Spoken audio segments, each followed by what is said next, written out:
Justice Watchers, before we begin, I want to make this absolutely clear. The following broadcast contains public domain courtroom footage, commentary, and legal analysis. This content is presented under the Fair Use Doctrine as defined by 17 U.S.C. 107 and is protected by multiple Supreme Court rulings, which you see below. This stream is transformative, educational, and journalistic in nature. It includes original commentary, trial breakdowns, legal interpretation, and critical analysis, not raw redistribution. We do not claim ownership over any public domain footage, and all use is strictly within legal bounds. If you're watching this content, you're engaging in a protected, transformative experience, grounded in law, never in speculation. And if anyone has a problem with that, take it up with Campbell, Brady, Miranda, and Irvin. Remember, guys, justice always works better when we watch. So keep watching. See you in the courtroom.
Hey, all persons having anything to do before the Honorable Judge Halal, Justice of the Norfolk Superior Court, now sitting in Dedham, within and for the County of Norfolk, for the transaction of criminal business.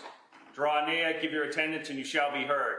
God save the Commonwealth of Massachusetts and this Honorable Court. This court is now open. You may be seated. For the record, before the court is Commonwealth versus Ingolf Tuerk, 20 CR 138. The parties that are present are 16 jurors are present. The matter is on for trial. Excuse me. Good morning, jurors. Thank you for your patience this morning. I'm glad you were able to get in okay. Let me just ask you first, was everybody able to follow the instructions that I gave you at the end of the day yesterday? Yes. Okay. If you are not, please raise your hand.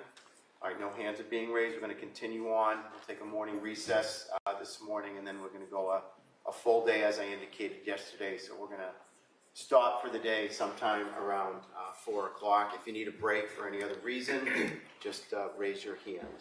Okay, we've tried to set up this courtroom just like the other one as best we can, but obviously if you have any trouble seeing or hearing anything, again, just raise your hand and we'll try to rearrange things. Thank you. All right, Commonwealth want to call its next witness. Yes, Your Honor, the Commonwealth would call Anthony Vorel.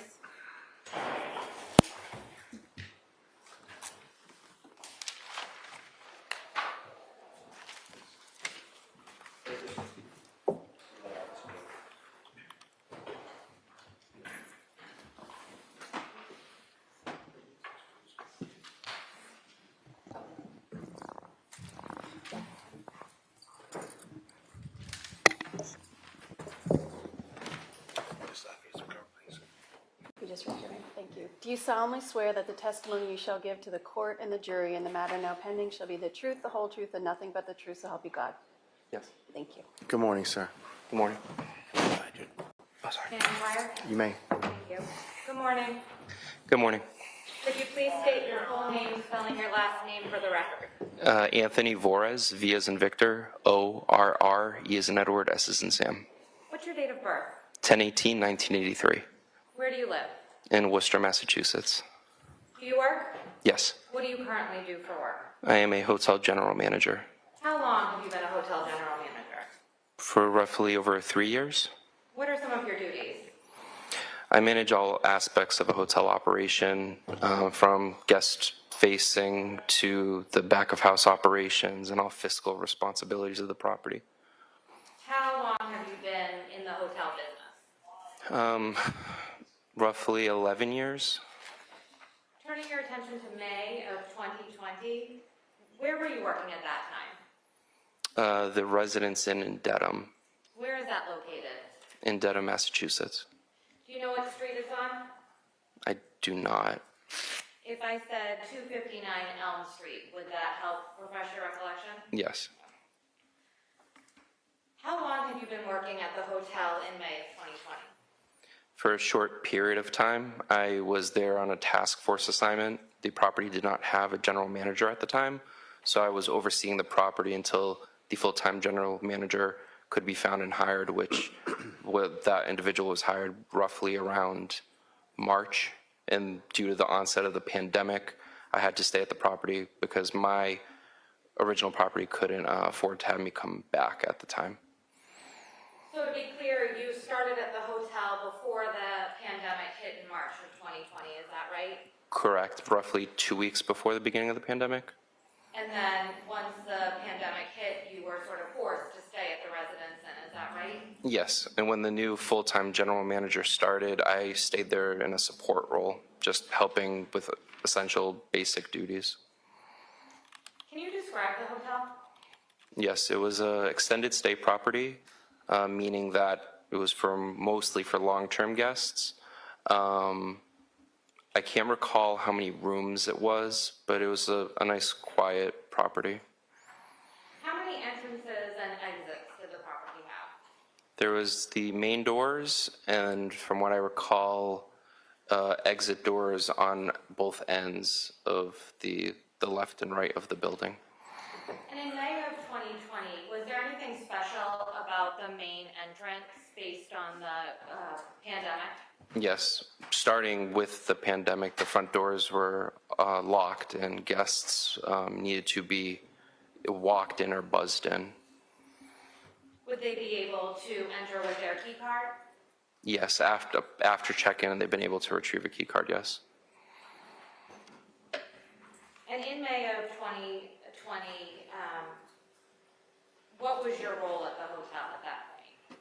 I was just there as essentially support.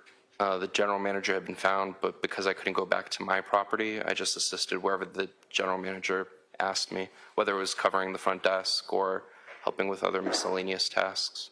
So can you tell us a little bit about what you would do when you were in charge of covering the front desk? Checking people in, checking people out, answering the phones. It was different from normal times because of the pandemic. It was a lot less formal, and because there was a smaller flow of guest traffic because of the pandemic, it was really just kind of manning the desk and just assisting the small amount of people that were coming through and leaving. When you say it was a lot less formal, what do you mean? In the sense that, normally a typical front desk, you're not sitting down or, you're dressed less formally just because of those small little things. Can you explain to us what the process of checking someone in looks like? Yes, normally you ask for identification, a form of payment, and essentially that's it. Those are the two key components. At the time, how were reservations maintained? Was it a computer system, paper, or something else? Computer system.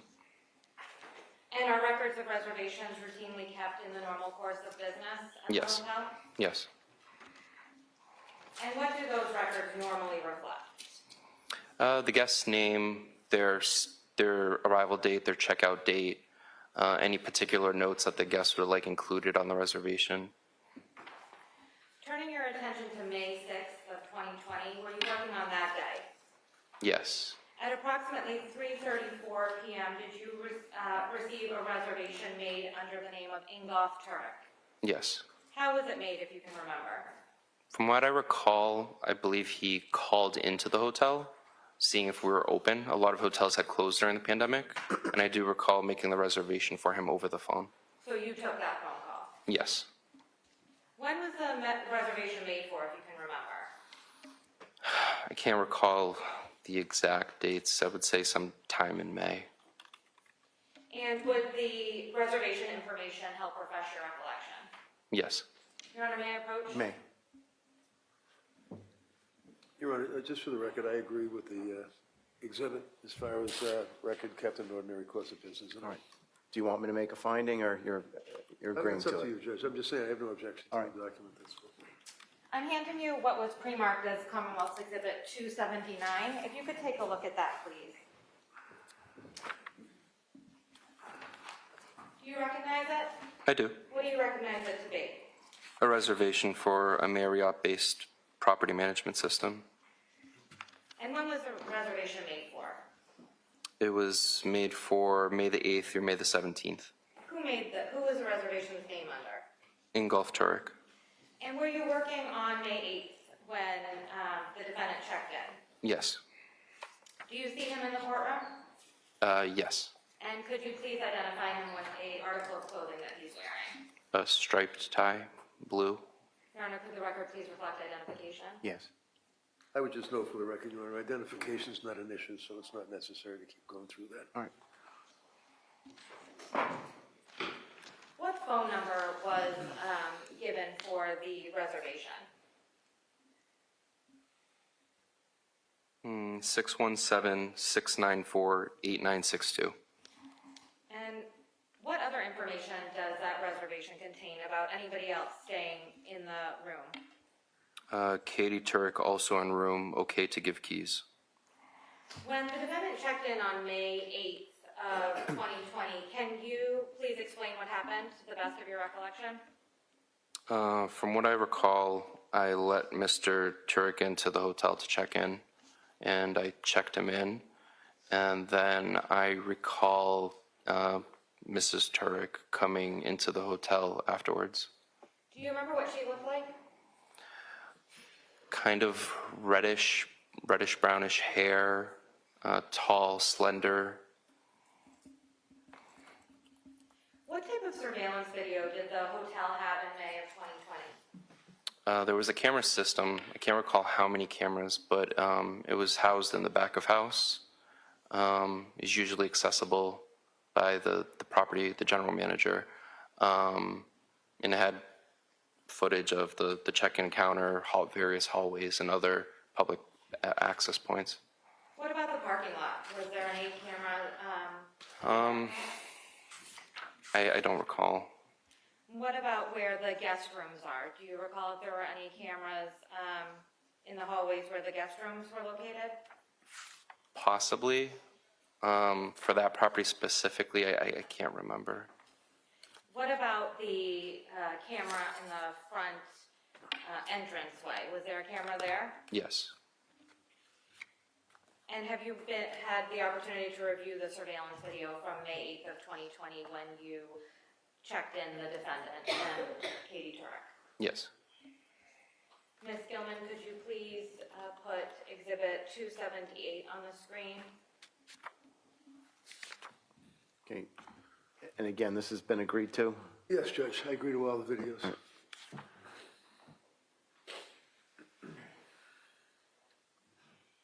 Do you want the lights turned down? Please, Your Honor.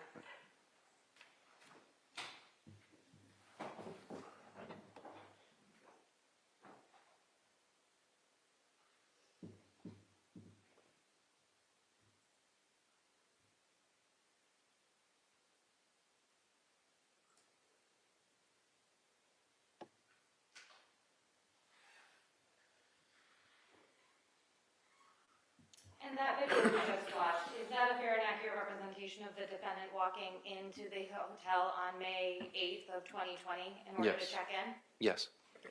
Ms. Gilman, if you could please play the next video.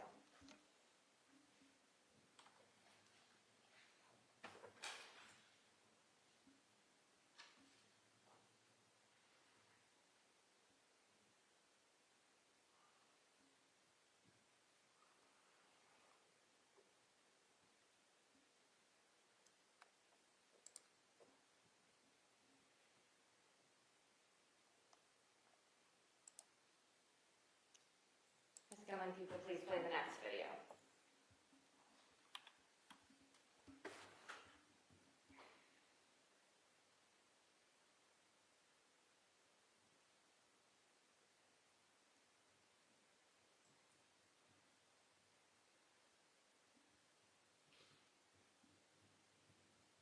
And was that the woman who you described as Katie Tuerk?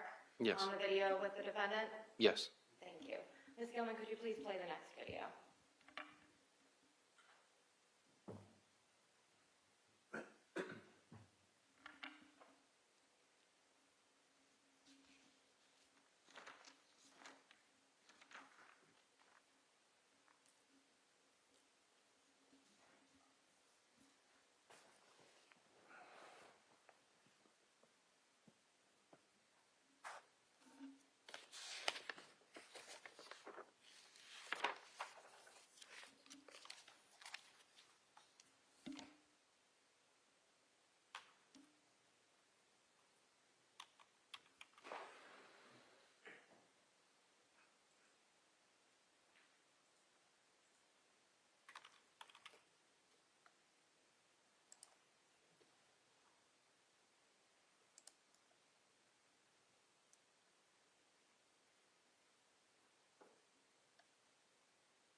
And is that just that video that was just shown, is that just a different angle of the defendant checking in on May 8th of 2020?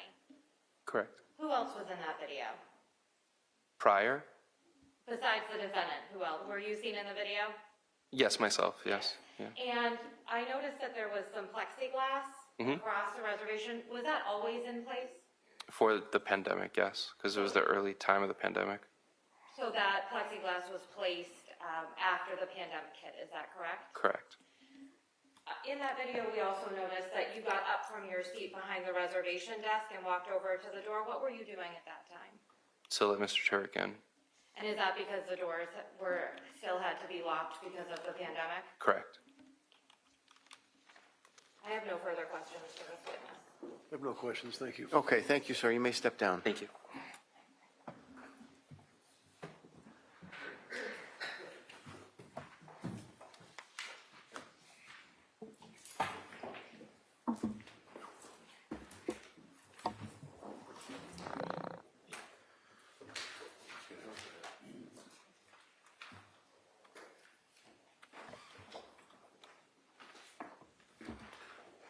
Do you want to call your next? Alish Wilky, please.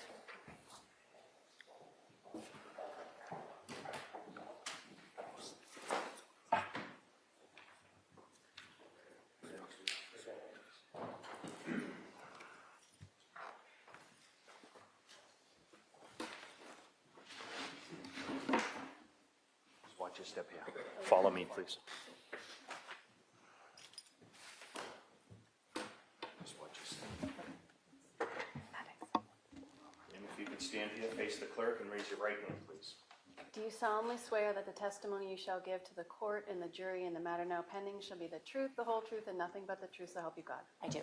Thank you. Good morning.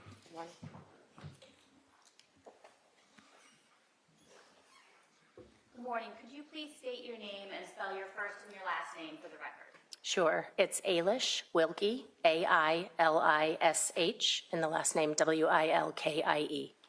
And are you employed currently? I am. How are you employed? I work for Beth Israel Leahy Health as their Director of Patient Safety and Risk Management. What is patient safety and risk management?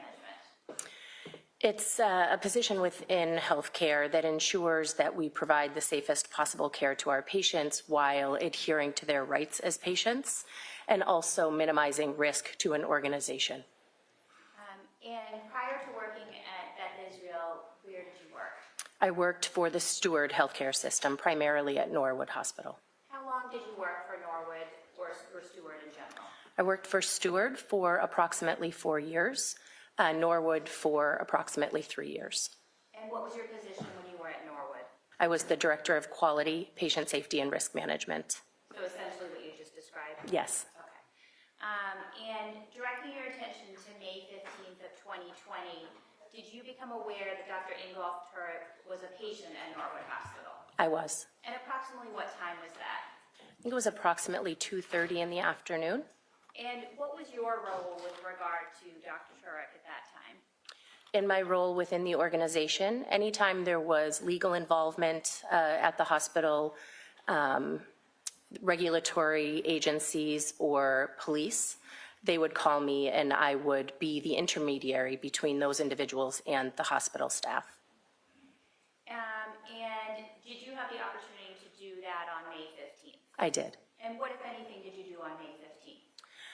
At approximately, I think I said it was 2:30 in the afternoon, I received a phone call from the director of the emergency department, the nursing director, that they had had a patient come in who was unresponsive, and there were police looking to ask questions specific to that patient. So she called and I presented to the emergency room. And did you have the opportunity to meet with the police on May 15th? I did. And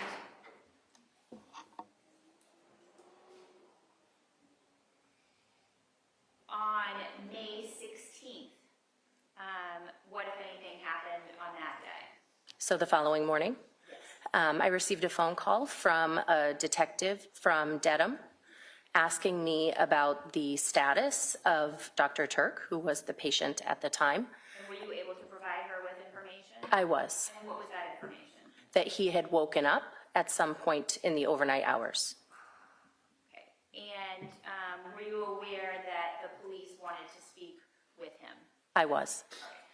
Did you go to the hospital on Saturday the 16th? I did.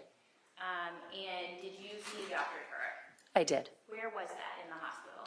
The first time I saw him, he was in the intensive care unit. And were you able to speak with him? I did not speak with him at that time. All right. Were you able to observe him? I was. And was he awake at that time? Yes. Okay. Do you know about what time that was? I don't know exactly what time, but I believe I arrived at the hospital at around 11:30.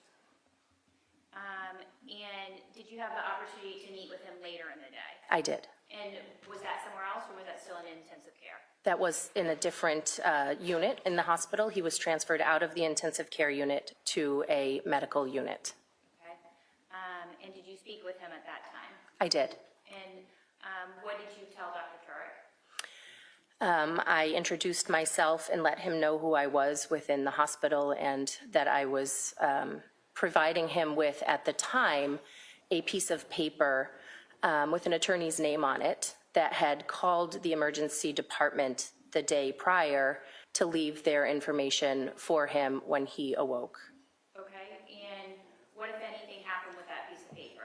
It was on a Post-it note, and I provided it to Dr. Tuerk. And did he take it from you? He did. He looked at it and then threw it on the floor. And what, if anything, happened after that? I was communicating with the state police detective. He had requested to speak with Dr. Tuerk. At the time, we were in the height of COVID, so nobody was to speak with him until he had been ruled out for COVID. So a COVID test was performed. It was sent to the laboratory to be read. During that time, we essentially waited. He had various consultations in the hospital and care as usual. And did you explain to Dr. Tuerk that the police wanted to speak with him? I did. And how did you do that? So later in the afternoon, approximately 3 p.m., I indicated to Dr. Tuerk that the police were there and would like to speak to him about the day prior and asked him if he was willing to speak with the police. He indicated yes. And when you say he indicated yes, did he say that verbally or by nodding or? He verbally said yes. Okay. At any point in time, did you feel like you were having any difficulty communicating with Dr. Tuerk? No, I did not. All right. And can you describe Dr. Turek's demeanor when you were meeting with him? Appropriate. He was quiet, but very polite.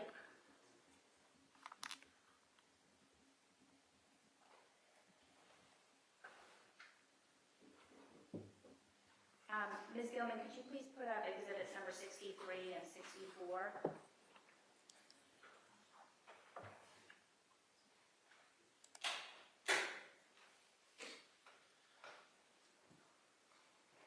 Ms. Wilky, do you recognize what's contained in exhibit number 63? It appears to be the family waiting room on the unit. They look identical, so I can't say exactly what floor it was, but it's the family waiting room on the medical unit that Dr. Tuerk was on. Okay, and could we have exhibit 64, please?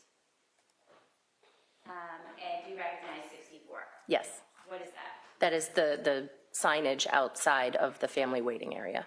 Okay. We can have lights back on, thank you. And what, if anything, happened in the family waiting room? I escorted Dr. Tuerk into the family waiting room when the police detectives were ready to question him. I remained outside, and he was being questioned by police. Okay. And when you say you escorted, how did he arrive? Was he in a wheelchair, on a hospital bed, or? Nope, he was walking to the unit. I believe I asked if he was able to walk to the unit. Had he needed a wheelchair, I would have provided one. Okay. And at any point in time, did he leave the family waiting room?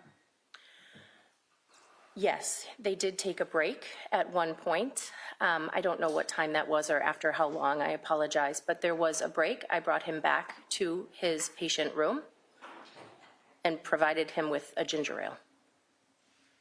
Could I just have a minute, please, Your Honor? You may.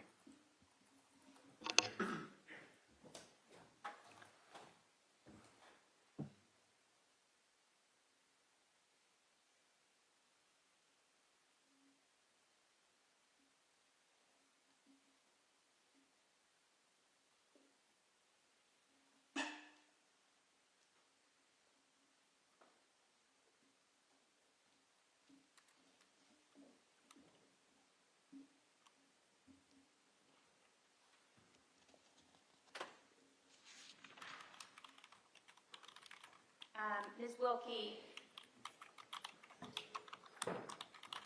if you thought that Dr. Tuerk was not understanding you, would you have acted differently? Absolutely. And why is that? Because my ultimate goal is to protect patients. And had he indicated that he did not want to speak with police, I would not have allowed that. If we felt that he wasn't able to speak with police, he would not have spoken with them. All right, thank you. No further questions at this time. Morning. Good morning. So basically what the takeaway is that your job is to, in effect, protect your patients. Correct. And you do a good job of that. I think Talked to so. the police in this case. Yes, You made sure that Harry was all right and that he was able to speak with the police. yes, And that you did, in fact, hand him, I guess, a piece of paper with an attorney's name on it. correct. Do you remember the name of the attorney? I do not. Was it a divorce attorney, do you know? I don't know. In any event, you handed it to him and he just threw it on the floor. Correct. And in all of his dealings with you, you had no trouble understanding what he was saying, right? Correct. His speech was clear. He did Correct. not appear at that point to be impaired by drugs or alcohol. Correct. Do you know why he was admitted to the hospital? I do. And what was that? He was found unresponsive. And acute alcohol poisoning? I did not read his medical record. Oh, okay. I'm not clinically trained, so my Oh, job okay. is on the opposite side of healthcare and not on the clinical side. All right. In all of your dealings with him, he was a gentleman and polite. Absolutely. Thank you, that's all I have. Nothing further, All thank right, you may step down, thank you.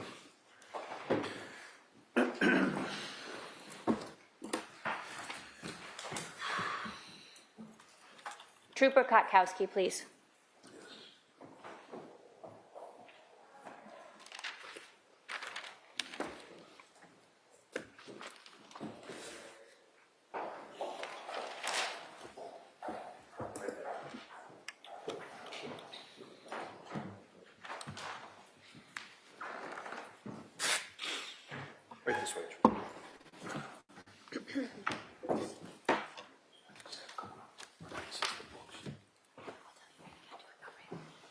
Do you solemnly swear that the testimony you shall give to the court and the jury in the matter now pending shall be the truth, the whole truth, and nothing but the truth, so help you God? Yes. Thank you. Good morning. Good morning, Your Honor. Good morning. Please state your name and spell your last name for the record. My name's Jeffrey Kotkowski. My last name is spelled Kotkowski. So I'm going to ask you to keep your voice up a little bit. I don't know if that's fine or not. Okay. How are you employed, sir? I'm a member of the Massachusetts State Police How long have you worked for the Massachusetts State Police? since March of 2012. And prior to working for the state police, where, if anywhere, did you work? I was a police officer at Boston University How long did you work at Boston University? for about 4 years. And what's your current rank? I'm currently a sergeant. And what's your current assignment? I'm currently assigned to the Unresolved Cases Unit. What is that? We conduct investigations on unsolved cases, unsolved homicides, unidentified people, unsolved rape cases And how long have you been doing that? for a little over 1 year. And do you have any particular geographic area that you're assigned to with regard to the unresolved unit? Yes, I'm assigned to Norfolk County. And prior to being assigned to the unresolved unit, what was your assignment? I was a trooper assigned to the State Police Detective Unit for Norfolk County, And when were you promoted to sergeant? November of 2024. And how long were you assigned to the detective unit with the Norfolk DA's office? I started there in July of 2016. And when you were assigned to the Norfolk District Attorney's Office detective unit, what were your typical responsibilities? The primary function for me was we investigated sudden or suspicious deaths within Norfolk County. And directing your attention to May 15th of 2020, did you become involved with an investigation in Dover? Yes. And on May 15th, what type of investigation was it? At that time, it was a missing person investigation. And what was your role? I was assigned to be the case officer. And when you say case officer, what does that mean? That means I was assigned to be the lead detective on the case. And would there be other detectives who would be involved? Yes, And where would they be from? from local towns. In this case, it was the Dover Police and the Dedham Police. And would there be other troopers that would be involved? Yes, And where would they come from? they would come from the unit I was in, the State Police Detective Unit, Norfolk County. And there's also troopers from Crime Scene Services that also assisted in this case. And can you explain the relationship between the Massachusetts State Police and local towns with regards to missing persons or unintended deaths? Yes, so we work hand in hand with local law enforcement almost on a daily basis. We work together on all those cases. Okay. So on May 15th, on Friday, May 15th of 2020, what was the first thing that you did? The first thing I did was I went to the Dover Police Station. And about what time of day was it? It was early evening. And what did you do while you were at the Dover Police Station? So I conducted a phone interview with Stephen Rocker. And I also interviewed Vanessa Pettigrew and her husband, Vincent. And was that on the phone with Vanessa Pettigrew? No, that was in person at the station. And when you met with Vanessa Pettigrew and her husband, what, if anything, happened during that interview? She consented to her cell phone to be extracted, the data from her phone. And did she sign paperwork in connection with her cell phone? She did. Just a minute, please. Yes.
And what, if anything else, did you do while you were in Dover that evening? And who else was present when you interviewed Mr. Fanninsteel? Was that in person or on the phone? Okay. And what, if anything, happened with regard to Kurt Fanninsteel during that interview?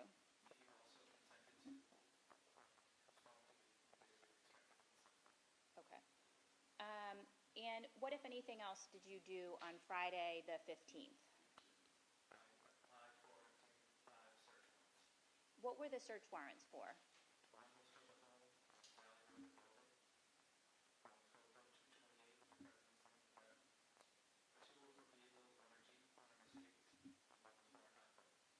Okay, and what was your understanding about whose iPhone the search warrant was for? Okay. And were those search warrants executed? Yes. Approximately what time were those search warrants executed? So the search of the hotel and the home on Valley Road was approximately 4 a.m. So we're now into the 16th? Correct. Okay. So 4 a.m. into the 16th, search warrants were executed at Valley Road and at the Residence Inn? Correct. And were you present during the search warrant execution? I was present for the search warrant at Valley Road. And who else was present at Valley Road? Other members from the State Police Detective Unit in Norfolk County, as well as crime scene services and local law enforcement. What is crime scene services? They're troopers who document evidence with photographs and collect evidence. And approximately how long were you at 29 Valley Road on the 16th? Approximately 3 hours. Okay. And did you do anything else in the early morning hours of the 16th? No. Okay. And what, if anything, happened later in the day on May 16th? So later in the day, I went to Norwood Hospital. About what time did you go to Norwood Hospital? It was late morning, early afternoon. And who, if anyone, did you meet with when you first went to Norwood Hospital? When I first went there, I met with some Dedham detectives. And then after that, well, who were the Dedham detectives? Detective Poro, Detective Gonski, and Detective Mahoney. And was that inside the hospital or outside of the hospital? Outside in the parking lot of the hospital. And what, if anything, happened after that? So I met with Alish Wilky after that And where did you meet with Alish Wilky? in the parking lot. Was it easy to get into the hospital during that time period? No, Why not?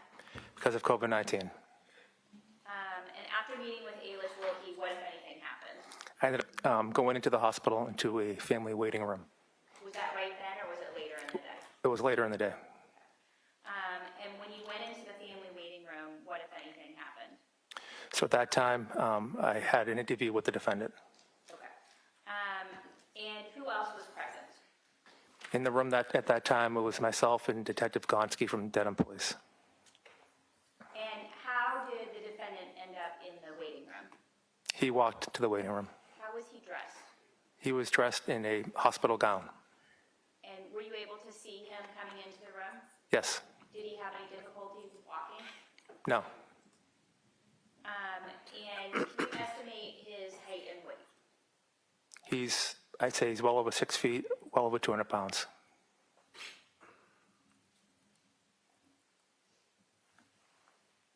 All right, Ms. Gilman, could we please have Exhibit 65?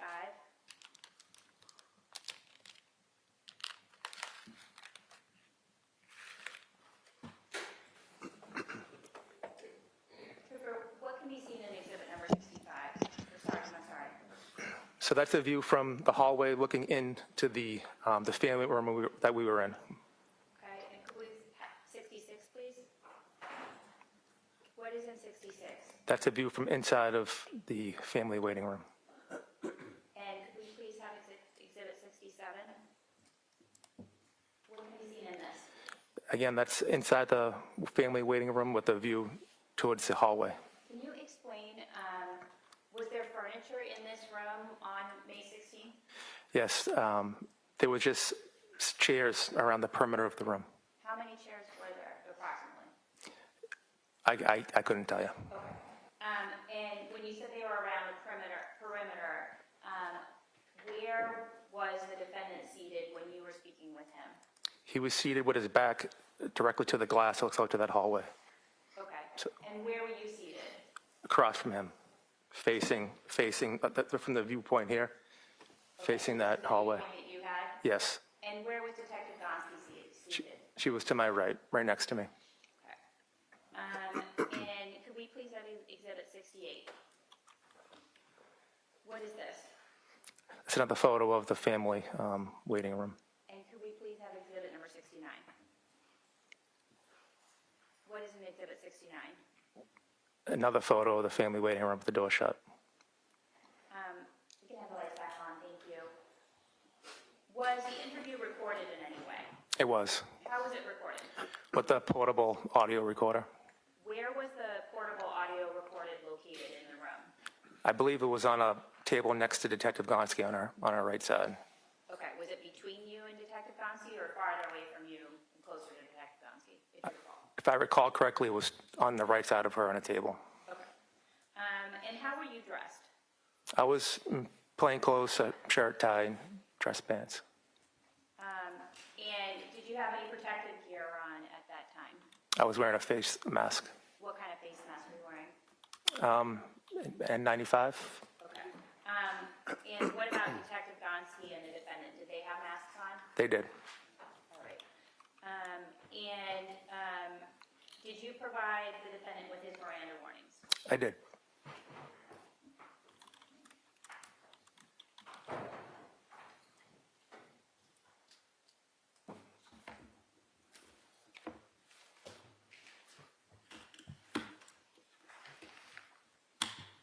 May I approach? I'm showing you what's been marked as exhibit number 280. Do you recognize that? I do. What is that? It's a waiver of Miranda form. And do you recognize any signatures on it? I do. What signatures do you recognize? I recognize my signature, Detective Gonski's signature, and the defendant's signature. What's the date and time? 5/16/20, 5:21 p.m. Your Honor, at this time, I'd ask to play exhibit number 4, which is the statement. Can we approach side by Judge? Yes.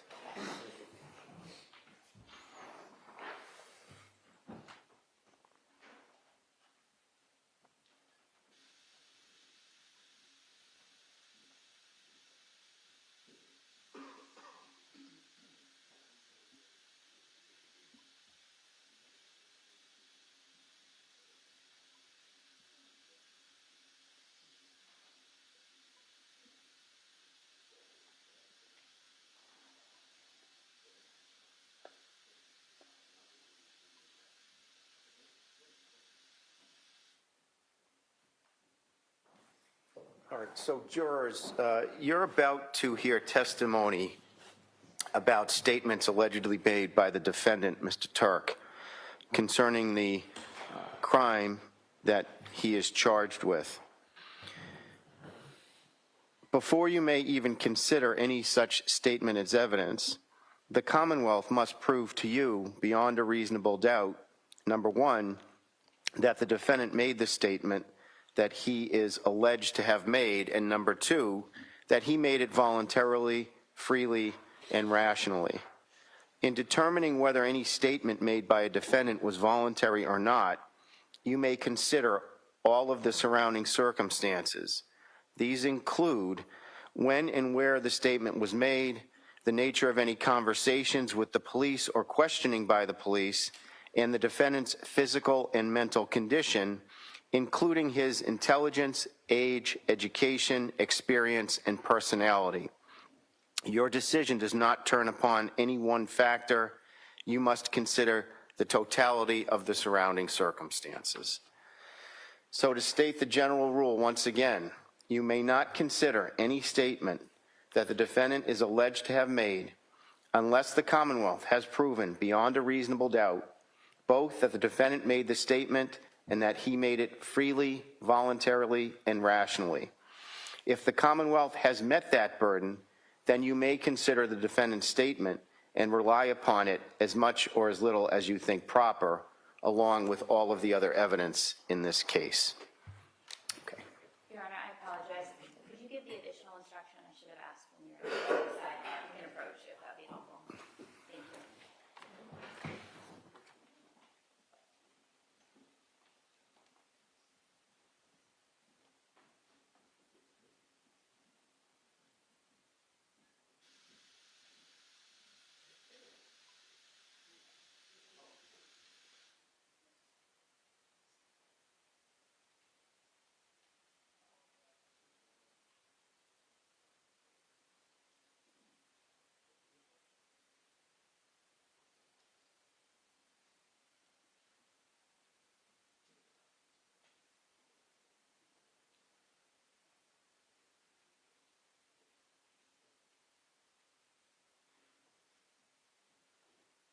So, jurors, some of the exhibits that you're going to get in this case have what we call redactions in them, which means that some information was excised or taken out of the exhibit, whether it's a written document, perhaps an audio tape, et cetera.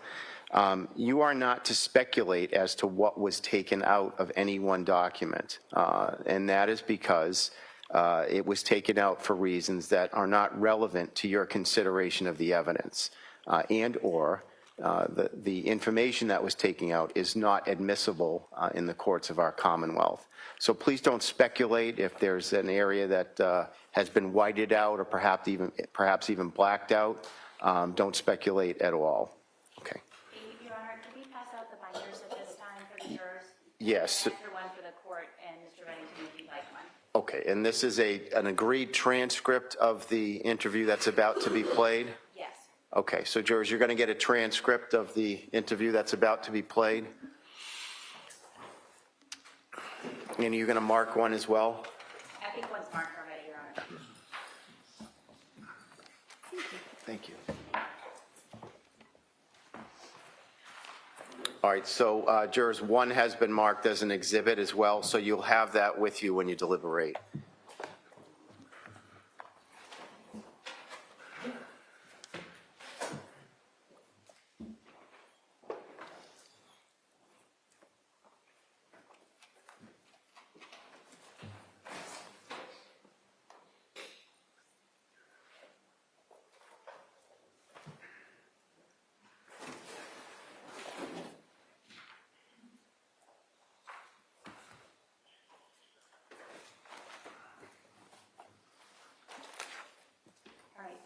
Thank you. I'm Detective Deborah Kotkowski. I work out of Dedham PD. What? Dedham Police Department? We just wanted to come and talk to you. We know the transported from the hotel to Norwood Hospital yesterday morning. We want to talk to you about that, okay? The past couple of weeks. So before we do, I want you to know that we do have a recorder. We record our conversations, okay? And also, before you talk to us, you do have rights. Excuse me. Bad timing there. I apologize.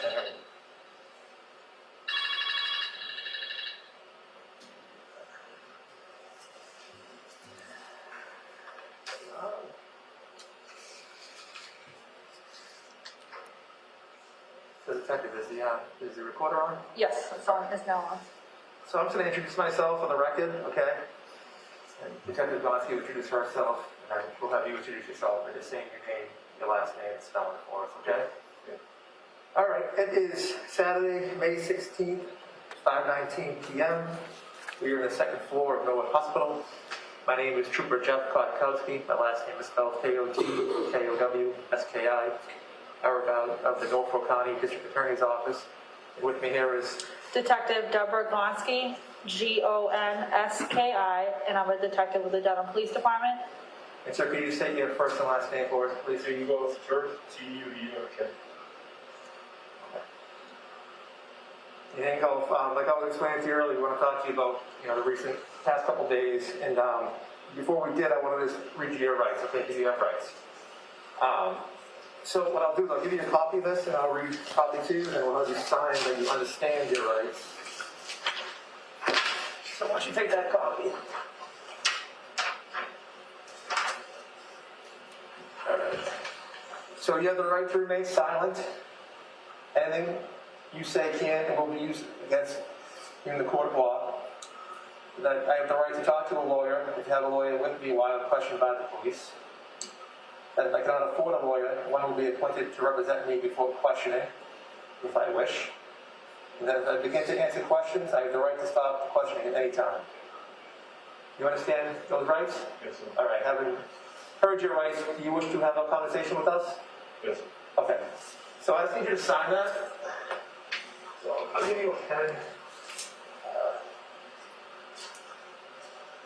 So what you're gonna do is, let's get up there. So next to I, you can just put your initials. Let's stop line there.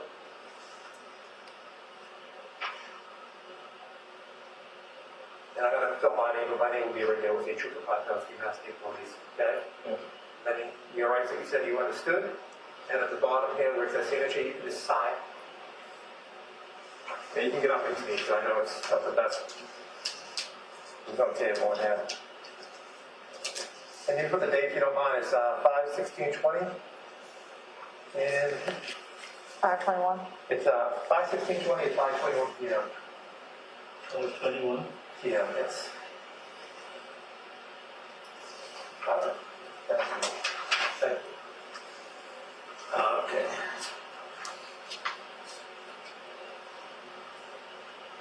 All right. So, Harry, we were looking at the hotel record, and it seemed that you checked in around the 8th, and you were booked for another few days. And we know that you have a home in Dover, so if you could just tell us, why you were staying at the hotel, kind of take us through that. Staying at the hotel because I have to stay away from the house. Okay. And that's why I'm staying in the hotel. All right. Why are you away from the house? Sorry? Why are you staying away from the house? As far as I understand, because of the criminal charges that been filed against me with bail conditions. Okay. All right. Can you talk a little bit more about those criminal charges? What's going on? My wife accused me of having been violent. Okay. And then she, what happened? She reported to the police? Yes. Okay.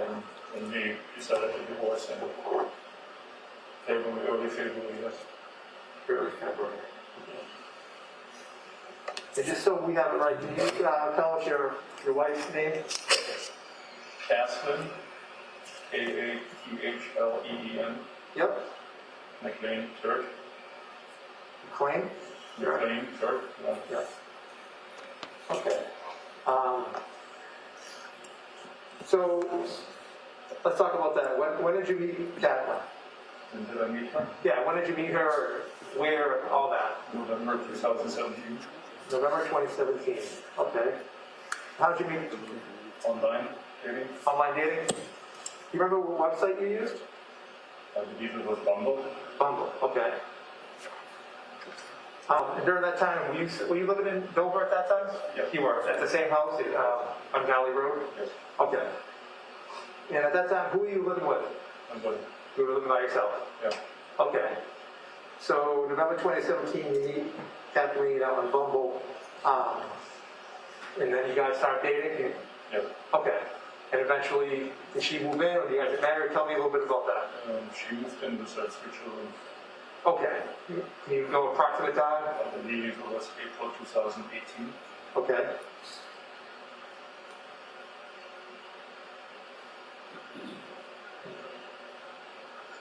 And can you tell me the names of her children? Sophia, Chris, and Sam. Did they all share the same last name? McLean. No, they do. Hang on. I think their name is Rocca. ROCCA. Okay. All right. So you guys meet November 2017, April 2018. She moves in with her 3 children to your home in Dover. Yes. Okay. And then, you tell me that you had a divorce in February.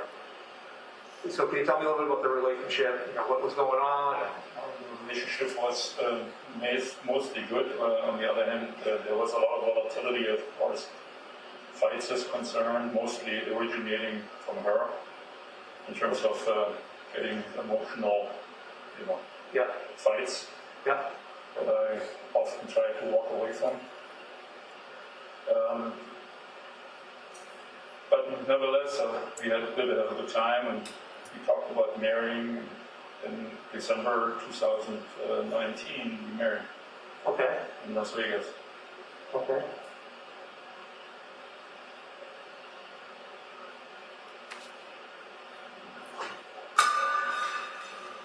Okay, so December 2019, you guys are married in Vegas, and you still live in the home in Dover? Correct. Okay, My work situation changed significantly, and it looked like I have an opportunity to work back in Germany, where I'm originally from.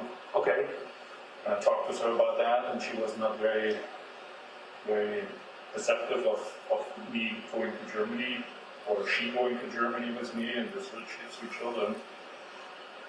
So there was a lot of talk about divorce, because it doesn't look like that we can move forward together, being separated that far away from each other. yep, And I spoke with a lawyer in January about divorcing her potentially. She found out somehow, got very angry, got a restraining order against me, filed for divorce herself, and filed charges against me. okay. Let's just back up a little bit. So you say you're from Germany? This was Okay, when did you move to the United States? 2000 and December 2002. Okay. So did you resign? Were you fired? How would you say? Mutually agreed to Is part ways? terminate the contract, yeah. Okay. And what was your title over there at St. E's? Chief of Urology until end of 2018. Okay. And just going back to the absence, when was the absence and how long was that for? Do you have any idea? Sorry, what? A leave of absence you took? I started the 1st of June all the way to December. Of what? So June 2019 through December 19? Yeah. Okay. Okay. And that takes us to December when you guys end up going to Vegas to get married. Right. Okay. Like you said, you're having a troubled relationship. This is recently. I mean, this is only a few months ago. Correct. Okay. And ultimately, in January, Kathleen filed for divorce. I think February, early February. Early February. Yeah.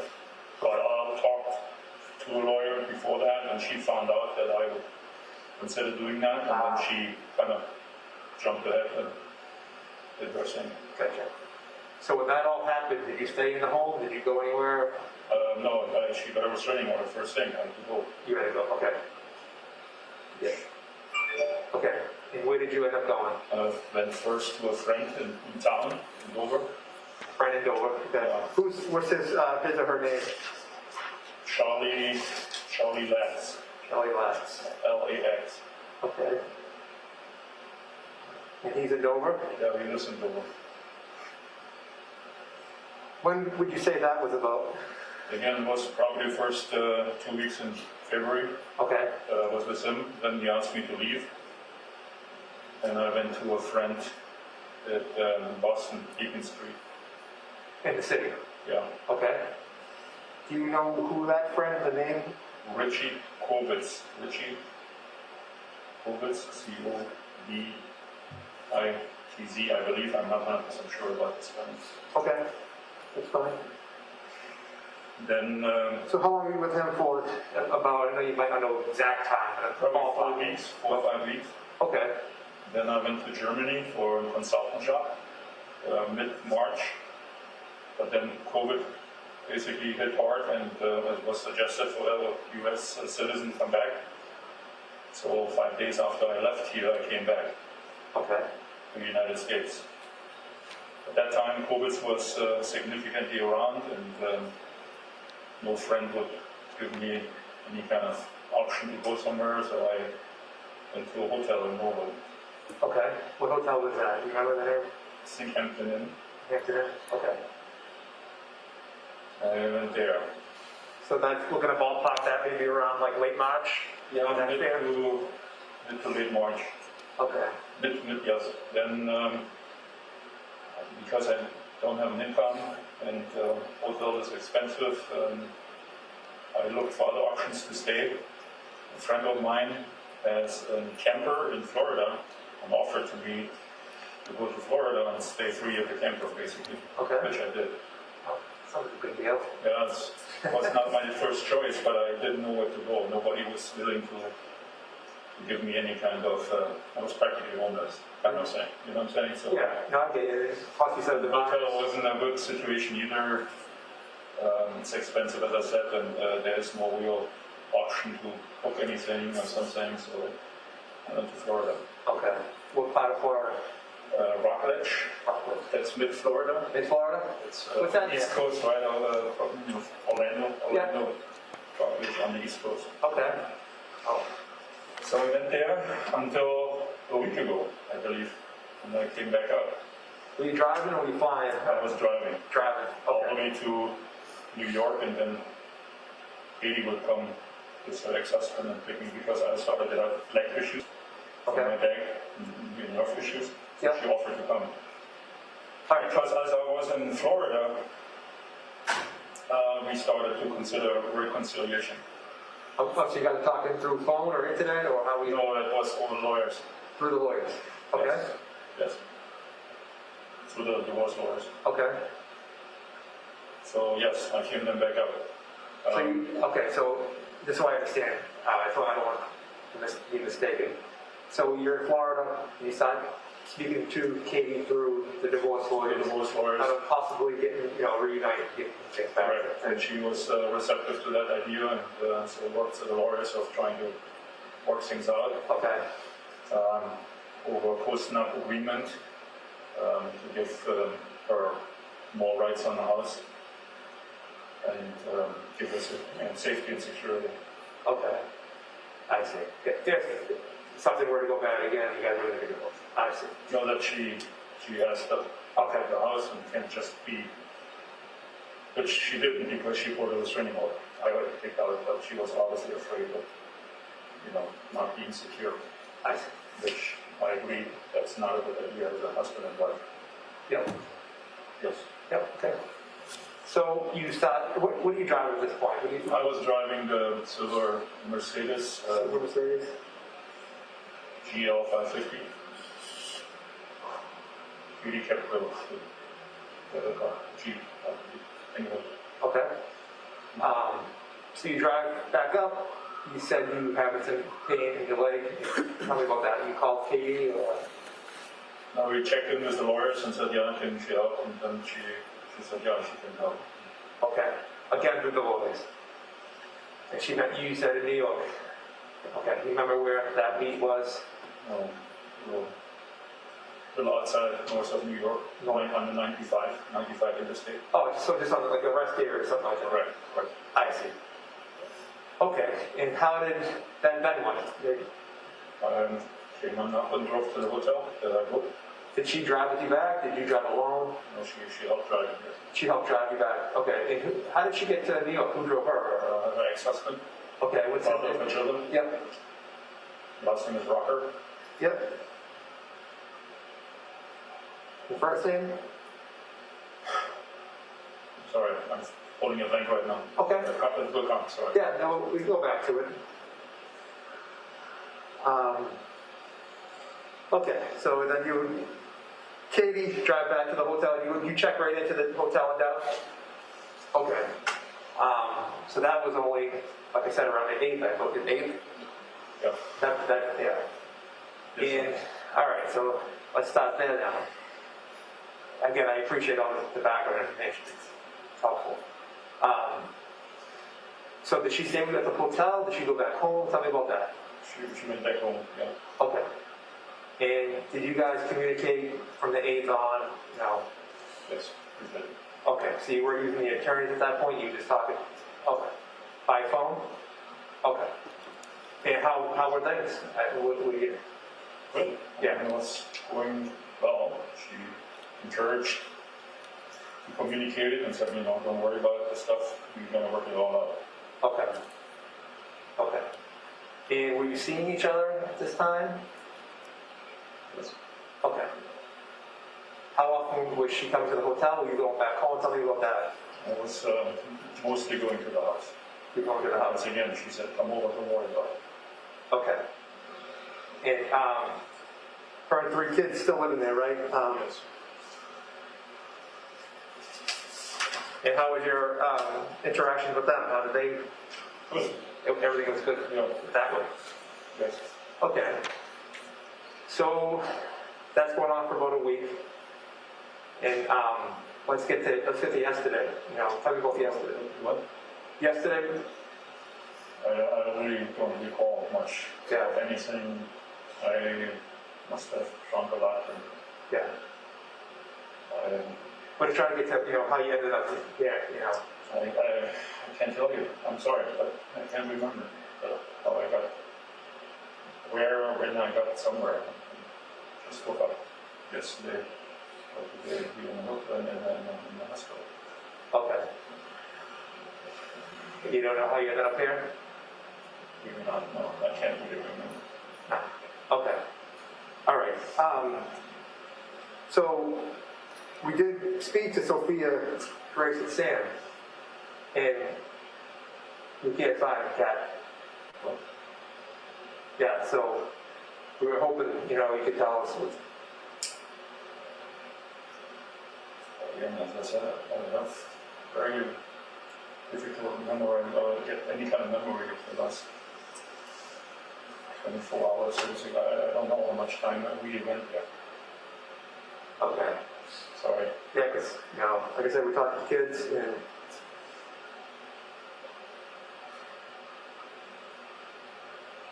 tell me this, when's the last time you saw Kat?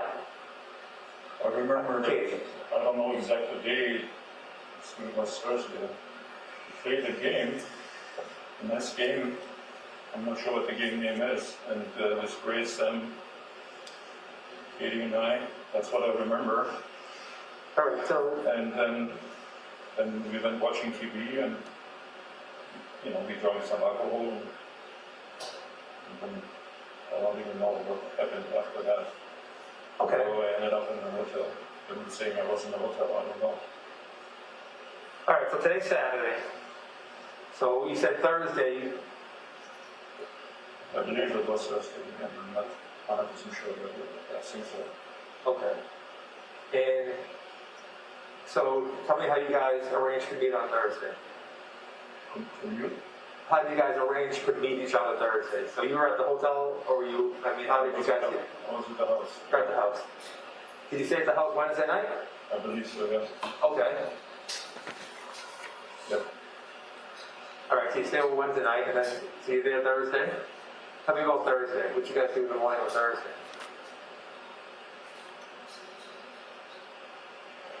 I'm not sure exactly. Typically we'll have some breakfast and take a walk out, things like that. But again, I'm not recalling exactly what happened on Thursday. But you did say, so it was a good day in general, as I can remember. Yeah, and then I guess I said later in the day we played that game. Okay, what game did you guys play? I'm not sure what the name is. It was, it's a board game. Okay. I'm not sure what the name of the game is. Okay. So this is Thursday, and you said you guys are having some drinks? Yeah, she made me 2 martinis already before. I'm sorry, can you say that one more time? Martinis? Martinis, okay. Yeah. And then I think I switched to whiskey later. And I can't remember much about that. Were the kids home Thursday night? Yes. Okay. So you guys are drinking Thursday night. Well, somehow you get back to the hotel. So. Yeah. I don't know. Oh, wait a minute. I can't recall. I must have driven myself, I guess. I'm not sure. You know what you drove? The vehicle?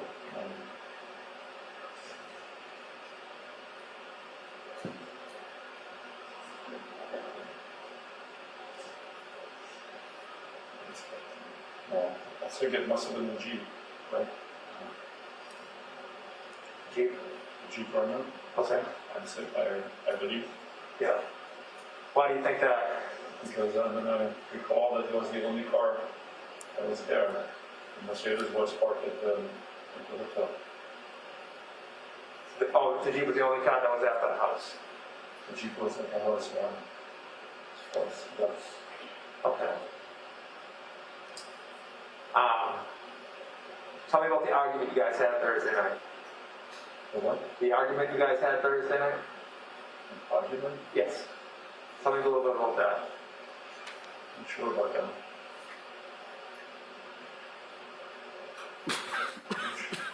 I'm not recalling an argument. As I said, we played a game that was all fun. And we watched TV and that's it. I don't know about an argument. Okay. What room were you guys in when you played the game? What room in the house? What were you guys in? Kitchen? The kitchen. Yeah. Okay. Is there a TV in the kitchen too? Like you said, you watched the TV. The next family room next. It's kind of an open room. Yeah. Okay. Okay. So you guys went from the kitchen playing a game, moved naturally into the TV room. Do you remember what you were watching that night? I believe Sunset Monarchy. That's a TV show. Okay. She loved that show, and we continued watching it. Okay. You remember what episode or what that? No. But you remember watching the Sons of Anarchy, right? All right, and then what? Did you guys eventually go upstairs to bed? When you guys sit on the couch? Tell me what happens next. As I said, I really had a hard time remembering these, and after that, I really don't. Sorry. Okay. I noticed you do have some scratches on your legs and your arms. Yeah. Yeah, what happened? I have no idea. I don't know either. I just woke up and it was there. I have no idea what happened.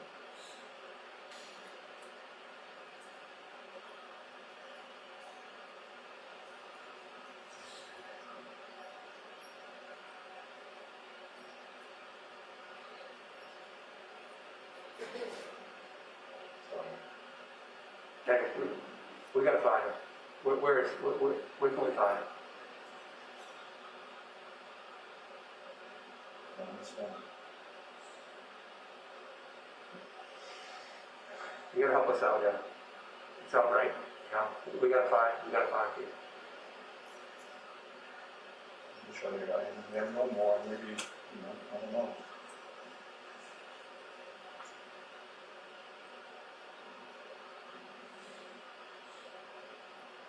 I was telling you, the kids looking for what everybody's looking for.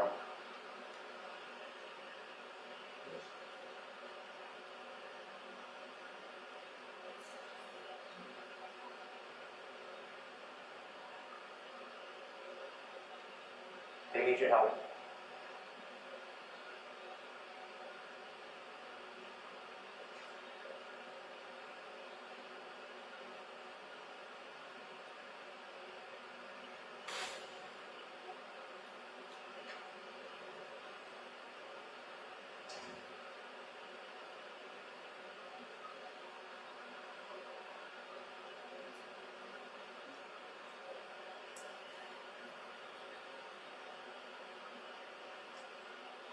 Where can we find him? Where can we go find him? I don't even know.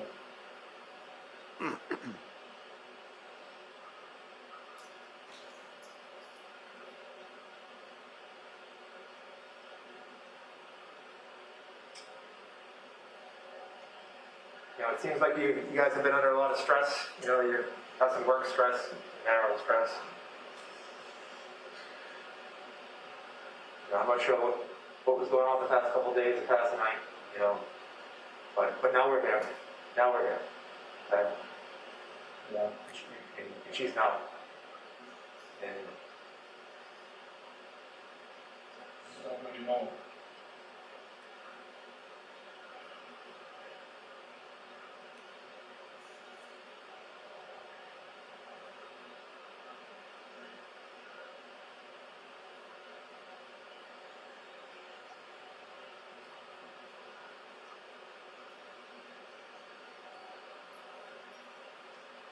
and we can get through this.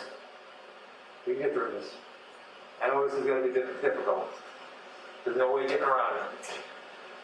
We're at the point of our conversation now where it's just a difficult time. And I know you're probably going, you know, through hell right now, and I know you probably feel really bad. And I'm sure it's uncomfortable to stay there without some talk to us about this.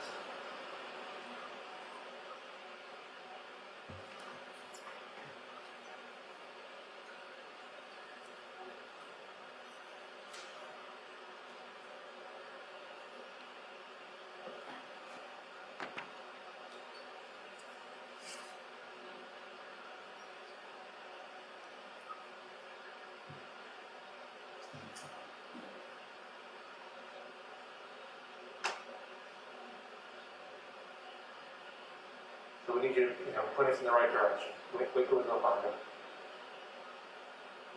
We can't leave her out there alone there. We can't. I don't know. We can't do that to her, you know. Regardless of what was going on, she's your wife. You love that woman. You guys had some issues. She has 3 beautiful kids, and they deserve to know that we're mamas. Her sister deserves to know. And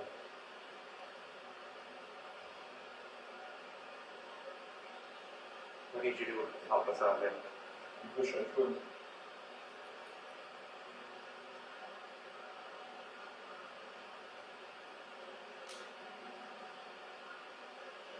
As soon as I woke up, today I really have a time to remember what happened.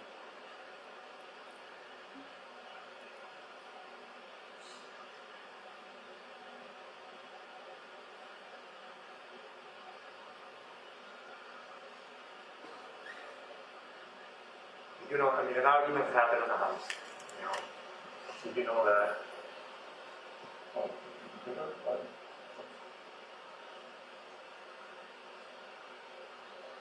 There's broken glass in the home.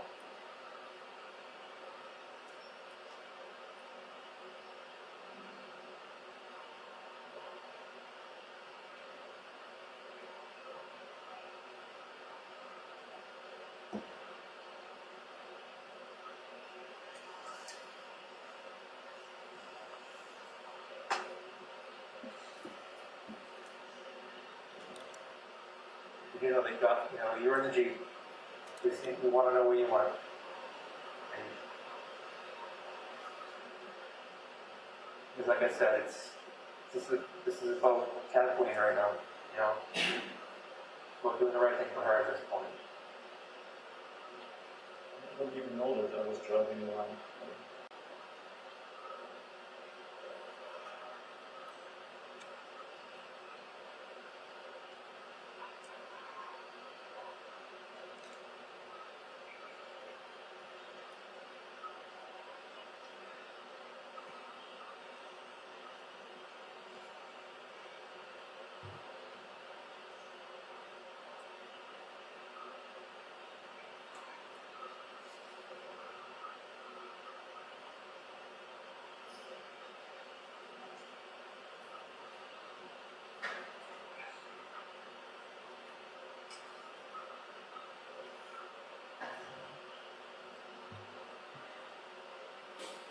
I don't know.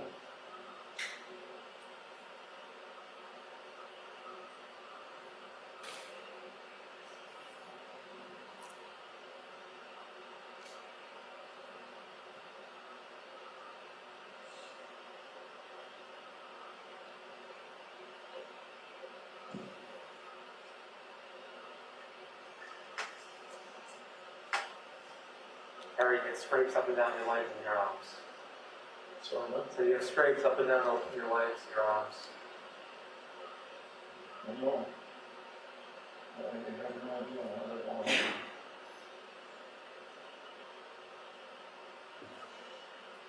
Sorry.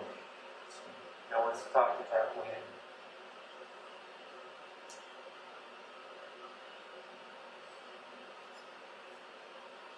I've seen her since Thursday night. Saturday.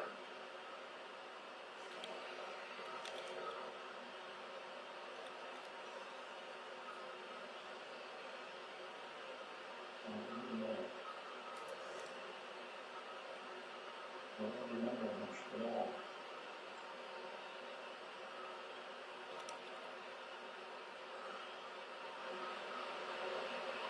Okay, we need you to step up right now. We need you to help us out. You're gonna feel better. I know you feel better right now. You can see it all over you. And I just want, you need to feel better. And I feel better. You need to tell us what happened. I wish I could. I woke up and saw that too, and they asked me what happened. I don't know. I said I have no idea. I don't know.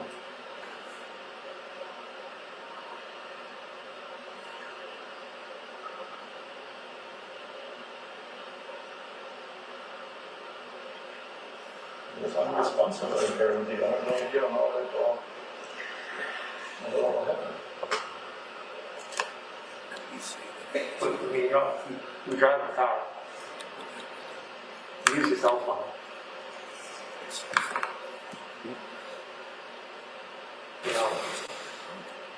This day and age with cell phones and video surveillance and cameras everywhere. I mean,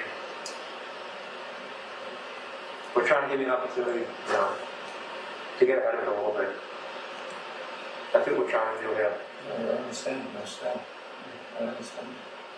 We're not here for, some stupid reason, And, I'm a homicide detective. Detective from Denver Police, Like I said, and right now we're trying to give you an opportunity to tell your side of the story. Tell us in your own words what happened.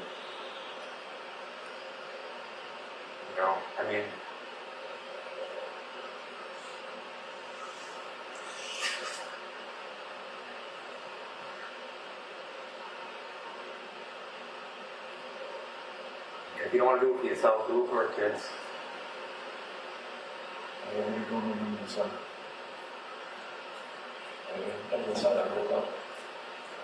I don't know. In the morning, I was away or something. I'm not sure again. Nothing is going on. Do you remember driving back to the hotel that night? You don't remember driving? I don't remember. But I was driving. I don't know. So the Devon Police Department got called to the residence inn Friday at 11 a.m. for a well-being check on Kathleen because no one had heard from her since 6 p.m. Thursday evening. When I got there, we located the white Jeep and your Mercedes parked in the parking lot. You told us earlier that you believe that you were operating the white Jeep at one point. I believe so, yeah. The white Jeep was parked between the lines perfectly fine. There was nothing wrong with the exterior of the Jeep indicating that you may have been intoxicated. So how could you not remember driving that Jeep back to the hotel? It's all right. I don't know.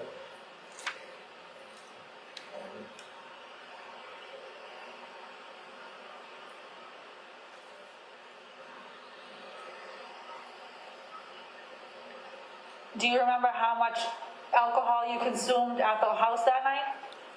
Thursday evening? It's a bit odd.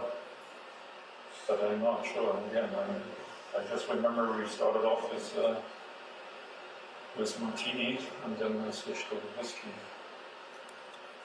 That's all I remember. How many martinis did you say? 2 or 3. 2 or 3? Yeah. And then how many glasses of whiskey? I agree with that. I don't know. Did you consume anything other than alcohol? That I know of. Not that you know of. No.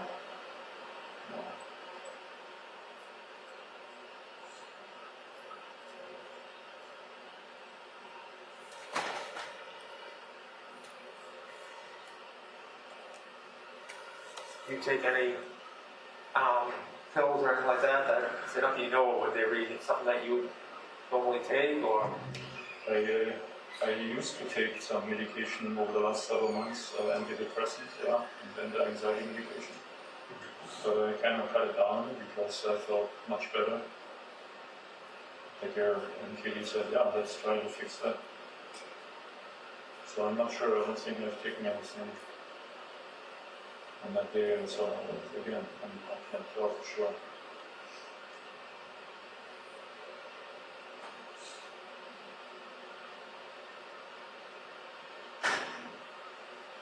It's gotta be frank. I mean, telling us you simply don't remember it if it's not good enough. That's just not a good enough answer. I understand.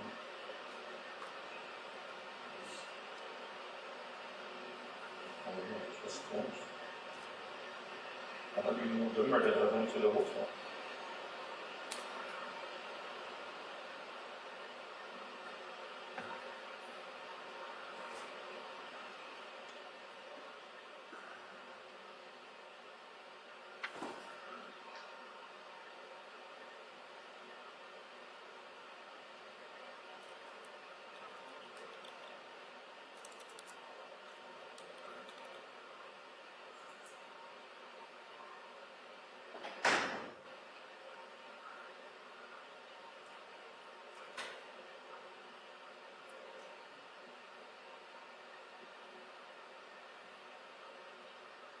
Where did everything go down here?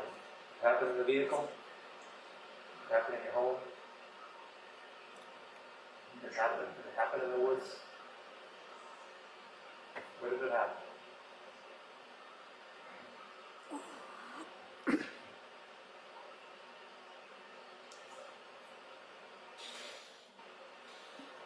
Stop in the bedroom? I think there was an argument on the TV show, yeah. I believe that is true, but I'm not 100% sure. They were watching. But that was downstairs. I'm not sure. So often or something, I'm not sure. An argument during the TV show? I believe so, yeah. Is that what you mean? When you guys were watching TV, you had an argument? I believe that is true. Do you remember how the argument started?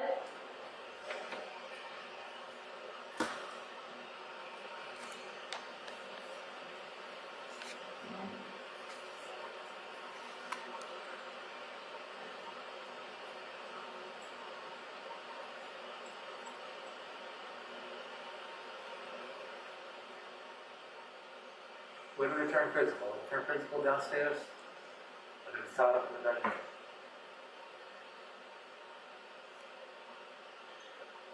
I don't remember, I remember physically.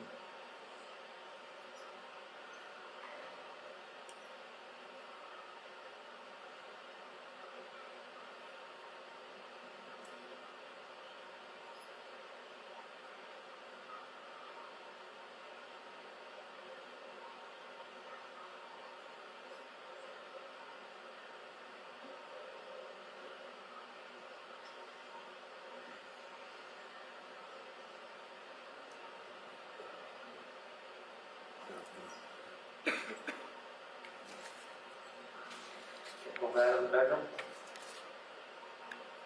Maybe things just got a little out of control, a little bit more serious than maybe a normal fight. I mean, sometimes things get out of, they just They just get away from us. And, you know, I know, but we don't need to do some things, and sometimes things happen. You know? One bad night. One bad night doesn't make you a bad person, Harry.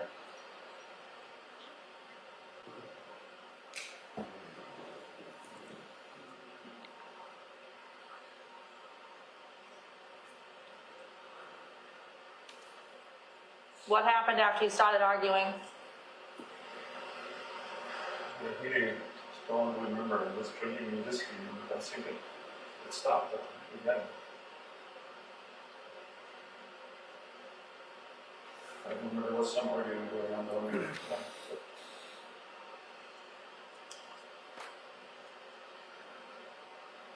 It was mostly her yelling at me for some reason. I'm not sure exactly what that was.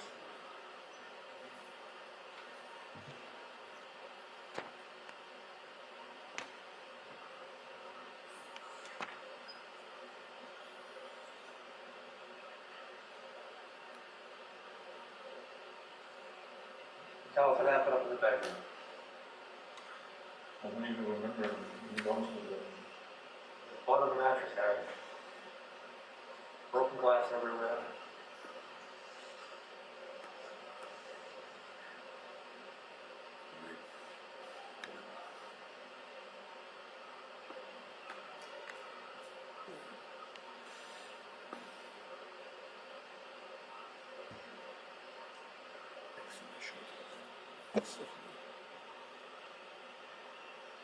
Seems like things just got a little bit too much out of hand. You know? I just remember downstairs, sitting there and drinking whiskey and having some arguments. Again, it was mostly her arguing against something. I'm not sure again what it was exactly. I can read. And my guy just drank my whiskey and he said, and then didn't know that we went upstairs. I don't think so.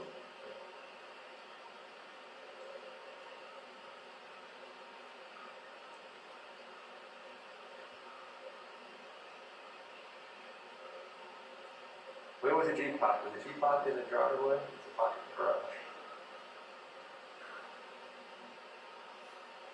I'm not sure, but typically it was in the garage. I believe.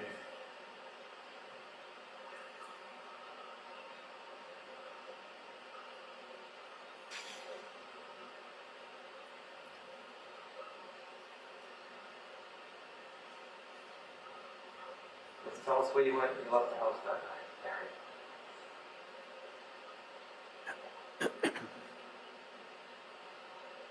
Oh, and I woke up the next morning and stayed and looked at the stuff and the weapon.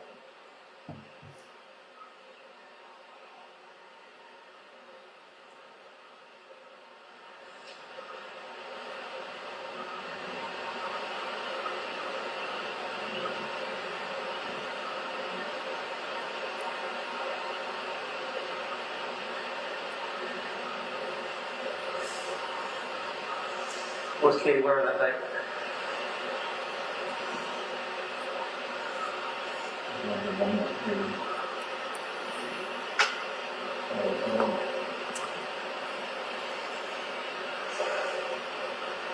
I'm not sure.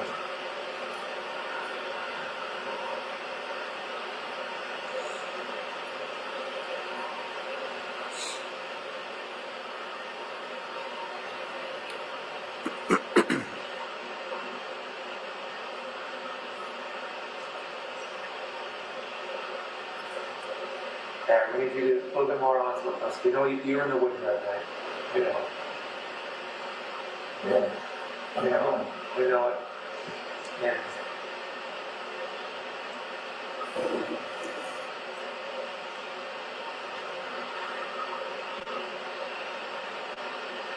I know you remember what happened.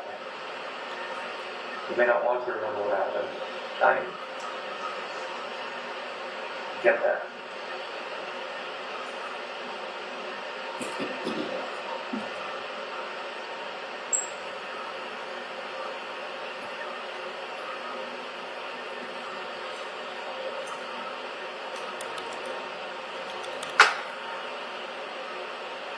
But this can't go on any longer. Can't. Her 3 children, her sister, and her mother deserve to know where she is. We need you to be honest with us.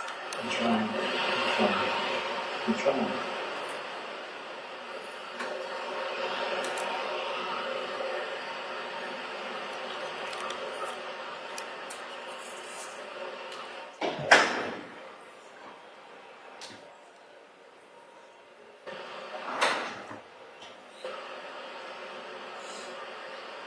What happened in the woods? I don't know. I don't even know where.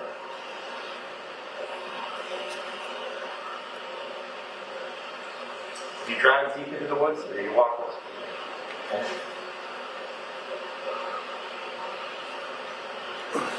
I'm not sure. I'm not sure. Well, what do you think? I mean, you were there. We weren't. I don't remember. I didn't get any of those.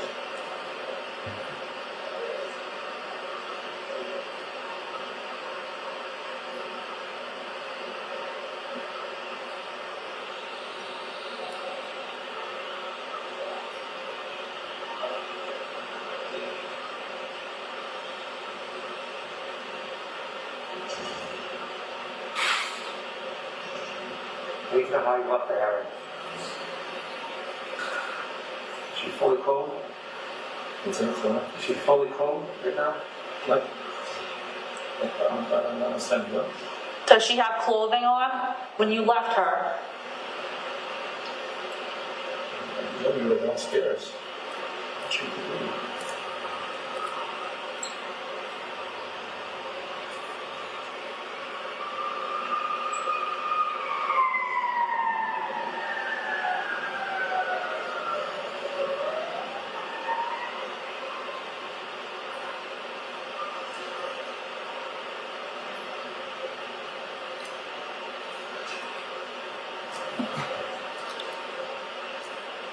Everyone, you have the answers right now. You have the answer. You guys were together Thursday night, late. You're arguing. Tell us you had some drinks. And you wake up in the morning and you're in a hotel and she's gone. I mean, No. let's just get to it here.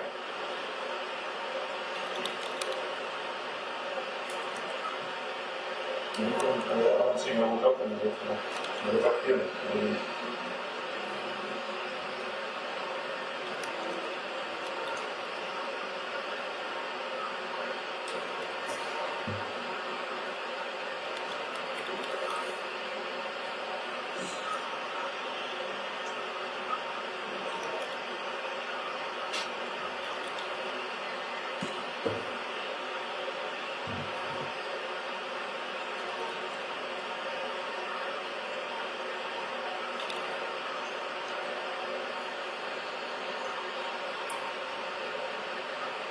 I know this sucks, you know the word for it. I mean, she's a lady. One thing to do now, that's the right thing. It's just to man up. Man up. Let her family know where she's at. Let her family know where she's at. Now we can get through this. What do we don't know?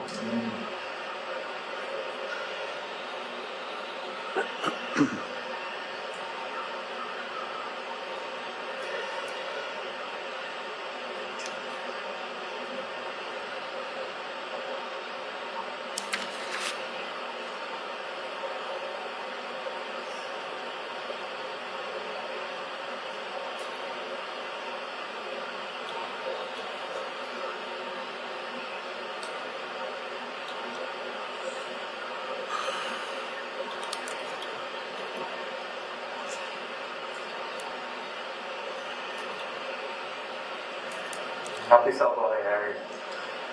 There's an argument, but remember that this. No, it's serious.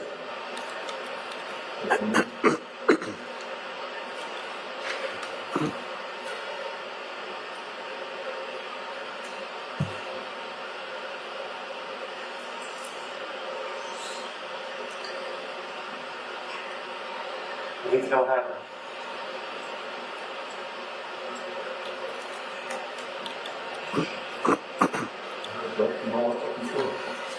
Yeah, the operator. Going to stop it. Your Honor, would this be a convenient place to stop and take the 11 a.m. recess? Sure. Why don't we do that, George? Just leave the transcripts and your notebooks right on your chairs. And we'll take about a 15-minute recess.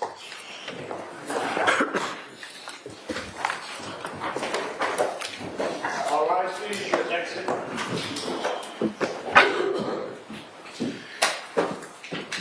So I talk to you. What? Did I talk to you?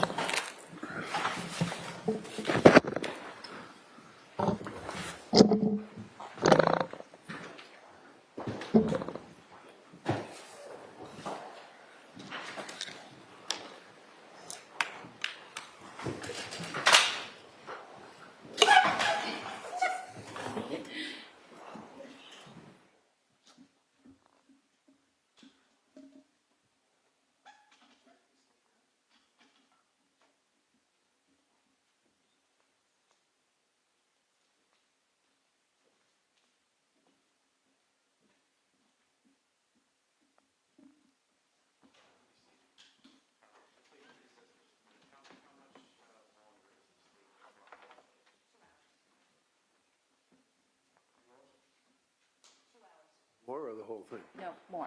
Really? Okay. Okay. All right, We're at 53 minutes right now, approximately, on the interview. And it goes to 2 hours and 57 minutes. okay. All right, we're going to take the lunch break round one, depending on where we are in the statement. understand. All right, okay.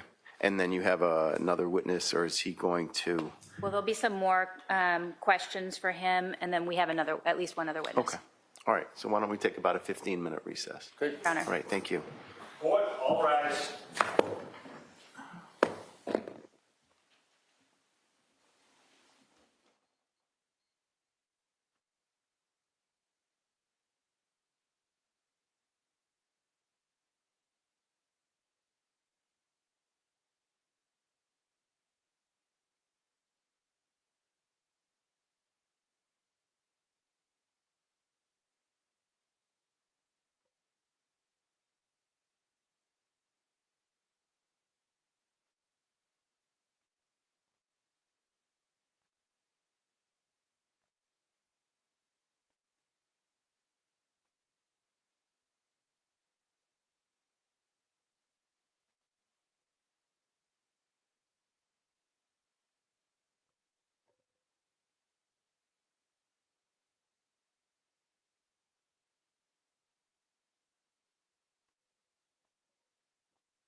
I will not put on the white noise.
Honorable court's back in session. You may be seated.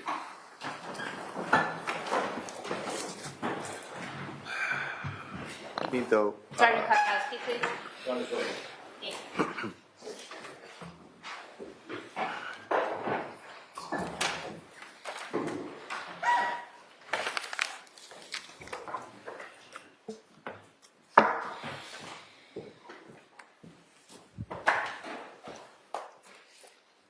You can sit down, sir. Thank you. Thank you, sir. So we're at the top of 26. Ms. Gilman, can you please resume the interview? Thank you. I want to do the right thing right now. I want to look at her.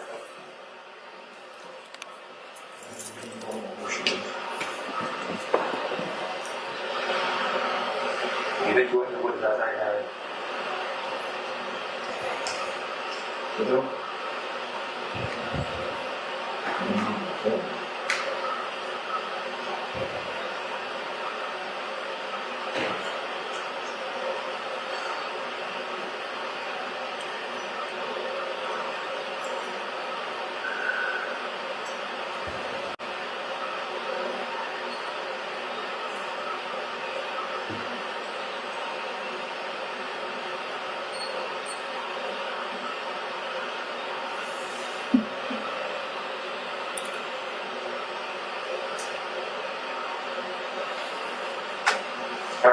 very successful man. He told me the chief urologist. That's a long time ago. Yeah, but you know what? You're a good person. You've had a successful career. Came to this country, done very, very well. That's all he knows.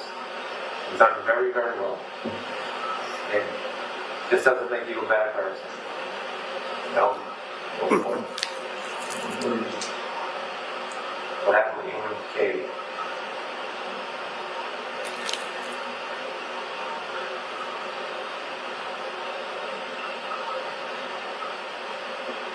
Things might have got out of control the other night.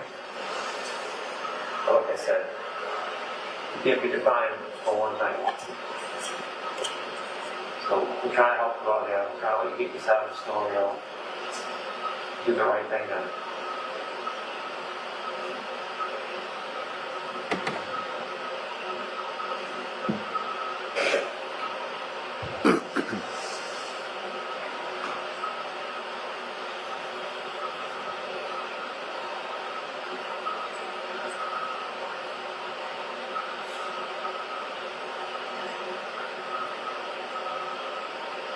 You just want to know where she is and we can bring her home. Okay. That's it.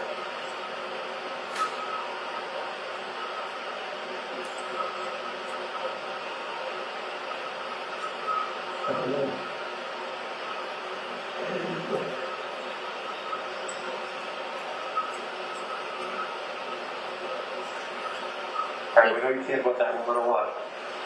Hey. What's that? I'm Detective Deborah Gotsky. I would.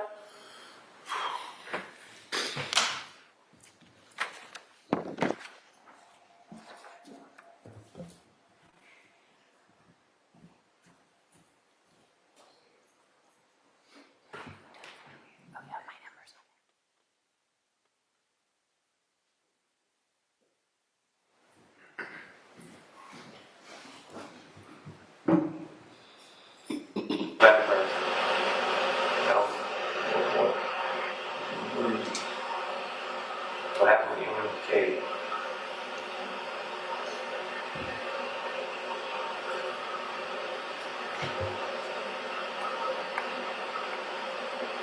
Things might have got out of control the other night. But like I said, you can't be defined for one night. So we're trying to help you out here. We're trying to let you get this out of the story.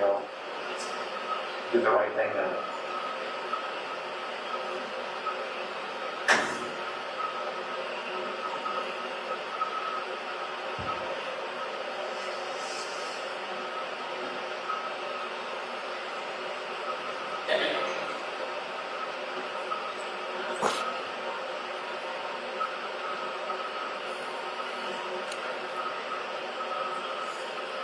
You just want to know where she is and we can bring her home.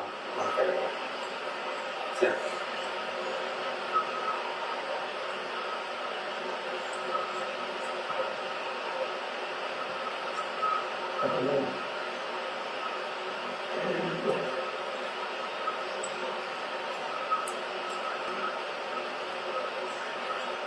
Alright, we know you can't vote that no matter what.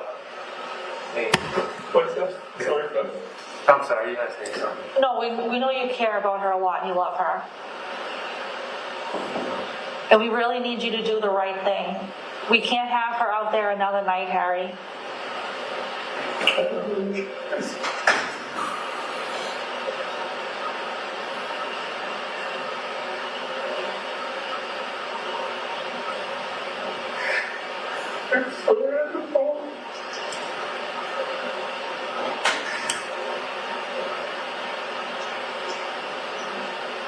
I'm sorry, I didn't hear you.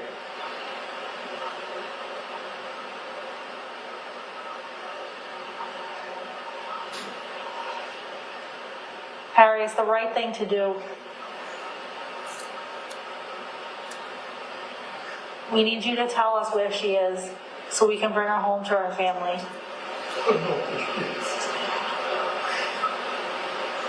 I don't know.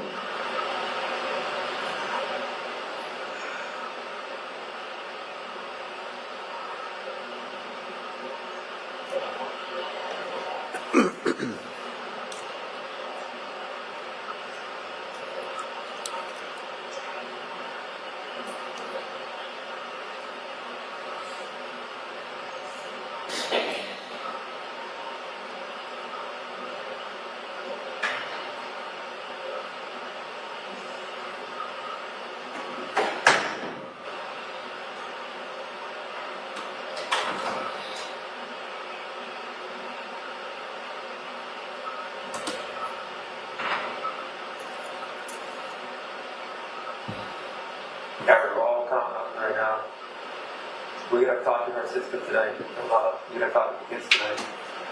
We can't let them, we can't give them no answer. It's, I don't wanna be so blunt, but, I mean, we can't go back to them and say we don't know. We can't do that. It's just.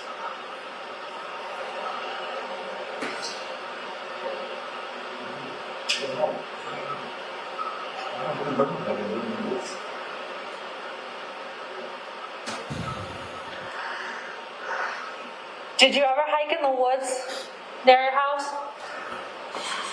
Did you ever go for walks on the trails? Not near the house, no. Not near the house? In Dover, have you? What trails do you usually go? I'm not sure what the name is. That's where the tennis courts are. The tennis courts? In Dover, the tennis courts. And there's a trail. I actually did that. We did that with Katie together one day, but it's not easy. Yeah, that's the trails that we typically use. Do you usually go the same route? Yeah. Yeah? Do you know what street it's on? I think it's Dedham Street, but I'm not sure. So again, there's just one area where tennis courts are, and there's a trail starting in the back corner.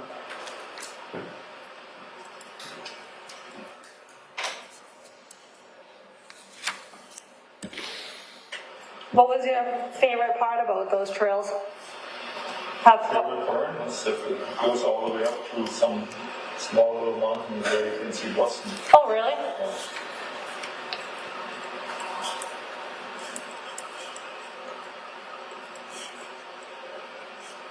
Does it have a name?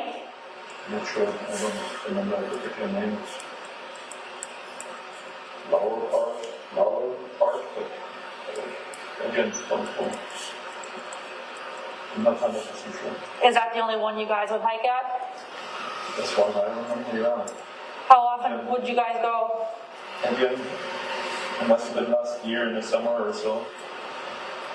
Recently, Katie and I drove to Lincoln to walk in Lincoln, which was new for me. But not in Dover. Did you go to this trail in Dover often? Yeah. How often would you say? Once a week. Once a week at least?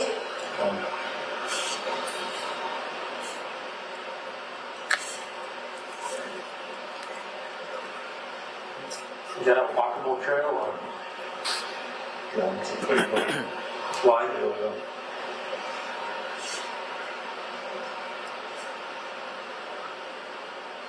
And that goes up to the, you said, you can see Boston from I there? mean, there's several trails, different colors.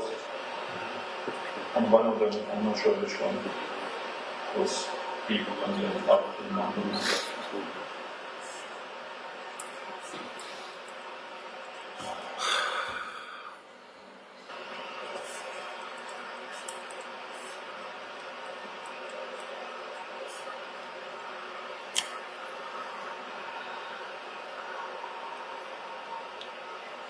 When's the last time you were there together? I don't really remember exactly, but must have been a while. Months, many months. Was that a special place for you guys? In a certain way, yeah. Yeah, have some meaning to you guys as a couple to go there? And we always enjoyed, hiking together, yeah. Yeah.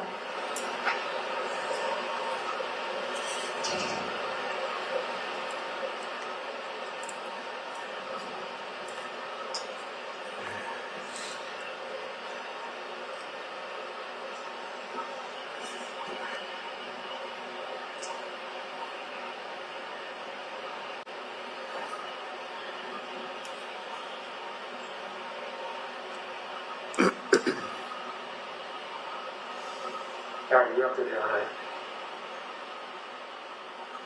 Did you bring her up there the other night? I don't think so, but I'm not sure.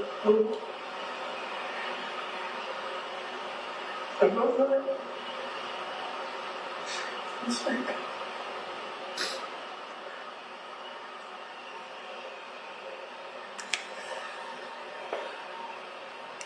Did you bring her up to the mountain the other night, Harry? Did you bring her up to the mountain the other night, Harry? I think so. As I said, I don't remember anything.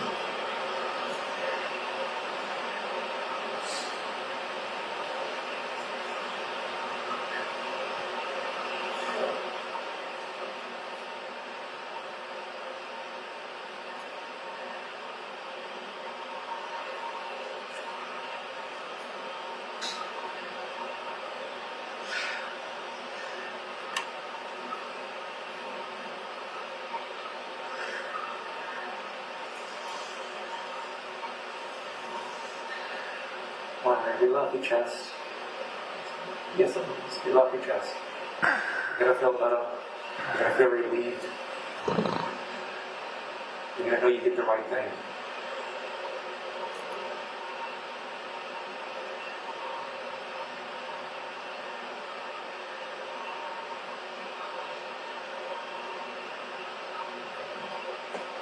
I don't remember much at all.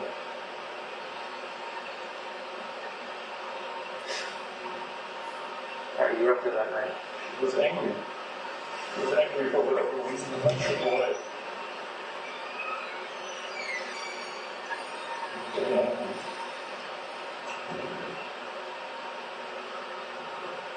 Although the day was nice. In the evening, I mean. She was angry.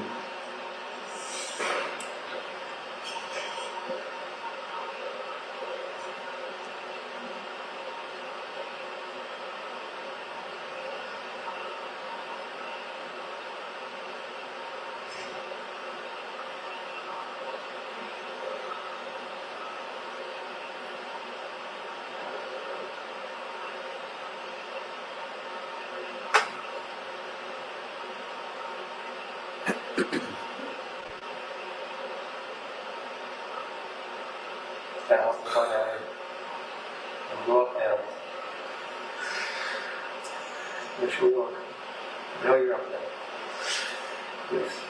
There's no way to look up there. You don't want to it's gonna get dark. We want to get this done. I'm going to read about it.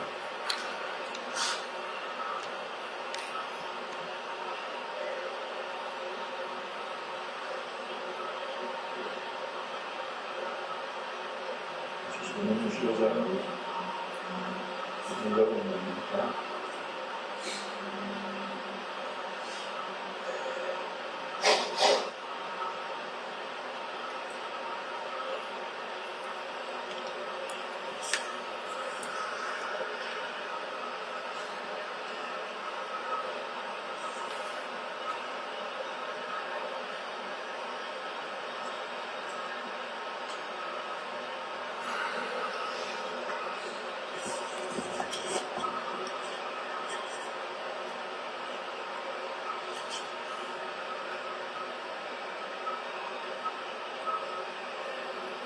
Alright, you drove the Jeep up there that night.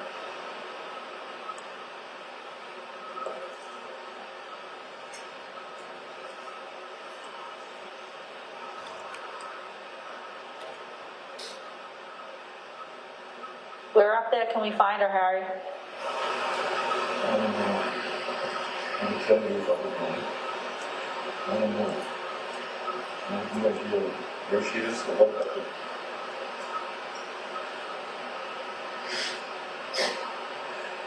All I know is we were sitting downstairs watching TV, and when that, as I said, she was arguing, she was angry, and very aggressively talking to me about her being angry about stuff, and I was drinking whiskey. And saying she was drinking something too, but I'm not sure.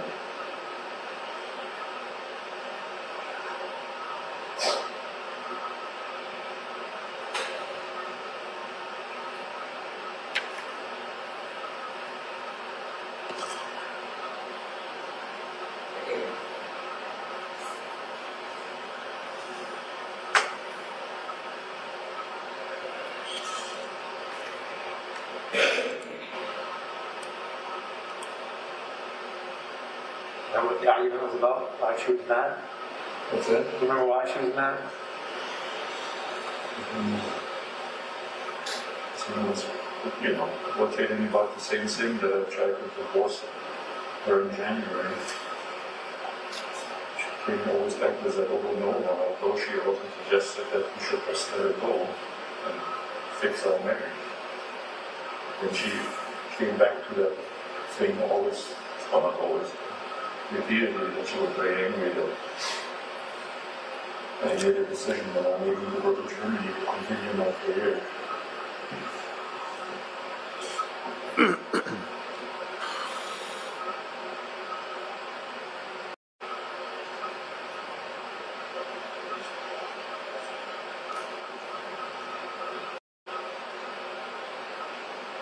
Eric, tell us about the text you sent to Kyle. Text what? Text you sent to Kyle? To who? Kyle? Remember? I think it's Kyle. I don't know what text you mean.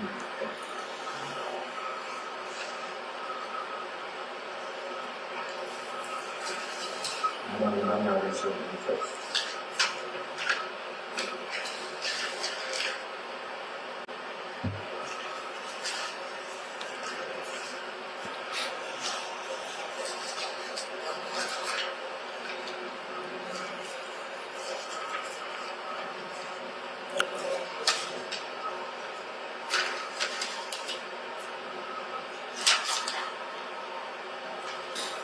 You know Kyle?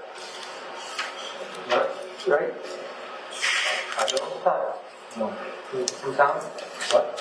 From Dover? From town? Kyle? No. Doesn't say anything to Kyle.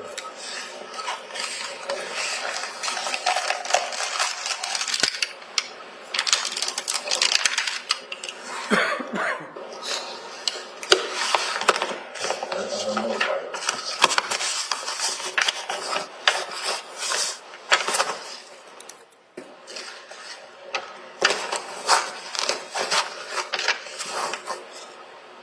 Kurt, What's here? I'm not sure at all. do you remember sending Kurt a text message?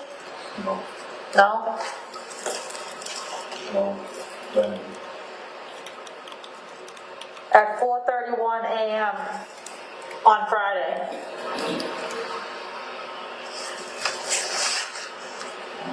I don't know.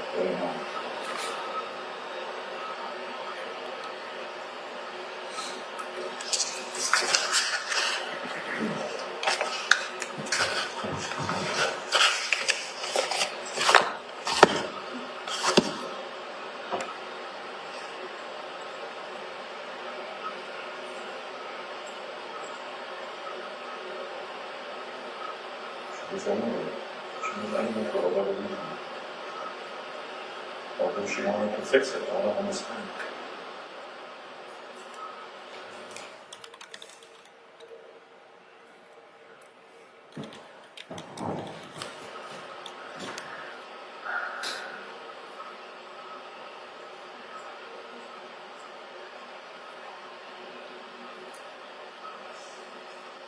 You sent Kurt a text message at 4:31 a.m. on Friday stating, Kurt, I am sorry, brother, but she is a vindictive devil. She played us all. I am really sorry, brother, but she manipulated us all. Love you.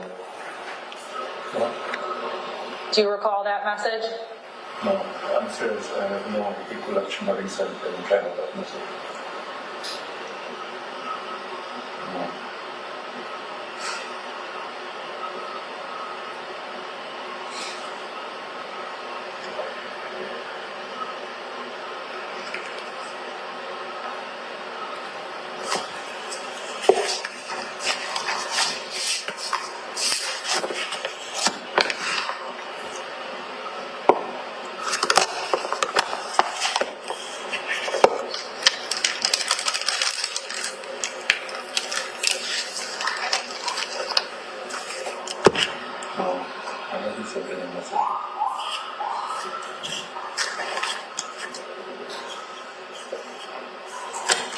Yeah, you sent that message. Did. I really have no idea.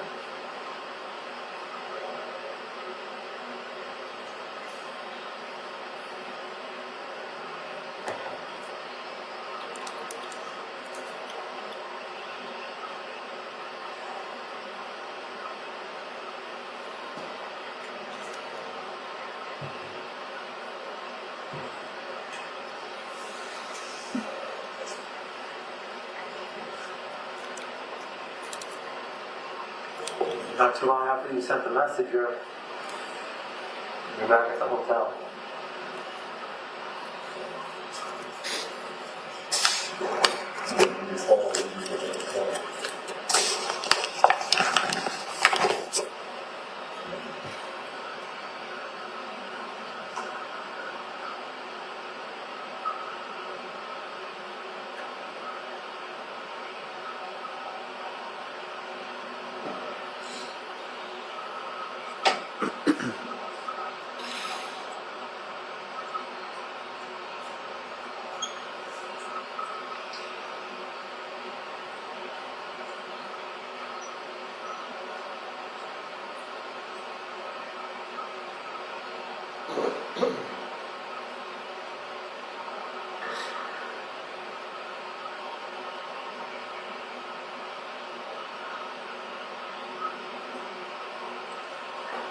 Oh, Eric, this isn't going away. The only way we can get headed in the right direction is just behind us and just please talk about it.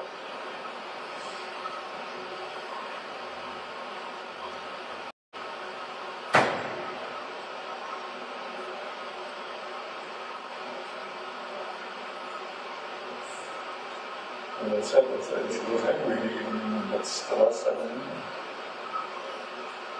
I'm not sure if she walked away or just sitting there.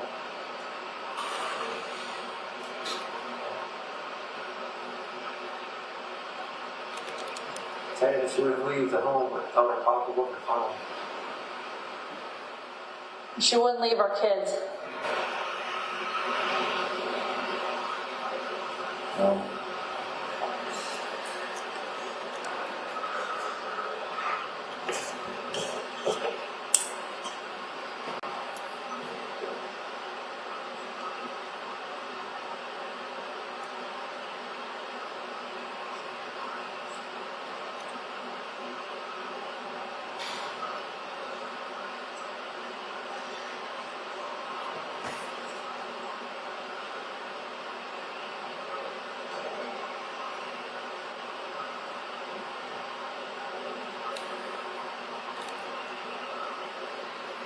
Think about our kids, Sarah. We can't do this with the kids.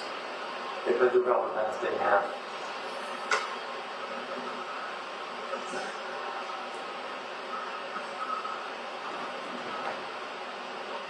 What do you think happened? I don't understand.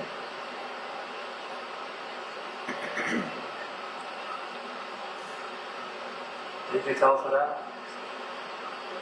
Did you tell us which was?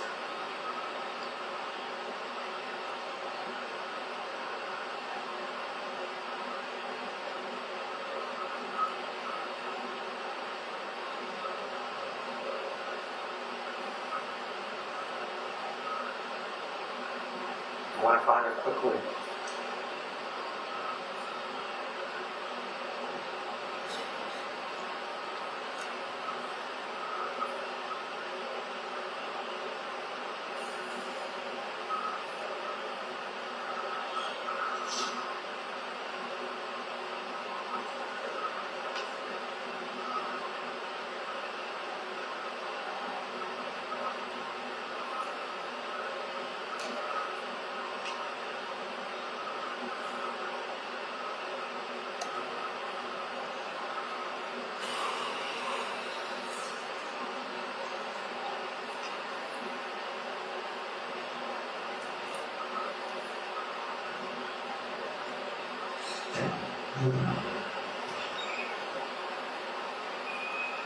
You were on top of that mountain that night. What's that? You were up on that mountain that night.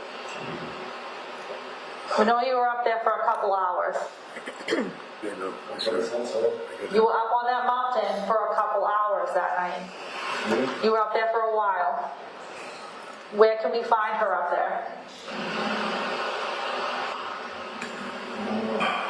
I don't even know when I was up there for a couple hours.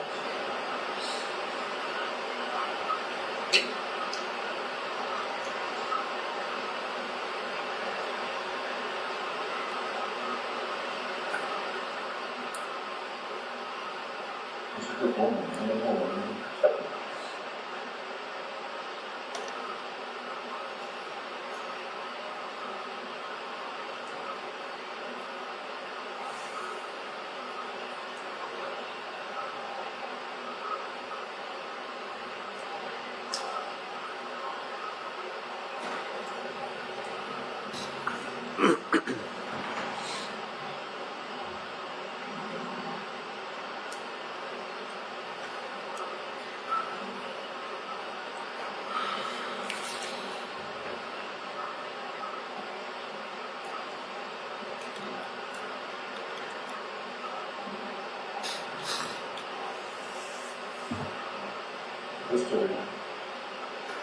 Updates today? Today's Saturday evening now.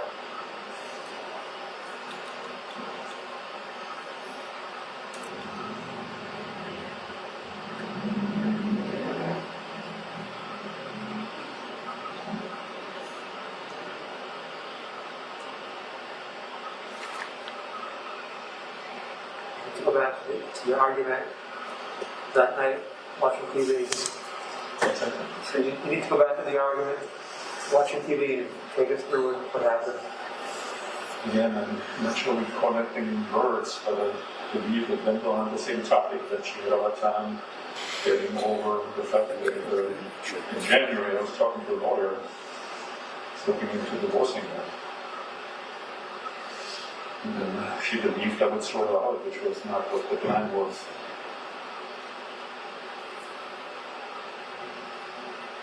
Or the idea, that was not the plan actually. I'm just playing this out. This is a potential projection in terms of what I'm supposed to do or we're supposed to do.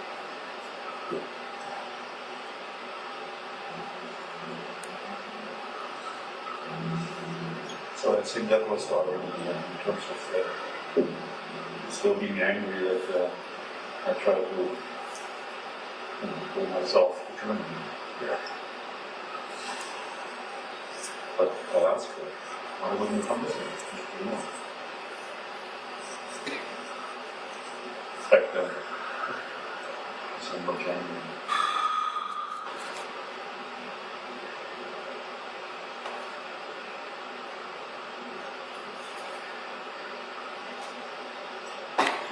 What happened next?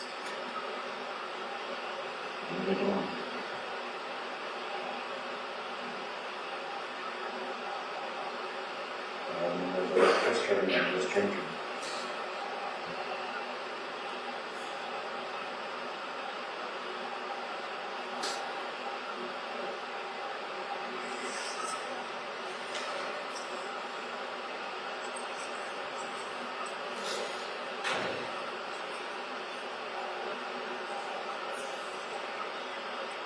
Maybe you could have more argument, I don't know.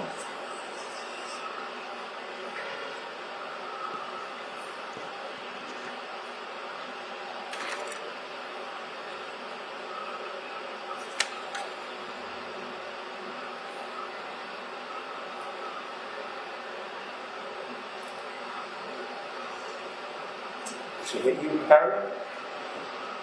At night? I don't think she did.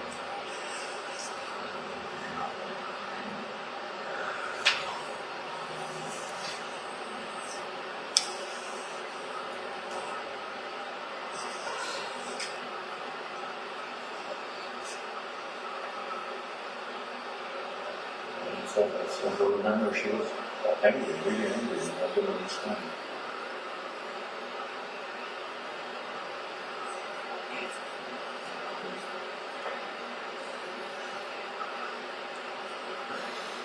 All kinds of words.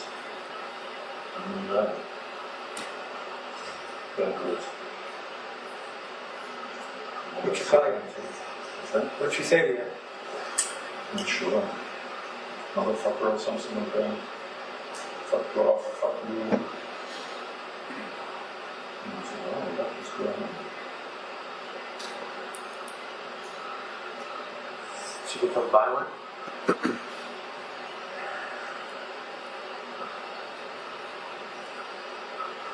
Not sure. Something like that. So how do you have that? Was that from just a slap, or was that a punch? Something. Was it her hand or her object?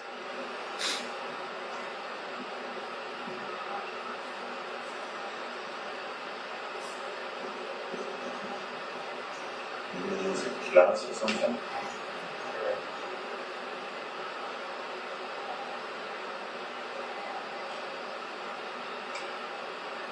So you have to defend yourself. You got hit in the head with a glass. It's glass all over the bedroom. Glass. Mm-hmm.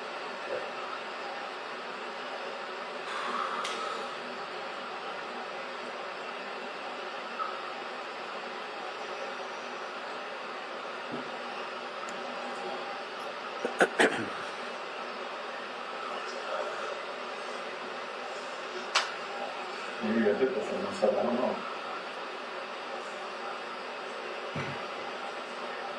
Naturally, anybody wouldn't get hit in the head with a glass. Like I said, there's glass everywhere.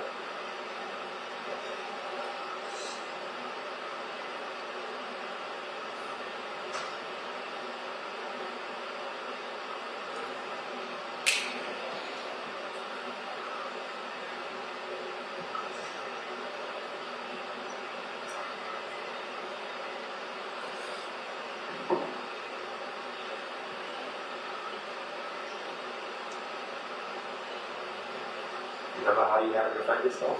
What happened?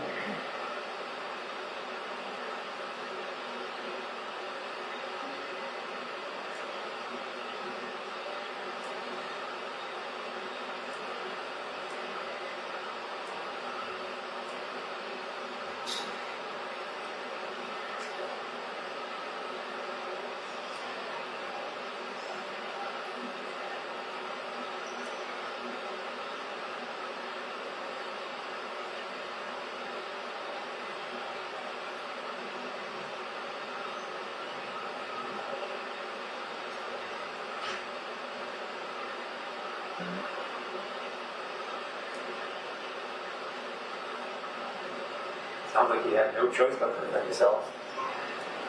You always have a choice, no? What's that? You always have a choice. Yeah, but I mean,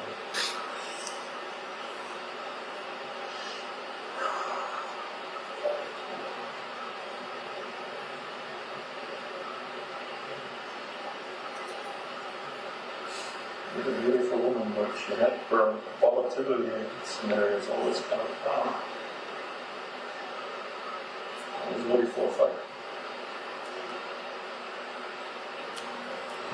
Verbally, to be honest. yeah.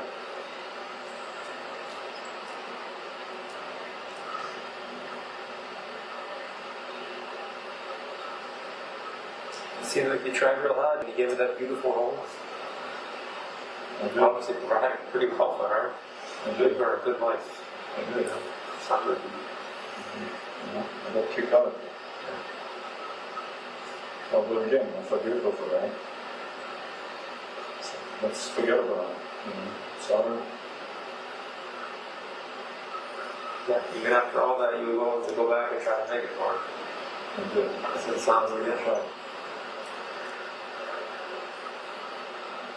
I really did.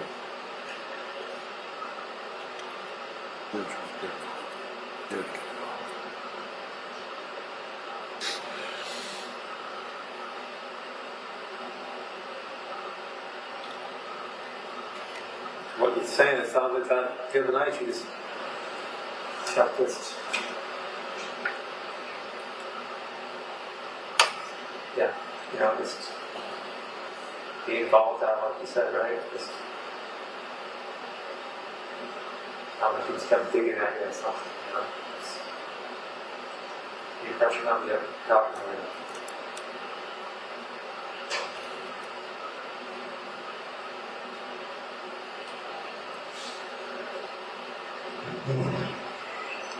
I'm sure you just happy to be sitting on your freaking couch, you know? Sorry? I'm sure you're just happy to be sitting on your own couch, you know? Or you don't have to deal with, you know, an argument. No, I didn't want to deal with it. I didn't. No. Sorry, just happy. No interest in arguments anymore. Yeah, I'm sure you're just happy to be back in your home. It's actually true. Yeah, I no. felt, since a long time, since 3 months, I felt somewhat more peace that I wasn't running around trying to find some kind of shelter. And protecting myself from COVID-19 with nobody helping. But again, that wasn't the point. I really appreciated that she provided a home here. Really like to love it at all. Let's make it work, let's have peace, and let's forget about all that. It was her suggestion actually several weeks back. Let's have a clean slate. Just let heal and now talk about the old stuff that she couldn't let go. She came up with the resentment feeling that she still had, and she said, I have to talk about it. And I have some resentment too. But let's just put them away for now. Let's see how it goes. Yeah.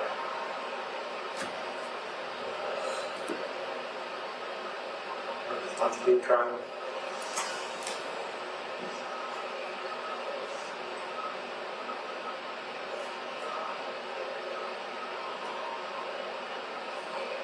It sounds like the argument was unavoidable that night. It was all getting around it. Getting around it.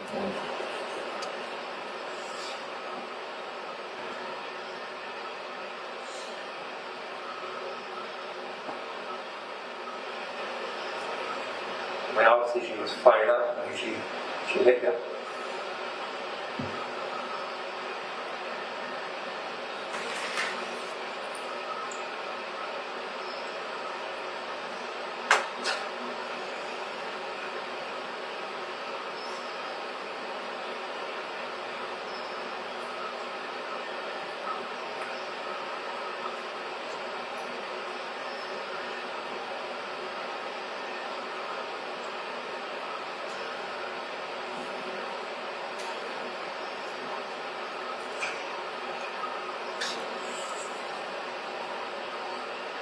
What happened after she hit you?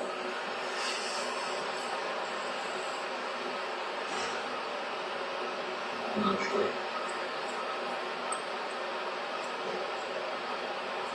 I'm not sure.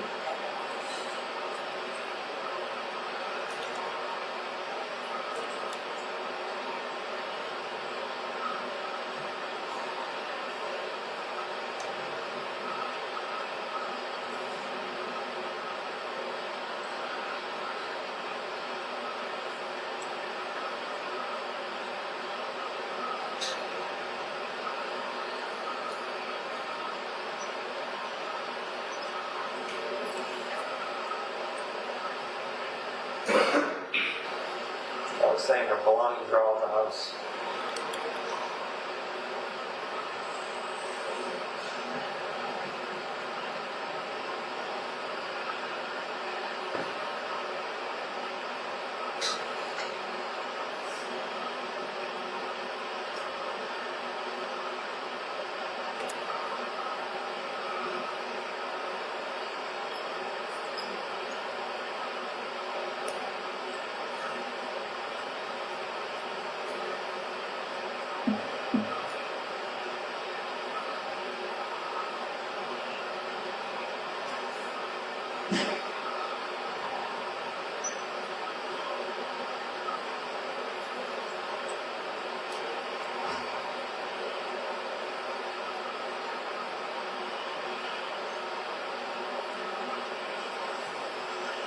No, she would have left out her pocketbook, phone, and especially her kids.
don't think he meant to hurt her. We're trying to make things better. Anything's been spot on again.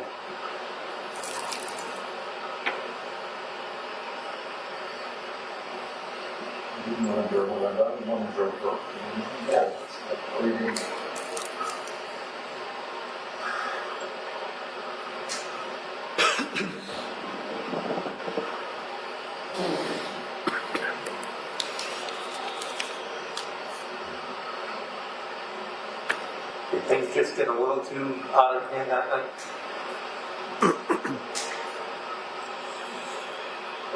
The booze is flying, she's angry, we're trying to make things better. It's a freaking perfect storm, you know, comes home.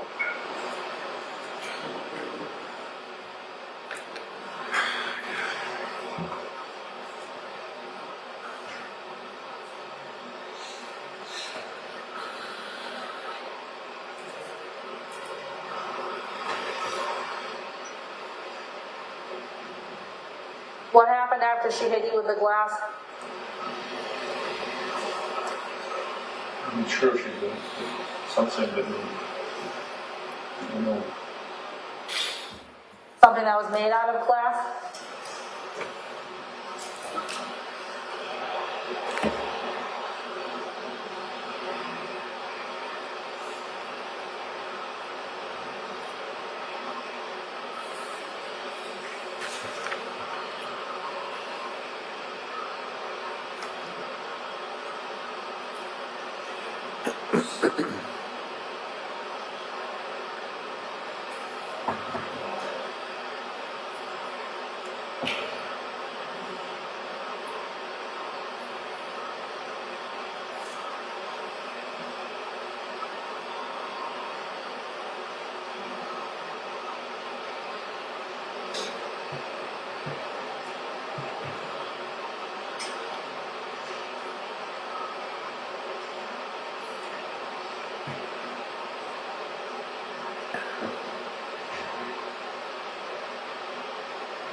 You want to go through this with you? You want to retrace this text with you?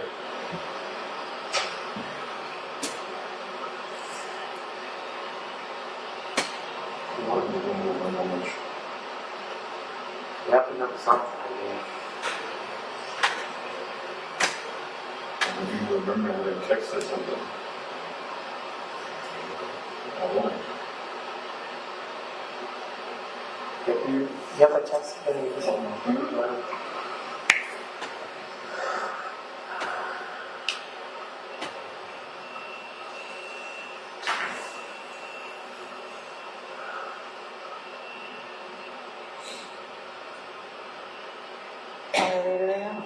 Yeah, this is the text.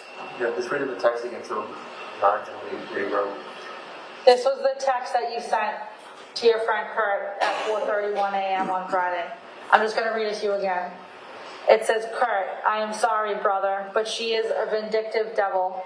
She played us all. I am really sorry, brother, but she manipulated us all. Love you.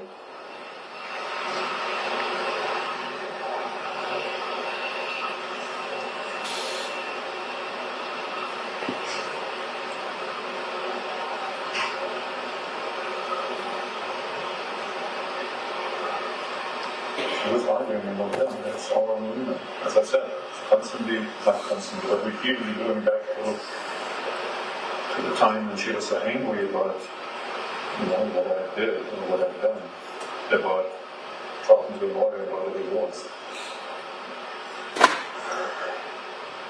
And she believed I was going to throw her and the kids out, which is not really what I had in mind.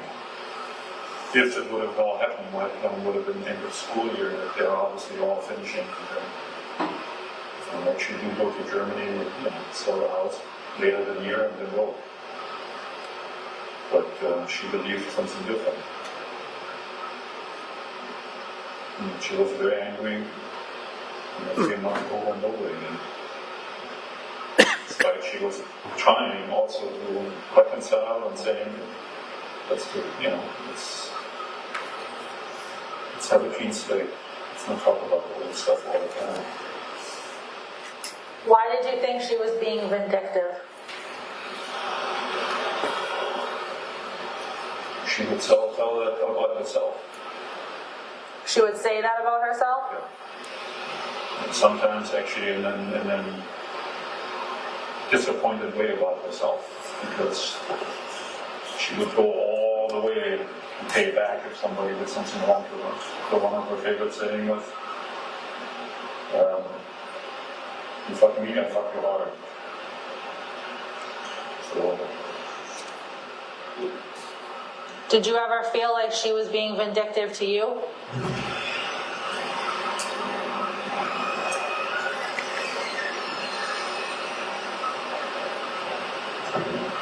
yes.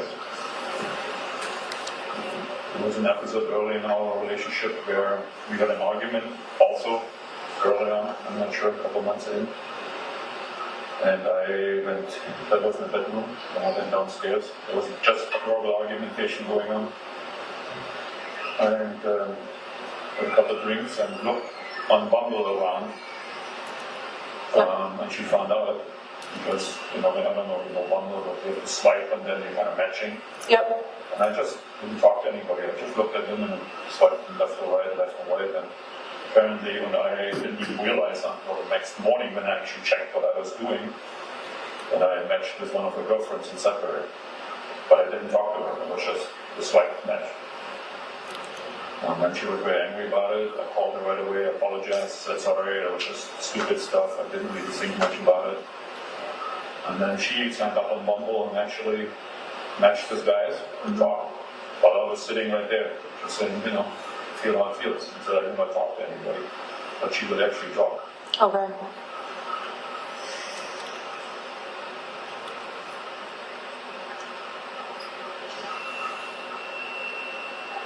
I found that a little vindictive instead of just letting go, but a small, unimportant episode, or in particular if there was no conversation with anybody going on. I'm saying more talking or no dating or something. Anyway. I don't think a restraining order was necessary, for example. I wasn't, in any kind of, could have handled divorce under one roof like other couples and then figure things out. First thing she did. Restraining order. Some of the prior episodes were related to that. It's not an excuse, but getting, poked or provoked all the time. You take your phone away and say, please don't do that, please don't do that. Let me see what you're doing. Let me see who you're talking to. It's a move over. But that frustrated me. It was time that she continued to do that. Mm-hmm. Although there was no evidence for her at all that I would have done anything. But she was very easy to believe, or she was very easy to believe that I was fooling around out there, which I did not do. Sometimes she would drive after me when I said, hey, I have a little thing going on with a friend, we're going to have some burgers, and she didn't believe me. Apparently she followed me. She believed I'm on a date. I wasn't. I was meeting with that fellow, it's a friend, a male friend, and I had a burger.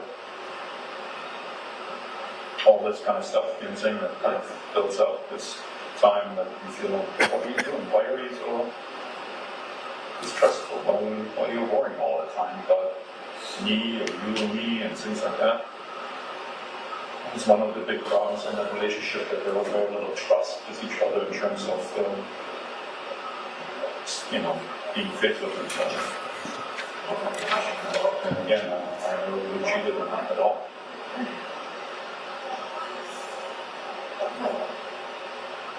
So anyway, so she has that. She knows that herself, and she would actually mention that. It's like, sometimes I think it goes a little overboard. It would be that I'm going for the full payback and beyond, just because I'm angry about certain things. What makes you feel as though the restraining order was unnecessary? So again, I didn't see the need for that because the episodes that were prior to that was, not immediately. It wasn't right there, and then she had to call a restraining order. She should put the restraining order out of, in my opinion, she wasn't afraid of me. She was not. She would actually argue with me even, the night before or 2 nights before the whole divorce thing happened. And as I said, if I did push her, it was typically related to something that, again, she grabbed my phone again and checked it out without me giving permission to do that in terms of, yeah, do it or not. And again, there was nothing in there anyway, but just the fact that she constantly did that.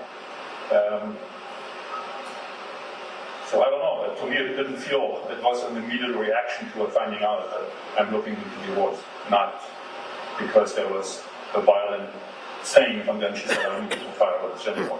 And that's what I'm trying to say, that there was time, significant time in between. And I looked into divorce, not she. You know what I'm saying? So she knew that. She found that actually out, then retaliate in terms of now it was restraining order, you need to get out of here. And then following up with charges of stuff that was older. Which is perfectly fine, there's nothing wrong with that. I didn't say that. But the restraining order thing was clear. Move to just remove me from the house just because.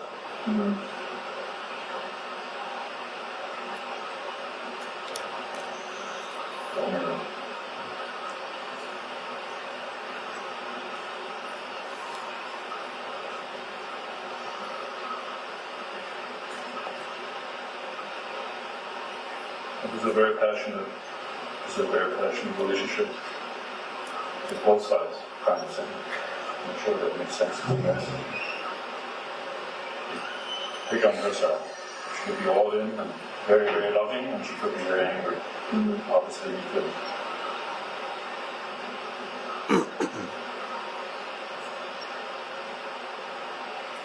I thought you really have a chance. Put that together.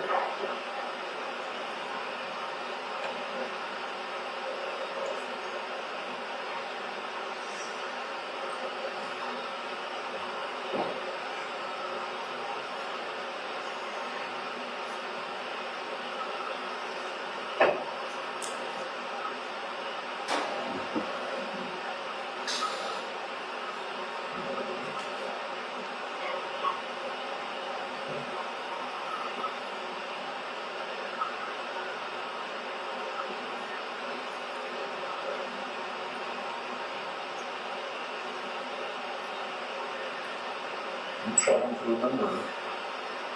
Yeah, I can see it. Okay, I'm trying. I know.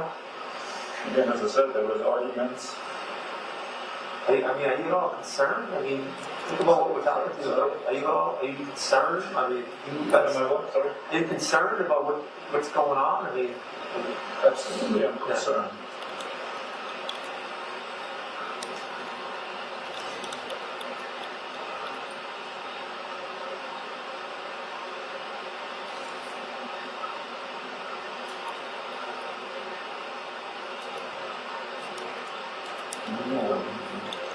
Bodies are checked out. I really no recollection about the text. I don't know how I got to the hotel. I don't know.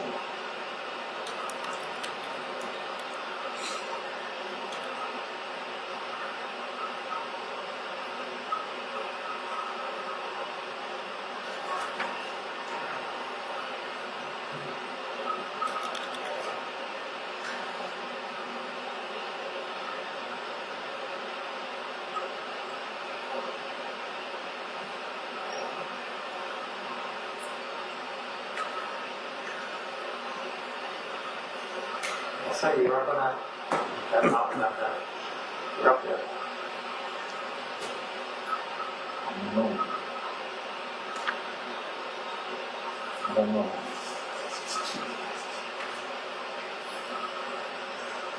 It's a pretty long hike, so I'm not sure.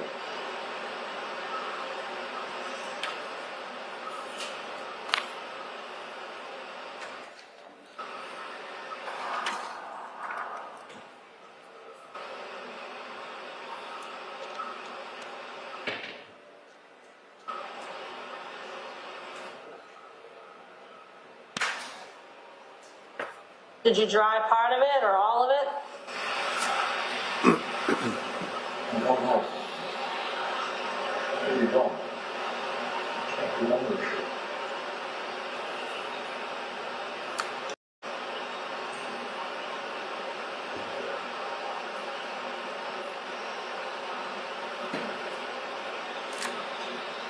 I remember again arguments happening kind of in and out.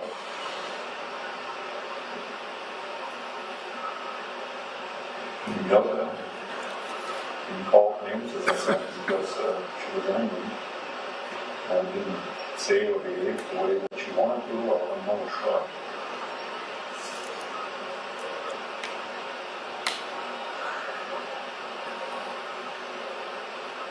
Typically it does happen when she has a lot of alcohol on board, so I think she jumped up or something during the game, and you doubt the game, that before, and then she turns off to go with angry.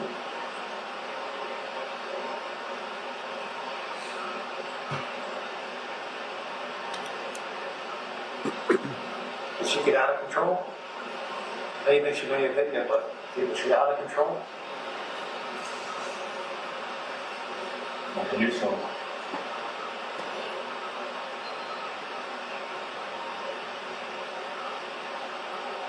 Did you have to keep your hands on her to calm her down or protect yourself?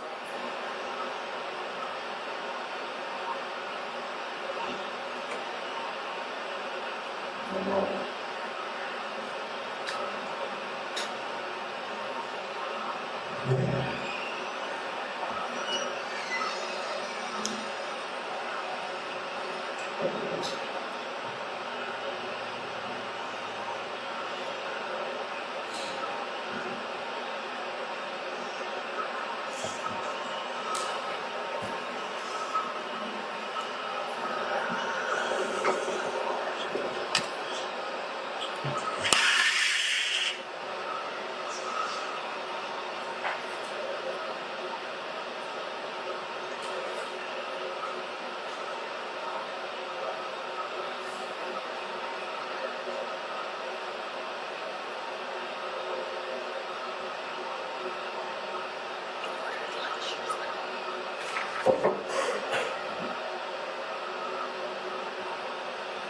I said, we just want to find her. We want to find her tonight. It's been a day and a half now.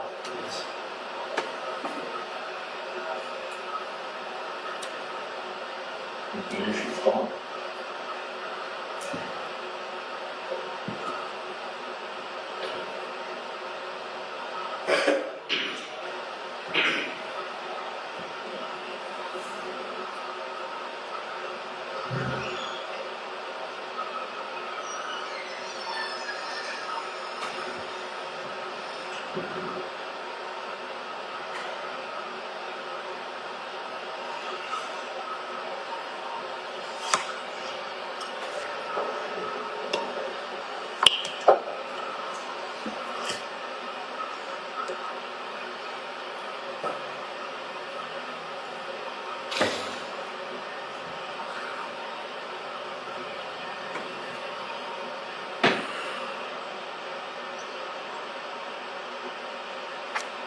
I'm sorry, guys.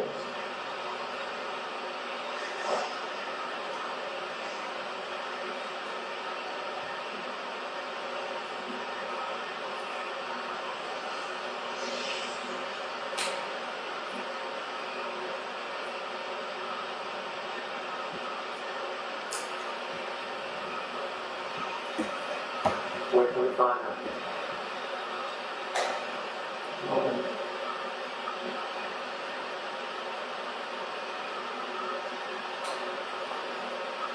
Which got someone?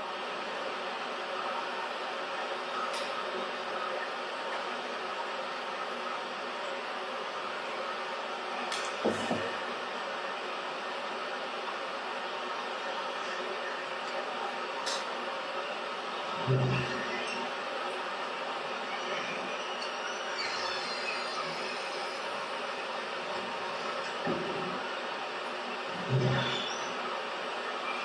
just want to bring forward to those kids. That's what we want to do right now. That's our goal.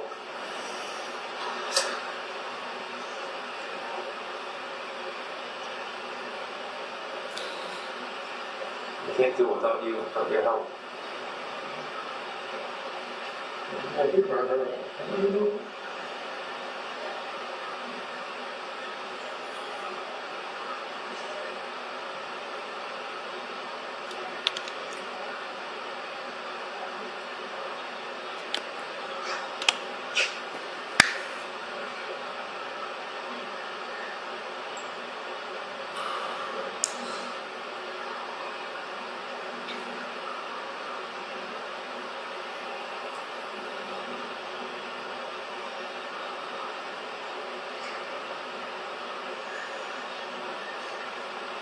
Just help me, Harry. Help me out here. Help me get to Holy Roaches tonight.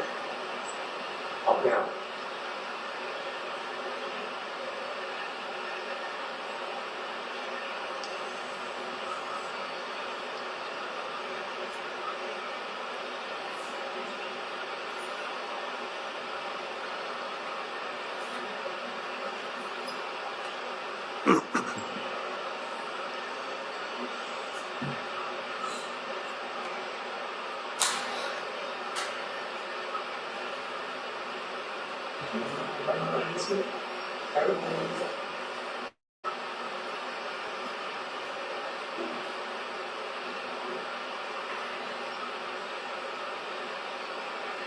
It's gotta be something you can remember.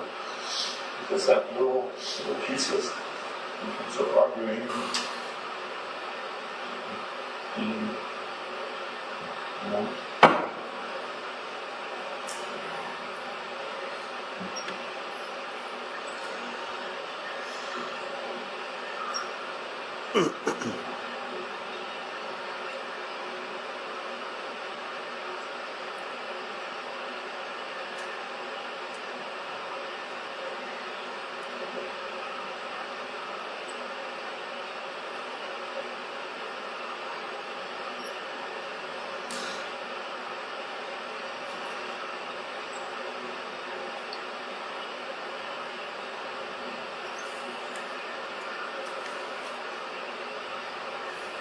I know you're trying. I can see you trying. I know it. I know it.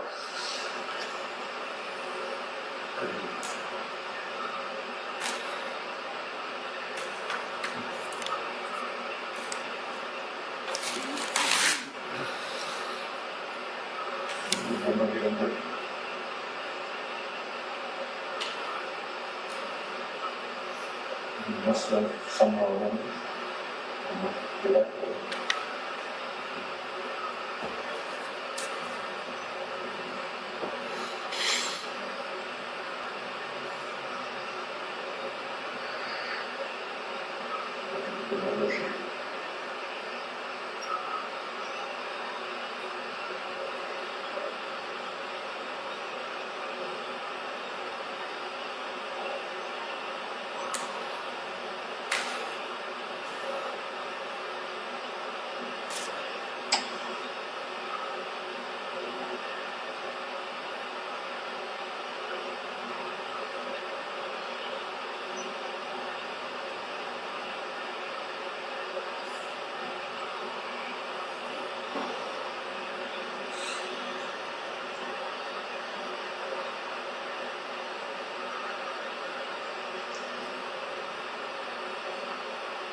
Speaking somewhere, right?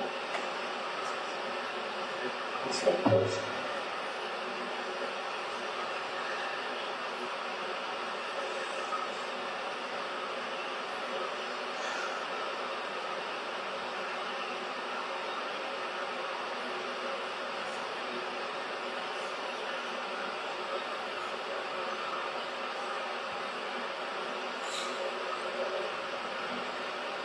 I don't know.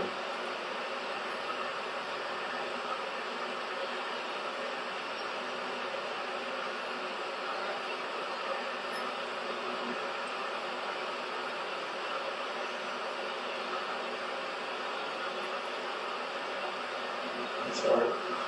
No, it's, take your time. I know this is difficult.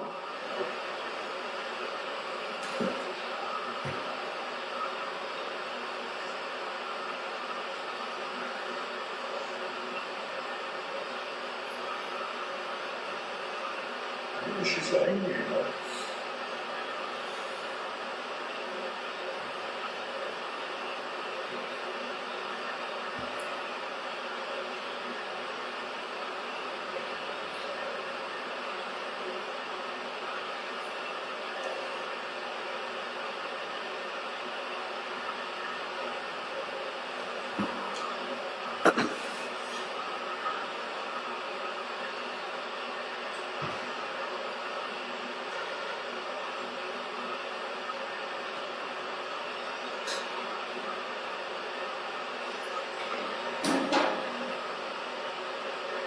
Tell me what happened after she beat the glass.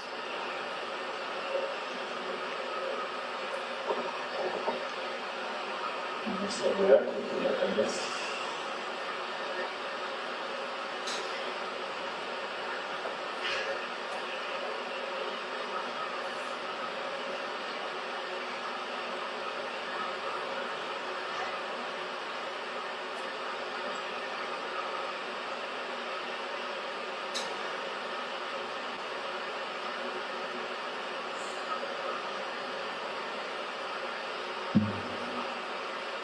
Did you hear back?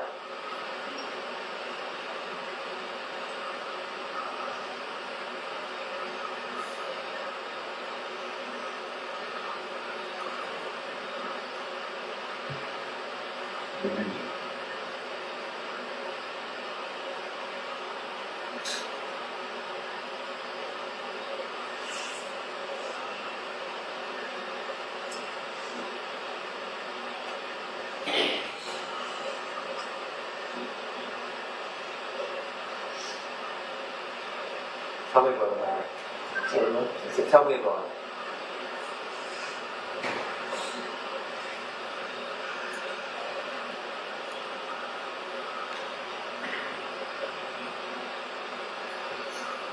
You should come down.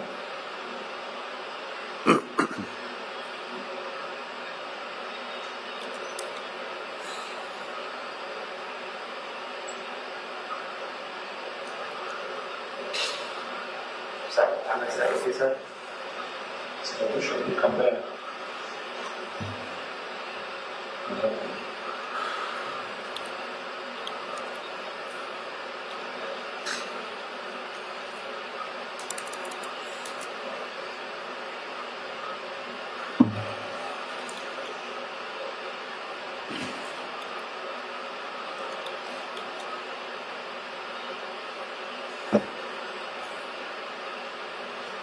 Hit you with the glass. Were you guys upstairs or downstairs? So I was upstairs. Upstairs. The bedroom? Your bedroom?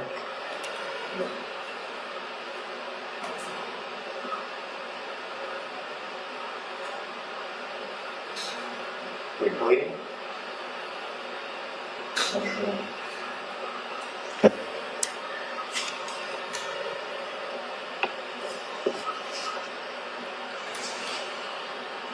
I don't know if it was glass or something. Okay.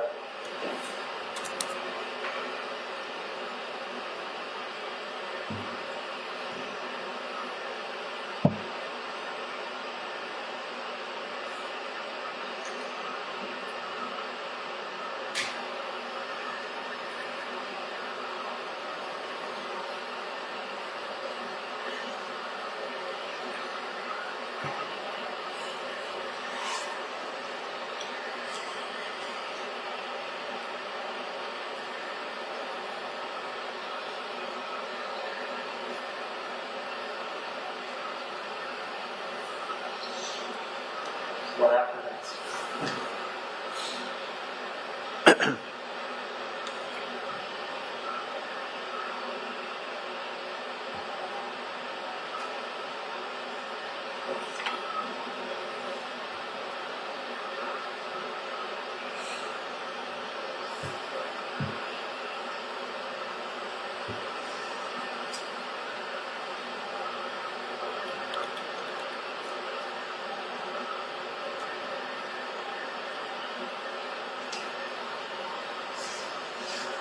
Okay.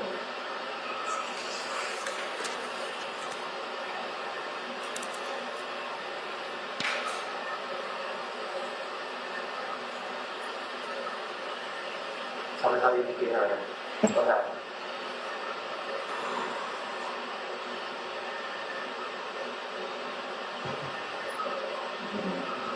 I don't think I did or something.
Remember what you hear?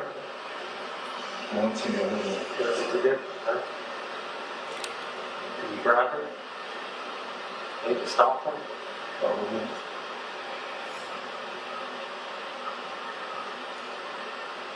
Do you know where you grabbed her?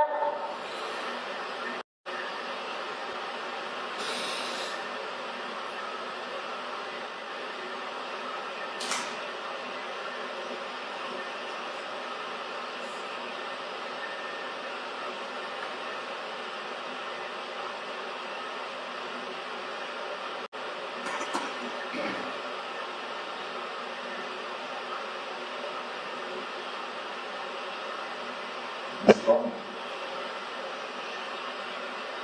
Yeah, it's gone.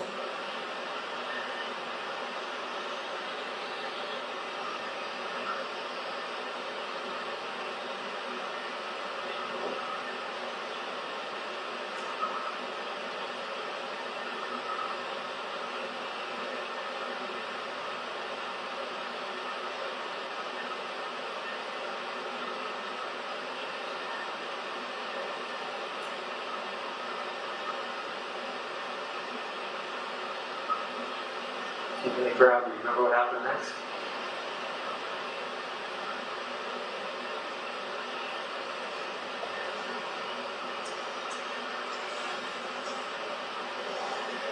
Maybe must have made snap or something. I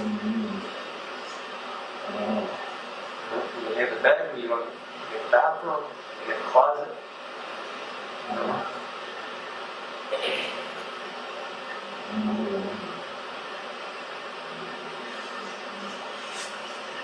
I was in the bed area, but I'm not sure if you were in the bed. What? I said, I think it was in the bed area, but I'm not sure if you were in the bed. Okay. No, I'm not sure.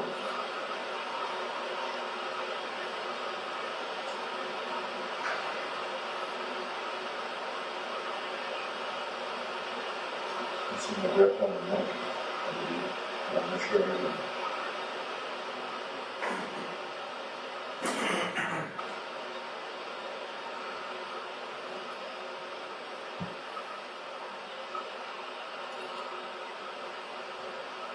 What happened after you grabbed her?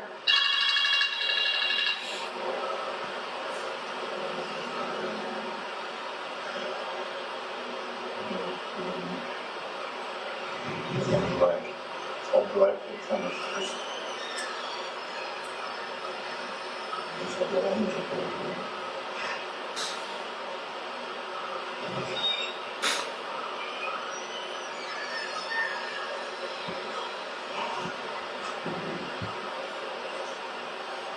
Did she passed out?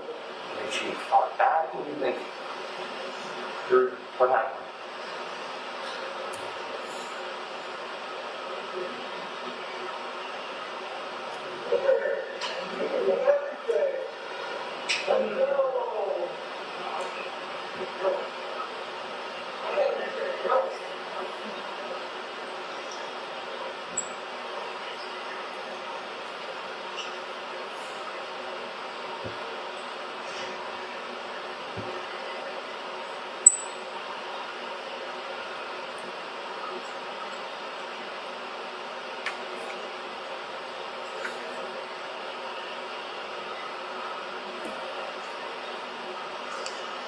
Did she hit you back?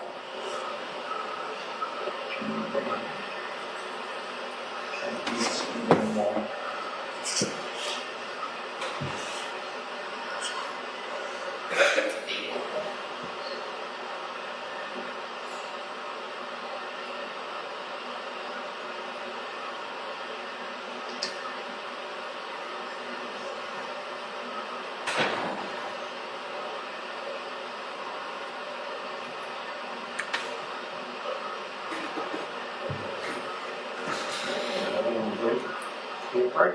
Yeah. Okay. You do that? I'm going to take a short break. It's 7:29 p.m. We'll stop the recording there.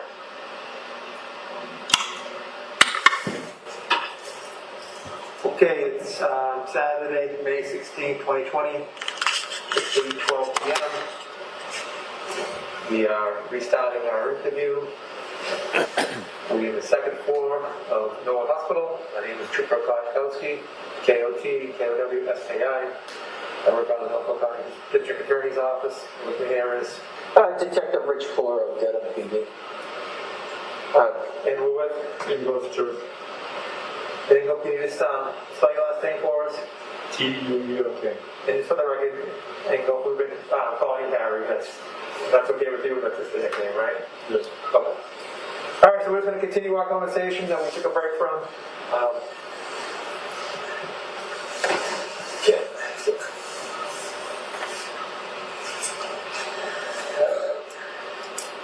So, Harry, I just wanted to touch upon some of the comments going from the hotel for the past week.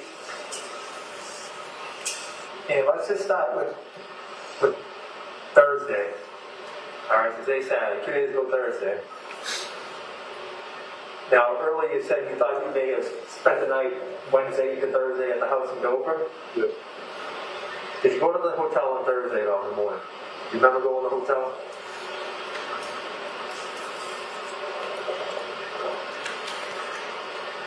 I think I did on the way in Staples, yeah. Okay. But again, it's difficult for me to really remember stuff, but I think I did. Okay, so you think Wednesday night you sleep in Dover, Thursday sometime in the morning you go to Staples? I had to go to Staples, fix things up, yeah, in Dedham. In Dedham? Yeah. Okay. And then you think you went back to the hotel? I actually briefly went to the hotel, not exactly why and what I was looking for, but I think I did. Okay. What were you driving when you were The Jeep. You driving the Jeep? Now, I know you told me before you drove the Mercedes up from Florida. Were you, the past week, have you been driving the Jeep often? Like, how often were you driving the Jeep? Pretty much every day. Driving the Jeep every day? Okay. And the Mercedes been where? At the hotel? It's parked at the hotel. So you've been taking the Jeep from the hotel to Dover and wherever else you've been going? That's all. Okay.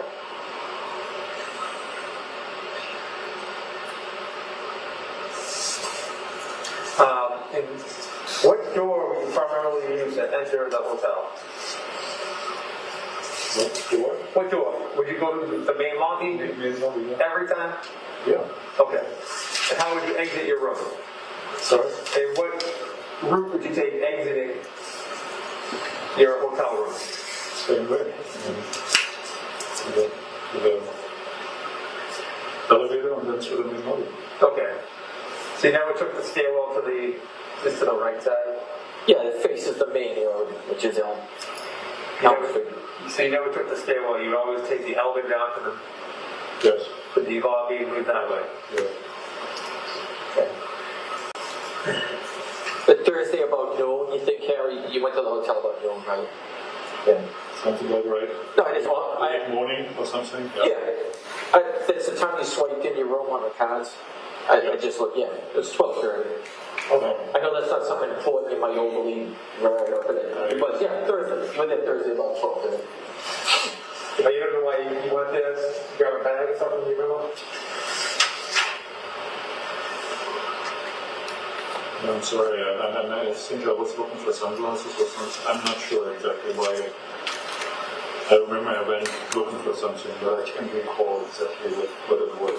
I'm sorry about that. Okay. And that was the only time you were at the hotel on Thursday, correct? Correct. And then you went back to Dover? Yes. And you spent the rest of the day in Dover, right? Correct.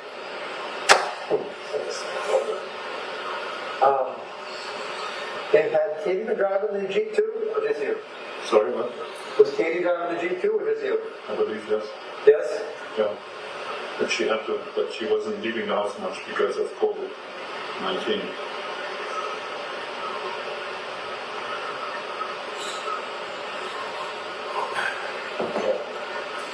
So she would just take it to run errands and stuff like that? Yeah, although again, I was running mostly errands right now. So for the past week, you've been mostly in that Jeep? Yeah.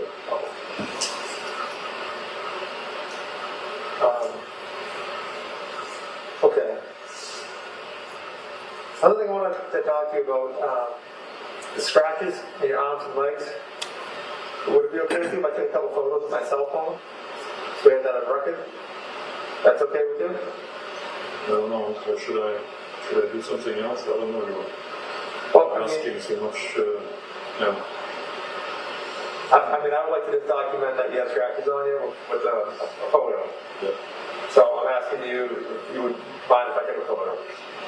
It's okay? All right, let's just do that real quick so we get that out of the way.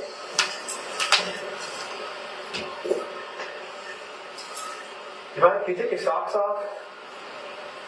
Yes.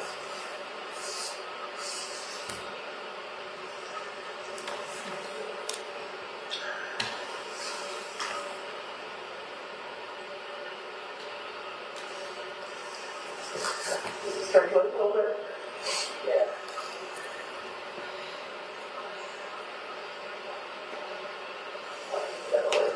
Can you your right leg here, please? You mind taking the socks off?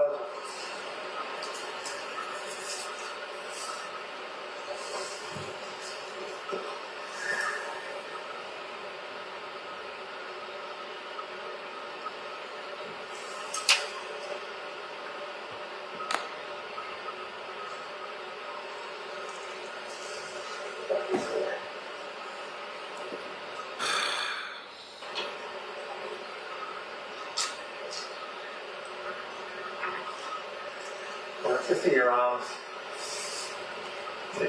You look your shirt up and your biceps so I can see if you're doing one there. Is that it? Yeah. Okay.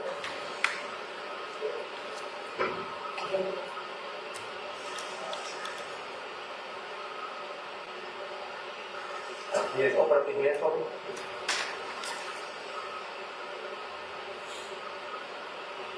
Can you bring your hand over?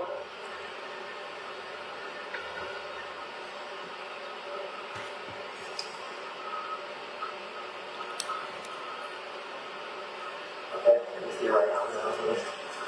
Can you lift your shirt up so I can see your arm? There's no stretching up your arm, right? No.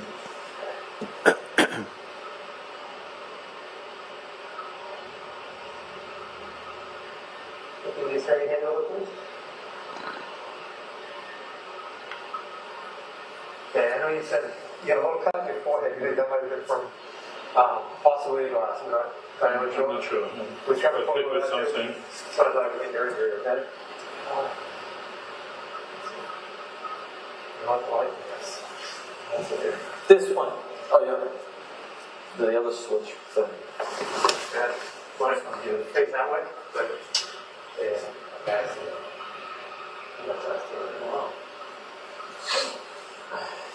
That's it right there, right above your left eye. The other right there too. Oh yeah. You want to do that for me? I'll pull your hair over.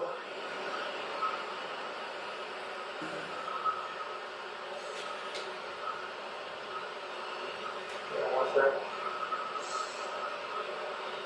Okay. All right. Thank you for that.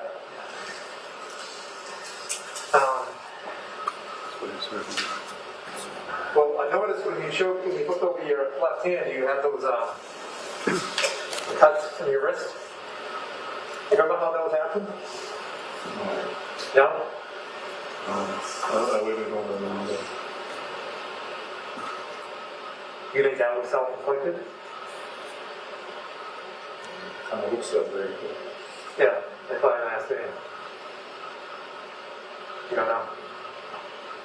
Do you know when that occurred? I really, I don't know. I really don't remember. It's a lot of stuff. Gilman, Are could you you a pause, big- please? Your Honor, would that be a convenient stop? Place to Sure. stop for lunch? Yes. 8:50. Yes, the top of page 51. All right, jurors, gonna take the lunch recess.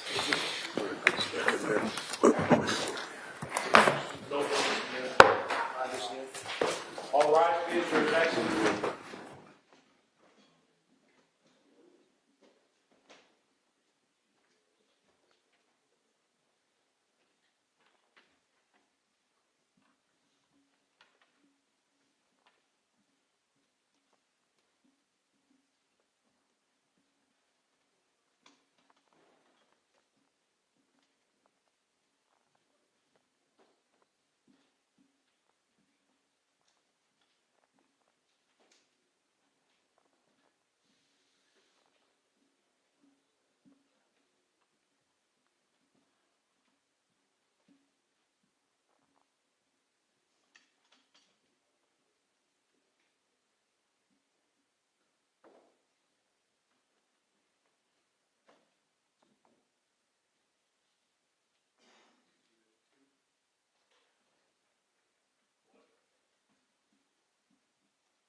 back in session. You may be seated. Ready for the jurors? Yes, Your Honor. Mr. Reddington? Yes, Judge. Okay. All right.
Court's back in session. You may be seated. Sergeant back? Sergeant Kotkowski, please. Okay. All set.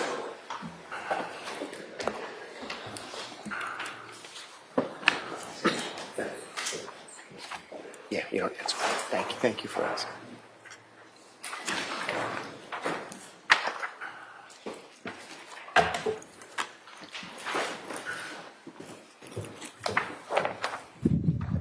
Ms. Beatty, the top of page 51 is the transcript reference? Yes, Your Honor. Okay, thank you.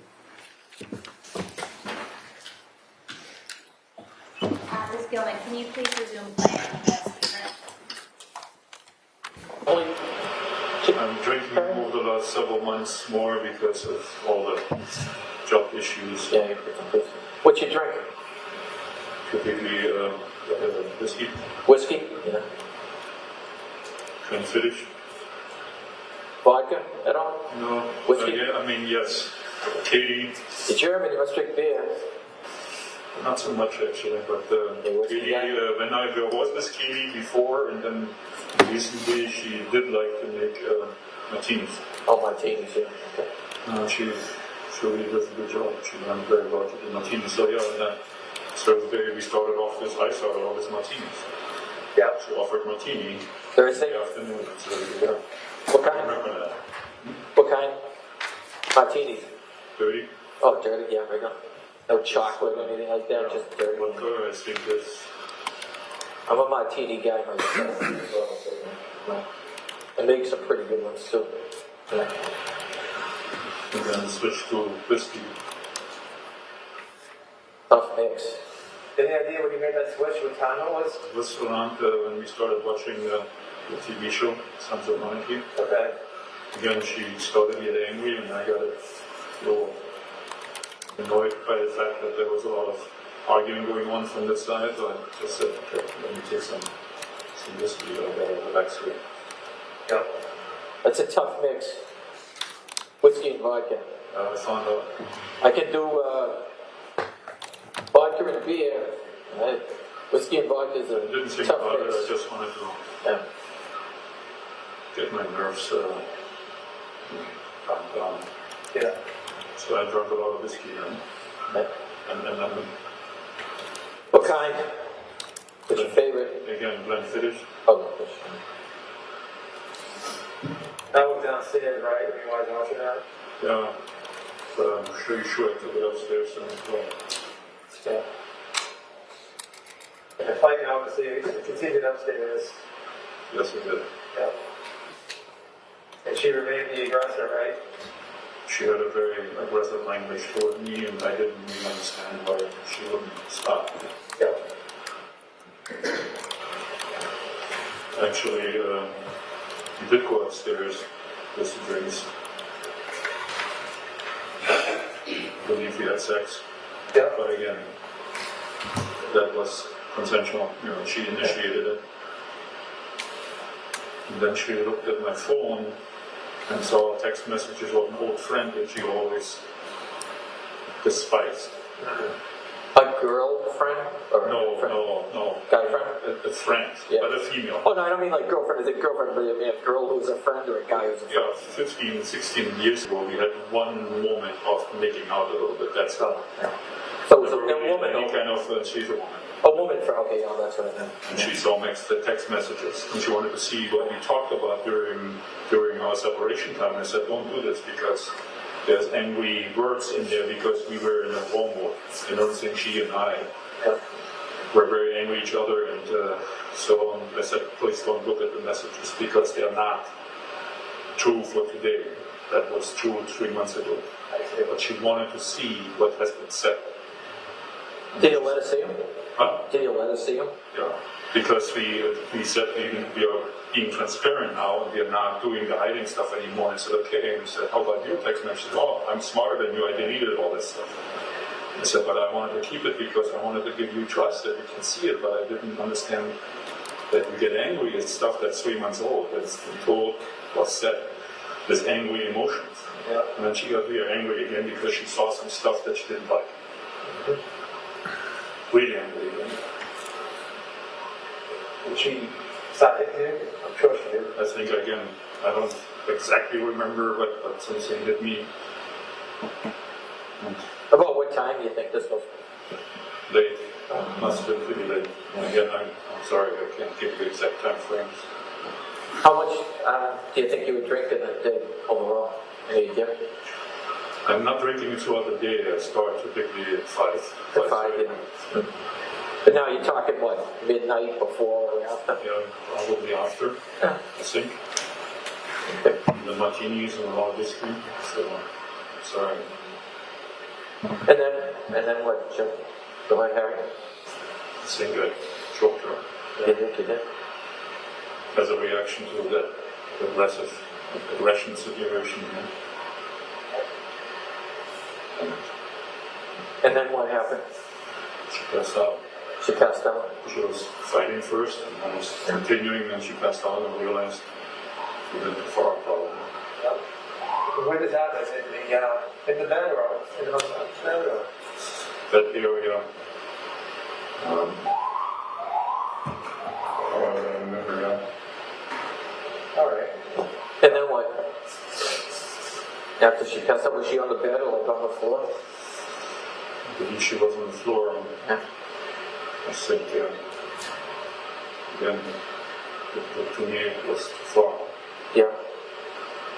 So now I panicked and said, I need to put her somewhere. So Yep. And then what? again, I have really very little memory about this stuff, and it's just a little bit there, and then I drove somewhere in the woods. I'm not sure. You drove somewhere in the woods? Yeah. Did you? What is that? How did you get her out of the house?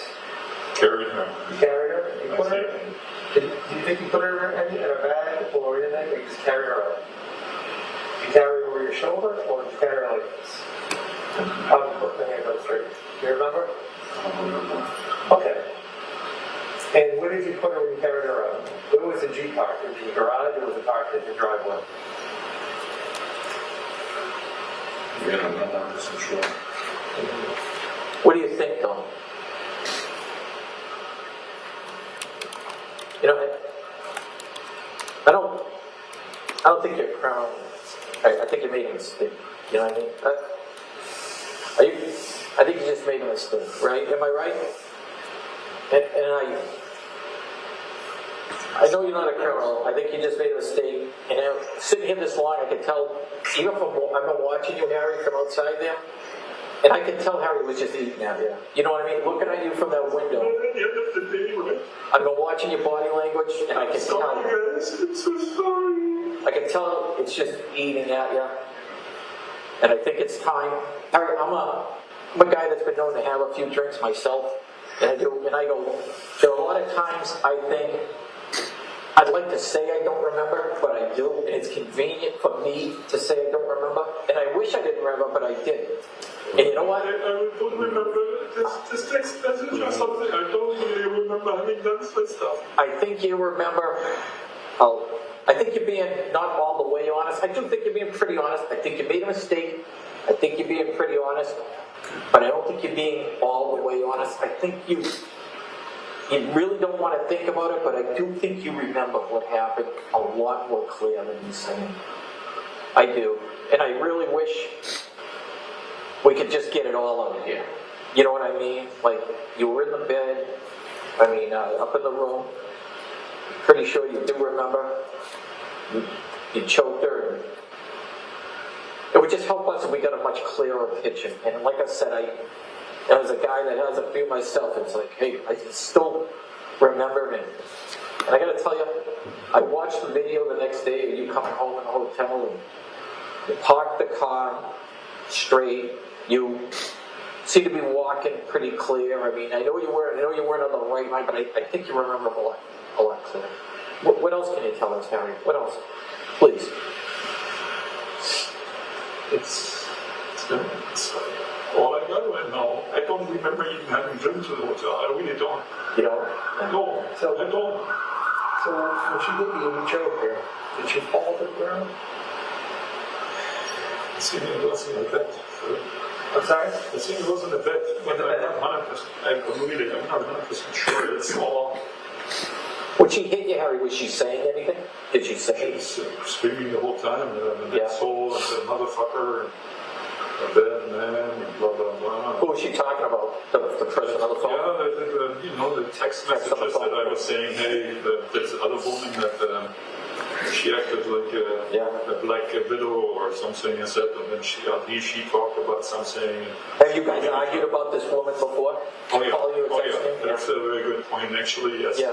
Right early in our relationship, she became suspicious of her, although there is nothing sexual or something. But that's something that just kind of ate at her the whole time. All the time. Now she's again there, and you're absolutely correct. What was her name? What? What was her name? Kate Kelly. Kate Kelly. Yeah. Where she live? New Hampshire. Not sure exactly where, because I'm just texting with her. Yeah. I met her many, many, many years ago.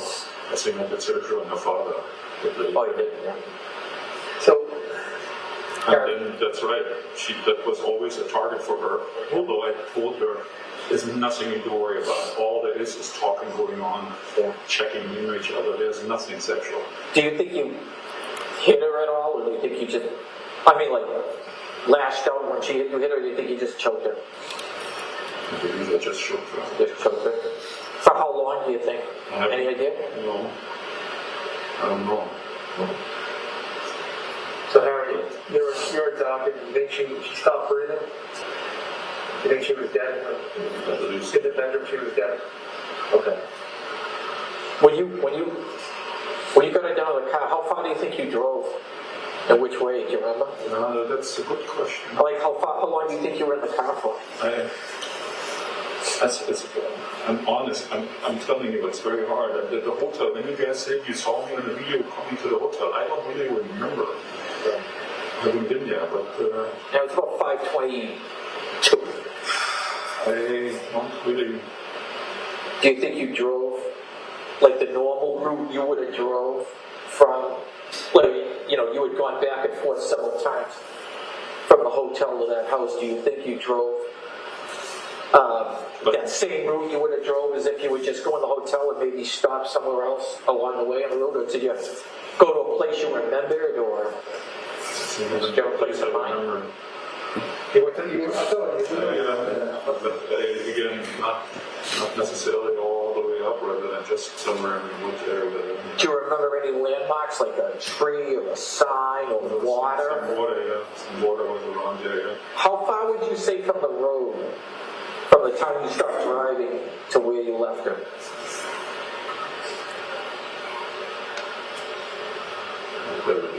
You know, Did you leave her in the ground, like, you know, next to a tree? Did you leave her in the water?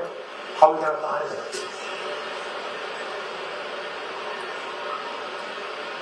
Was she in grass? Was it gravel? That's in the books. It was in the woods? did you just carry her like regular, or did you put her in something? Or carry her, I mean, a bag, a box, or anything? Not that I remember. No? Okay.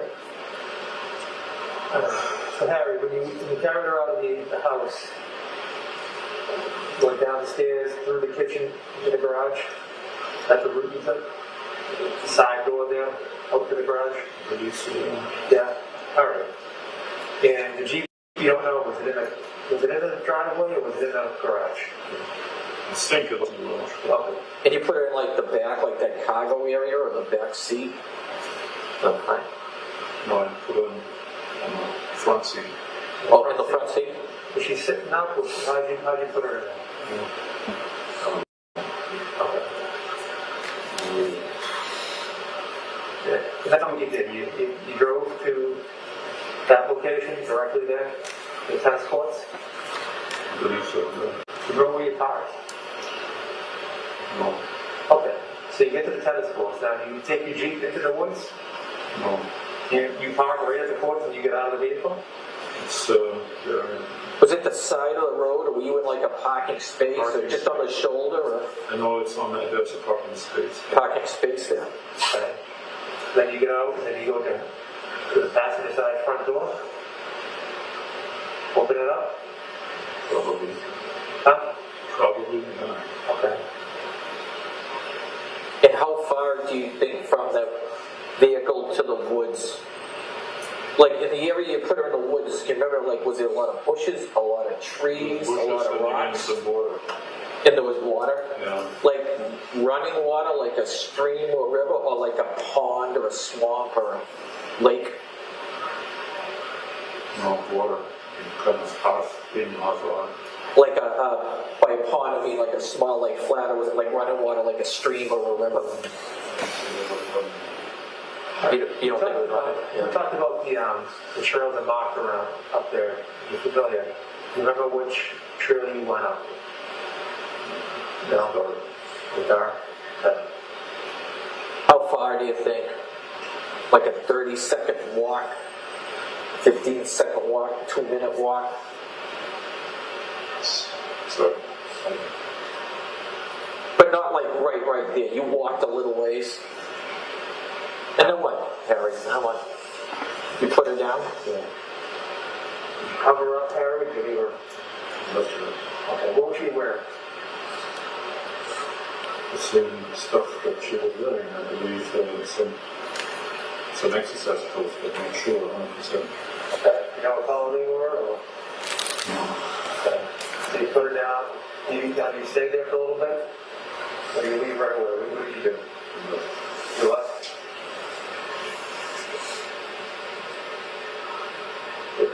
When you left, I'm not sure about all the timeline. Did you go back to the house at all? Or did you go right to the hotel? I'm not sure. You don't remember? No. So you could have done, either you could have gone back to the house, or you could have... I have no recollection or the hotel. I'm sorry, I missed that. I said I have no recollection when I got to the hotel. Go back to the hotel and go to sleep? I'm not sure what I wanted to do. Yeah.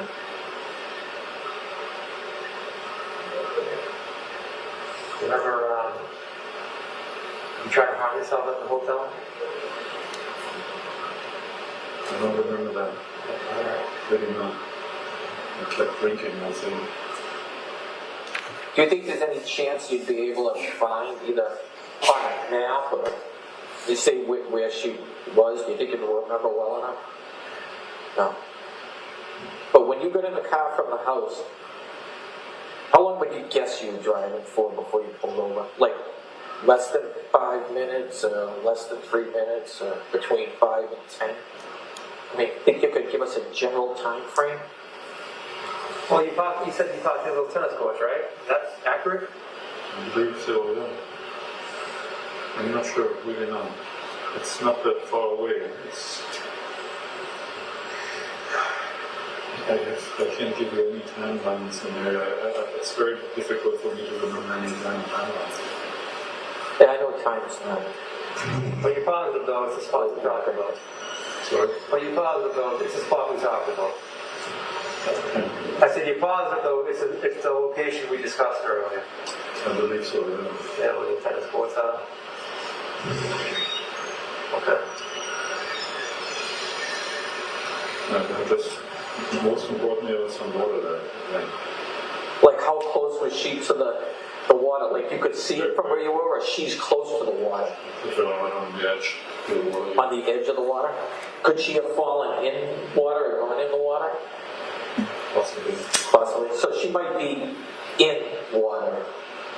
She could be. It's possible. Okay. But when you left her though, she wasn't in the water.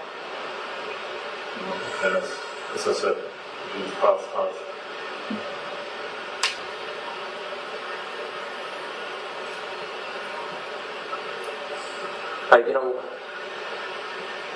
So you think there's a good chance anyway, or a decent chance she could be in water? I don't know. Yeah. But she could be.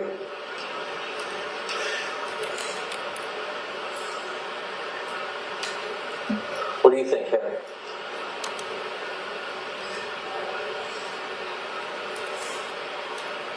Do you think you left her in a way where maybe you didn't want anybody to find her? Possibly. You know what, I really do appreciate you being honest, and like I said, I think the things are coming out, as things are coming out and you're talking about them, you seem to be remembering a little bit more. Now, I mean, to me, you've already gotten over the hump, you've already gotten off the hard part. I mean, she hit you, you kind of lost your mind, you guys were both, you and her were both drinking all day, you had that bad 30 seconds, the bad mistake, but I mean, you had a bad minute, a bad 30 seconds, whatever it was. But now you're being honest about it. And what we'd really appreciate it if you were all the way honest. Talking to people now, there may be some luggage, some other things missing from the house, and I think maybe this part you're honest about what happened, but I think you might be embarrassed about what happened after. But I think right now you need to be honest all the way through about everything. Did you put her something and maybe try to weight her down and put her in water where no one would find her? Is that what happened? That's kind of the feeling I'm getting. That maybe I wasn't in your shoes, I can't say what you're thinking, I can't tell you everything you remembered, you didn't, but I think maybe you tried to put her somewhere where you thought no one would find her.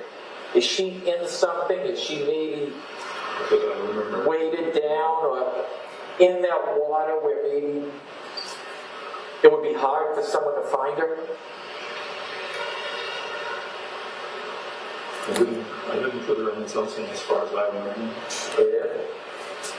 But she could be in the water.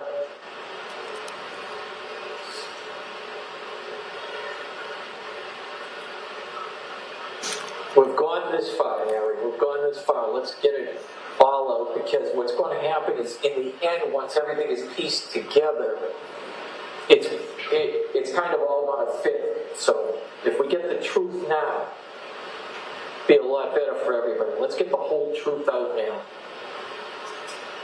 Like, maybe you can give us a little bit better area we should look, and I think you can give us how we should look.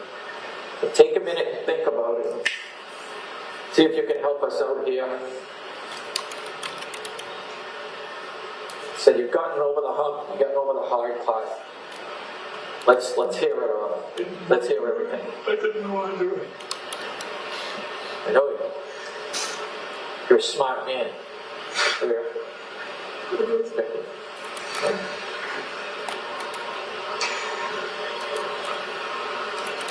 Is she in any kind of container, Harry? Not that I remember. No? No. When you carried her out, did you carry her like in front of you, like to here, like a scoop, or over your head, or over your shoulder? Do you remember? I think it's more 2 hands, I believe. Like in front of you, just held her in the front? Yeah.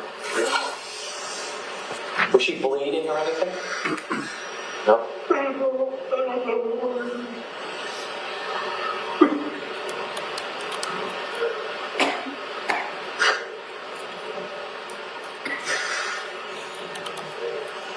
Just take a drink, kind of catch your breath, and think about it, Harry. So your cup's right there to you, right? Sitting right now. Right there.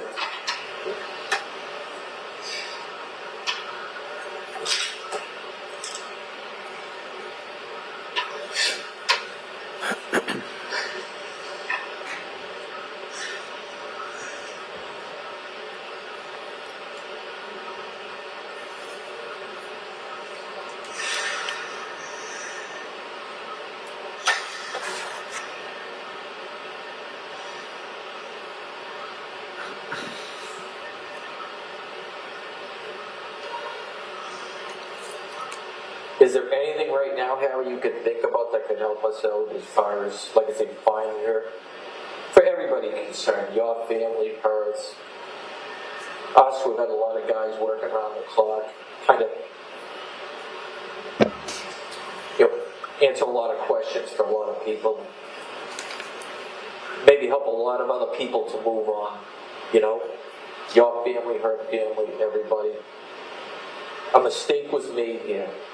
Let's do everything we can to kind of make the rest of this whole scenario as easy for everybody else as possible. You know what I mean? It's fine, let's get on with so that people can have the peace, have this ceremony for the family. And I think what Rich is trying to say is everything else you can remember will help us find her, just so we can go tell our kids tonight that we found her. That's what we want to do. We're past the hard part, Gary. We're past the hard part. We just want to go tell her kids and her family we found her. So that everything else we tell them. And that you helped us find her. That you made a mistake, and you helped us find her because you were thinking of them. A mistake was made, but that you care about these people and that you're thinking about them. And it might seem a little thing, it could be a big thing to others if you could just help us out a little bit more with this.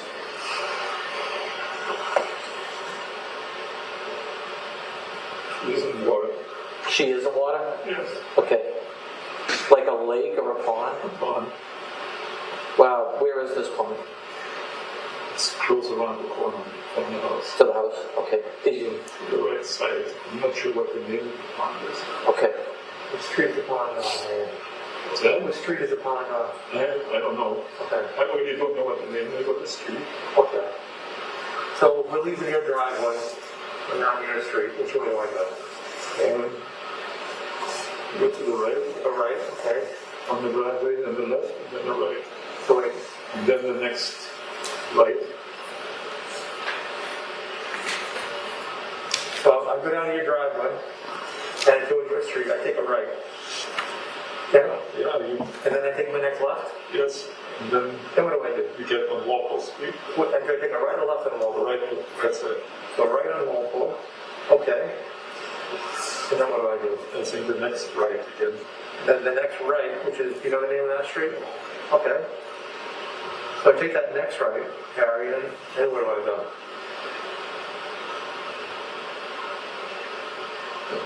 Not 100% sure. Because again, it's a little wishy, but I think on the left side of that street there are 2 new constructions.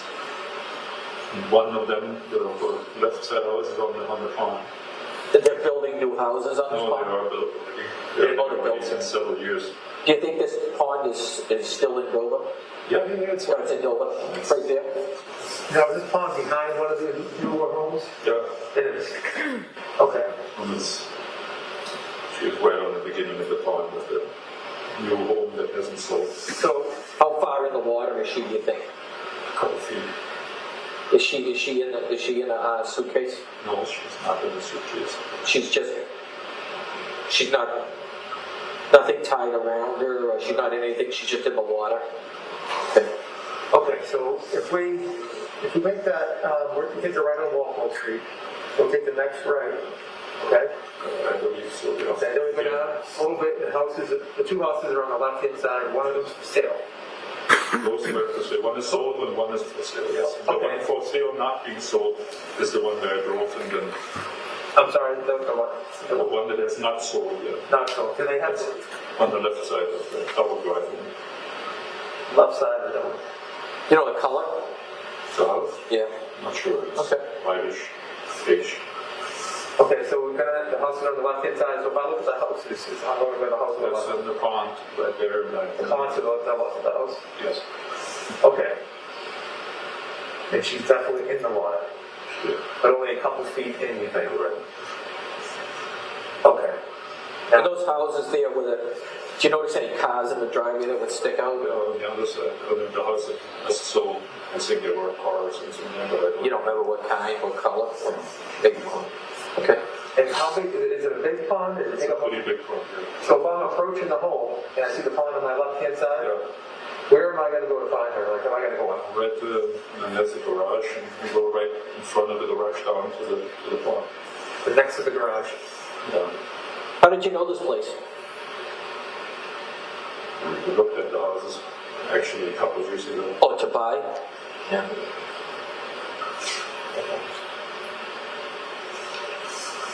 And there's nothing weighing her down or anything like that? Sorry, There's nothing weighting her down? I may have put a rock on top of her, but I'm not sure. That's Okay. Okay. But nothing was tied around her that's gonna be pushed her? So tell us after you put her in the pond, what did you do? And as far as I remember, but please don't take me for granted. Okay. Because again, it's not really all together. I think I go back home as a to-go, got some stuff, and then somehow ended up with it. So you go back home, you know what you picked up at the house? I think I'm wallet. You picked up your wallet? But I'm not sure. Okay. You know where you parked when you came back home? You pulled back into the driveway, into the garage, or did you leave the drive? I believe I was in the driveway. Up in the driveway? Okay. What door did you use? Did you go through the garage and the side door in there? I don't remember. Okay. So you go inside, you grab your wallet, you grab everything else? Probably whiskey. Some more whiskey. Okay. But I'm not sure. Again, I continued to drink throughout the whole thing. Okay. As far as I remember is concerned. And then what did you do? I'm sure again, somehow I ended up in the hospital. I really don't remember how I got there.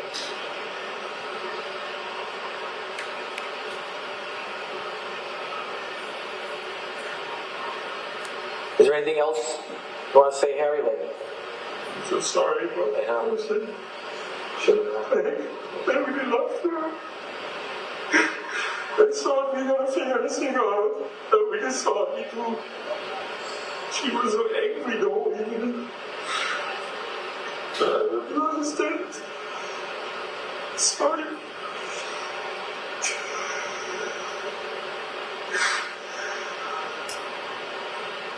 I don't know.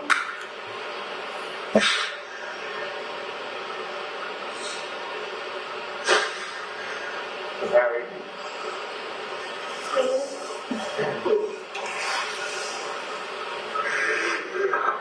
I'm sorry.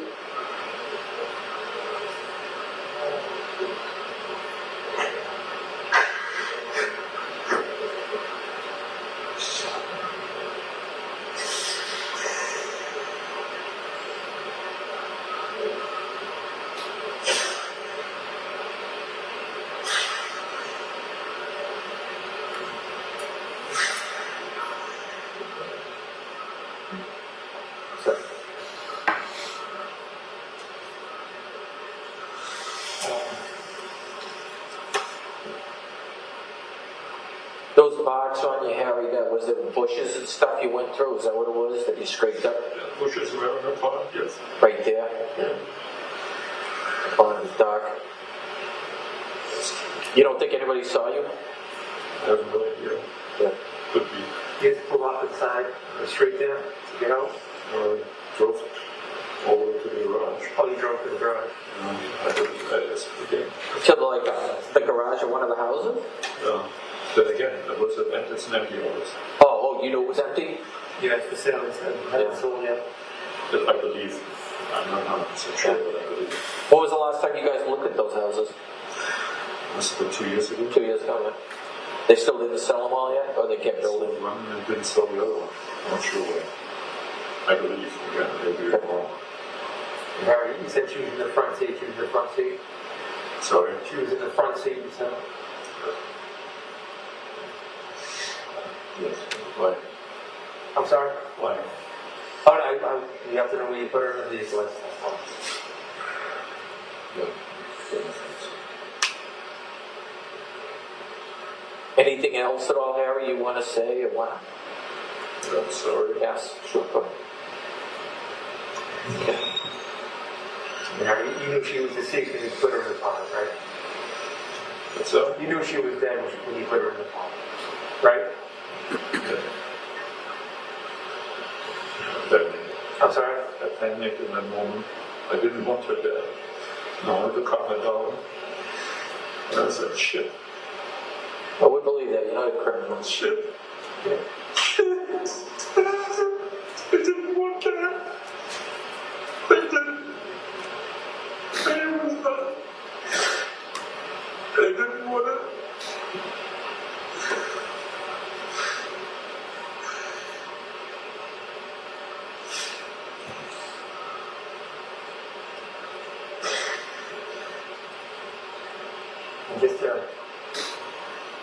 Just to, make sure we get it right.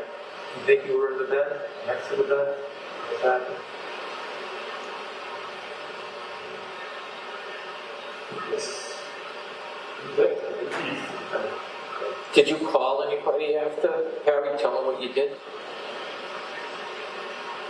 Again, I didn't even remember her text message, I suppose I'd say. Okay. I don't know. They don't remember talking to anybody else after this? No. Oh, I just wanted to hide in the hall and disappear.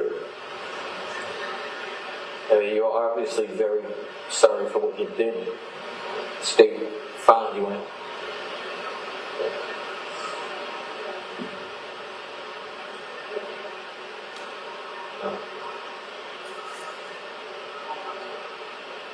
And Harry, is that pond, is it all surrounded by that brush? I cut you off, is there a lot of that brush? I'm not sure. I'm not sure. On that part, definitely that part, yeah. But the water is, it's behind the house that's for sale? It's like part of the same property, it's like, house for sale. You remember the color of the house? No. Yeah. Kind of whitish. Okay, light color. So when you walk down, you in the driveway, you had to walk around, what, the right or the left side of the house? Oh, the driveway's not directly in front? It's the house and the garage this way, and then I stopped here, took out, and walked right down to the pond. Okay.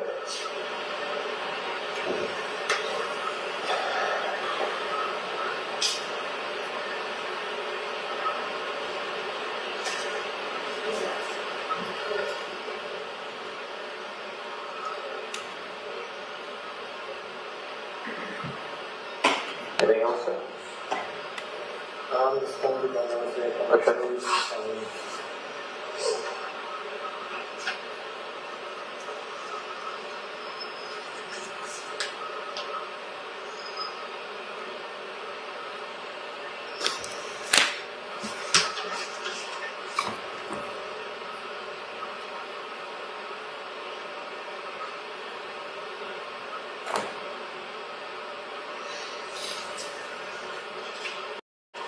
Harry, is there anything that we didn't discuss here that you think we should know?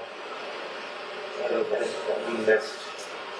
Sorry. Are there any details that we missed that you think that we should know? Anything we might find out later that we might have questions about? Or two?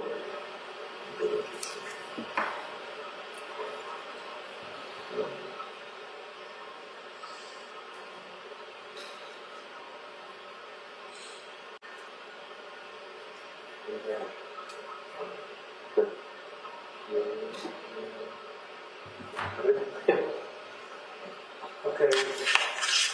8:59 p.m. on Saturday, May 16, 2020. I'm going to terminate the meeting.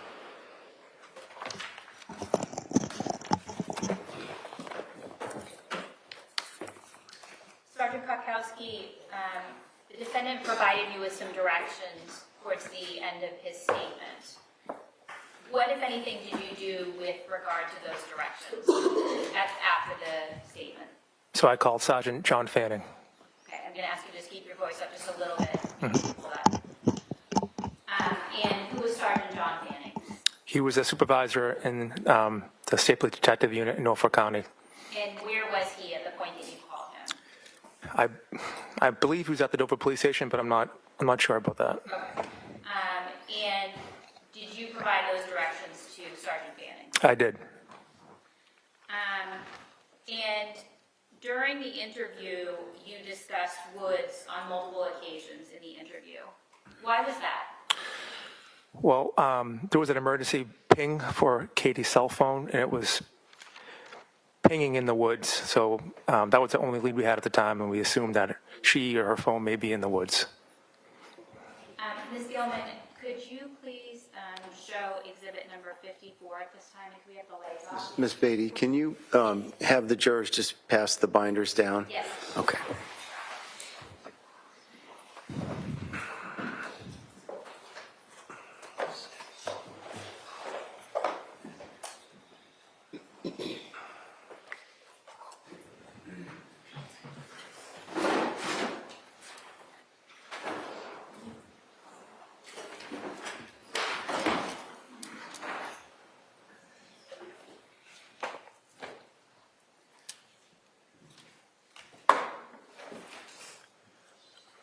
Thank you. So, Sergeant Kotkowski, what is shown in exhibit number 54? That's the defendant's, I believe it's his left foot. And who took this photograph? I took that photograph with my cell phone. All right.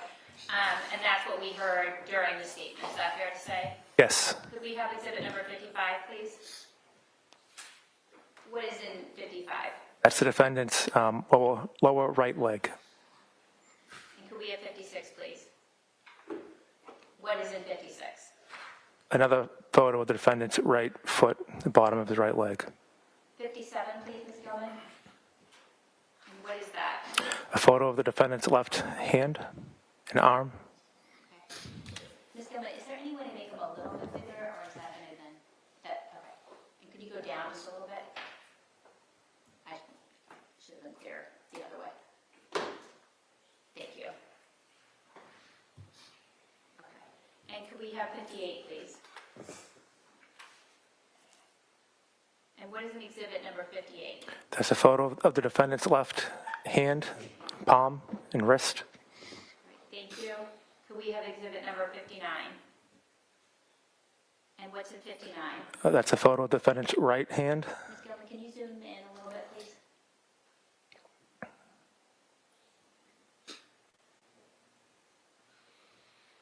Yeah, can you move it down a little bit? Thank you. And could we have exhibit 60, please? What's in exhibit number 60? That's a photo of the defendant's right hand, palm, wrist. Okay, and can we have exhibit 61? And what is that a photograph of? It's a photo of the left side of the defendant's head. Okay, and exhibit number 62. And what's in exhibit number 62? That's a photo of the defendant's left forehead. And did you take all of these photographs in 54 through 62 with your cell phone? Did? At a later point in time, did you arrange to have somebody else take photographs? Yes. And who was that? That was a trooper from Crime Scene Services. Okay. And did he or she take photographs with a camera? Yes, he did. Sorry, could I have the lights back down? Could we have exhibit number 70, please, Ms. Gilman? And what is that photograph? That's a photo of the defendant's left side of his forehead.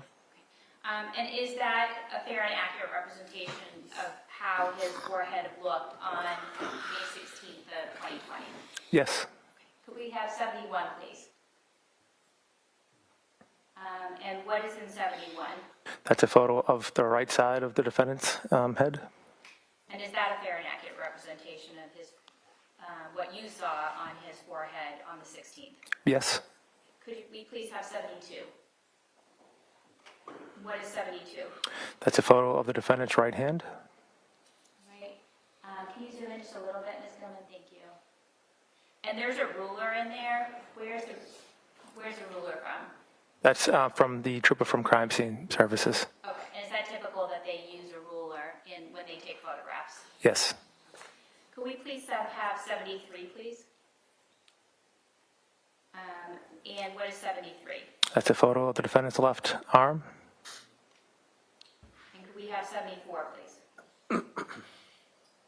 And what's in 74? I believe that's a close-up photo of the defendant's left arm, some scratches. Okay. And does that one have a ruler?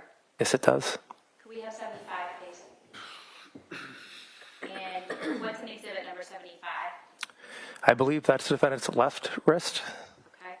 And there's some black marking on his hand in this picture. Is that fair to say? That is. What is that? That's fingerprint ink. Okay.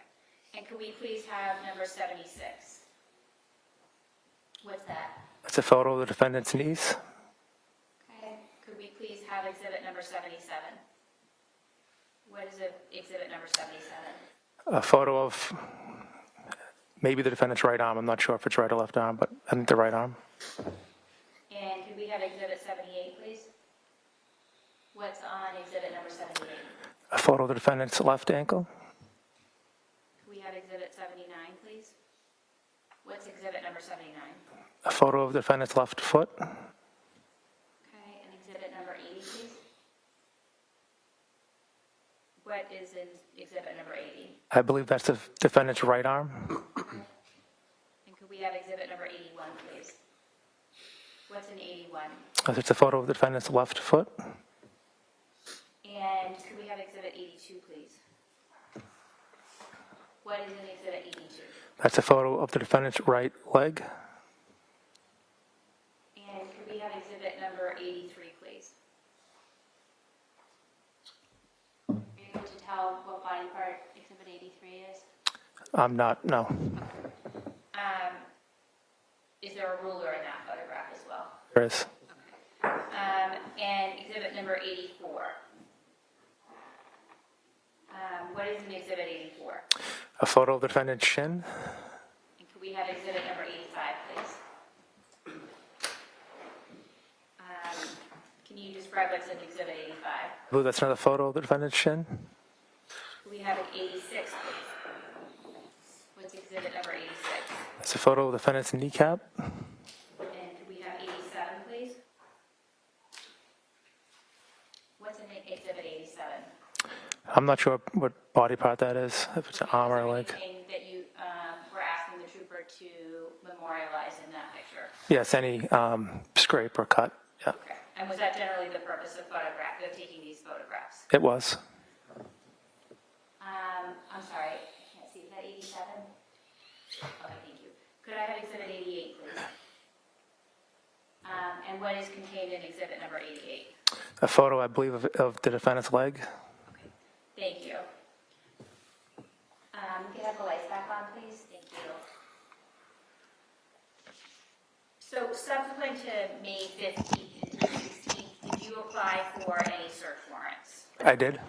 And what search warrant did you apply for? I applied for and was granted a search warrant for the defendant's clothing and belongings from Norwood Hospital. May I approach, Your Honor? Yes.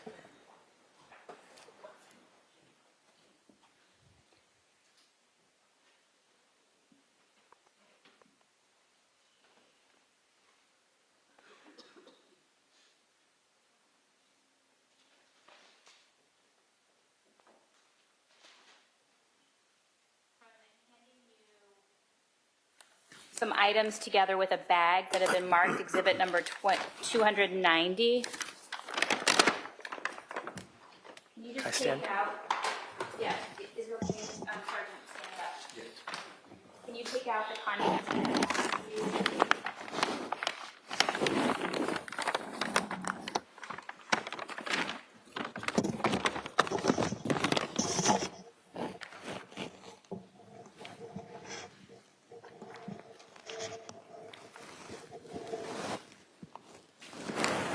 What is that? These are the defendant's jeans. Okay. And is there anything in the jeans? There's a belt attached. Okay. All right. And do you recognize these? Yes, I do. Did you collect these? Yes, I did. Where did you collect these from? From Norwood Hospital. Okay. So if we could put them back in the bag.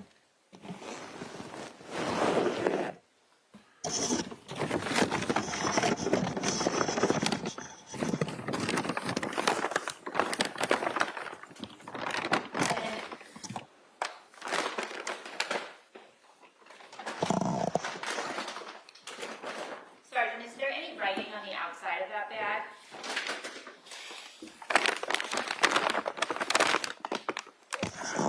There is What writing generally is contained on the outside of the bag? date of location, who collected it, description of what's inside the bag, and from where. Okay. And are there any names on the bag? Yes, there is. Whose names are on the bag? My name is on the bag. Okay. And is that writing yours as well? It is. Okay.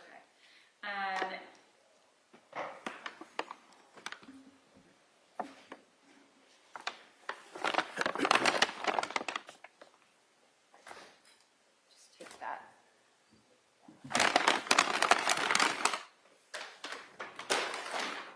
Okay, and then you take out.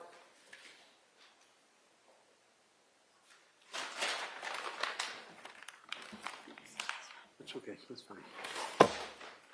I have examined all the exhibits. I don't have to examine them at this point, Judge. I'm satisfied with, no objection. And these were admitted by agreement? Yes. Showing you what's been marked as exhibit number 289. Can you please take that out Nora, may I and stand? hold it up? Yes, you can stand.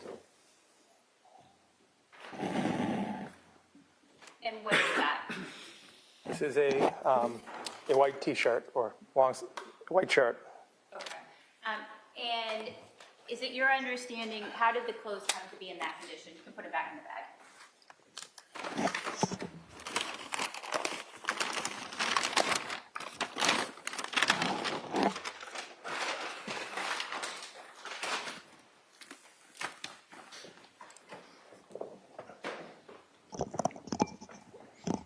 And the clothes are likely cut from the EMTs. Okay. And could we play exhibit number 278 at this time, please, Ms. Gilman?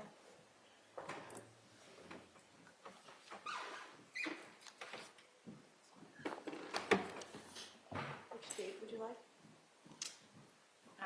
The 15th. Punch in a minute, please, Your Honor. Yes.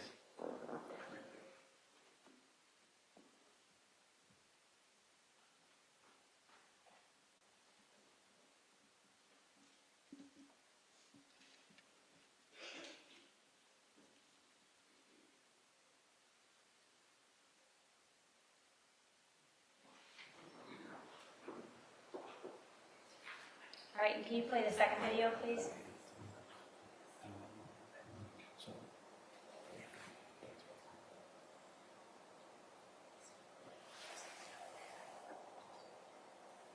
Just pause it for a second, Ms. Gilman. Sergeant Kotkowski, is there a time that's on the video? There is. What is it? It's approximately 5:30 a.m. And do you have an understanding about the accuracy of the timestamp on this video? The timestamp is off by about 7 minutes. And what is your understanding about what these two clips are? So that's video surveillance from the Residence Inn Hotel in Dedham of the defendant walking into the hotel. Okay. Can you please continue playing?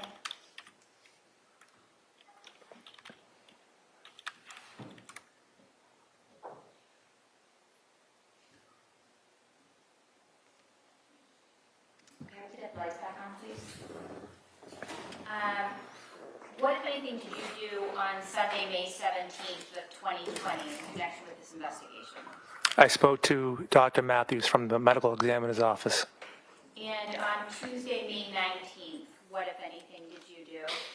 Myself and Detective Lavery from the Dover Police, we conducted an additional neighborhood canvass of the Holman Valley Road and the pond. And throughout the end of May and June, what, if anything, else did you do? I participated in additional interviews of witnesses. And as various persons have spoken with police and the prosecution throughout the last 5 years, has it been your responsibility to document those statements? Yes.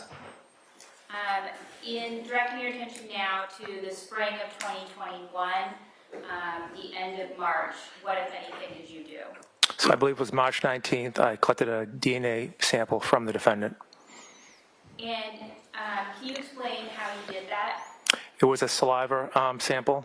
And so how does one collect a saliva sample? So essentially, the kit it's basically like a lollipop stick, and you swab the inside of someone's mouth to collect their saliva. And then you transfer that saliva onto a piece of paper and give that to the lab. Okay. And what, if anything, did you do with the saliva sample that you took from Dr. Carter? I brought it to the State Police Crime Lab. Can I have a minute, please? Yes.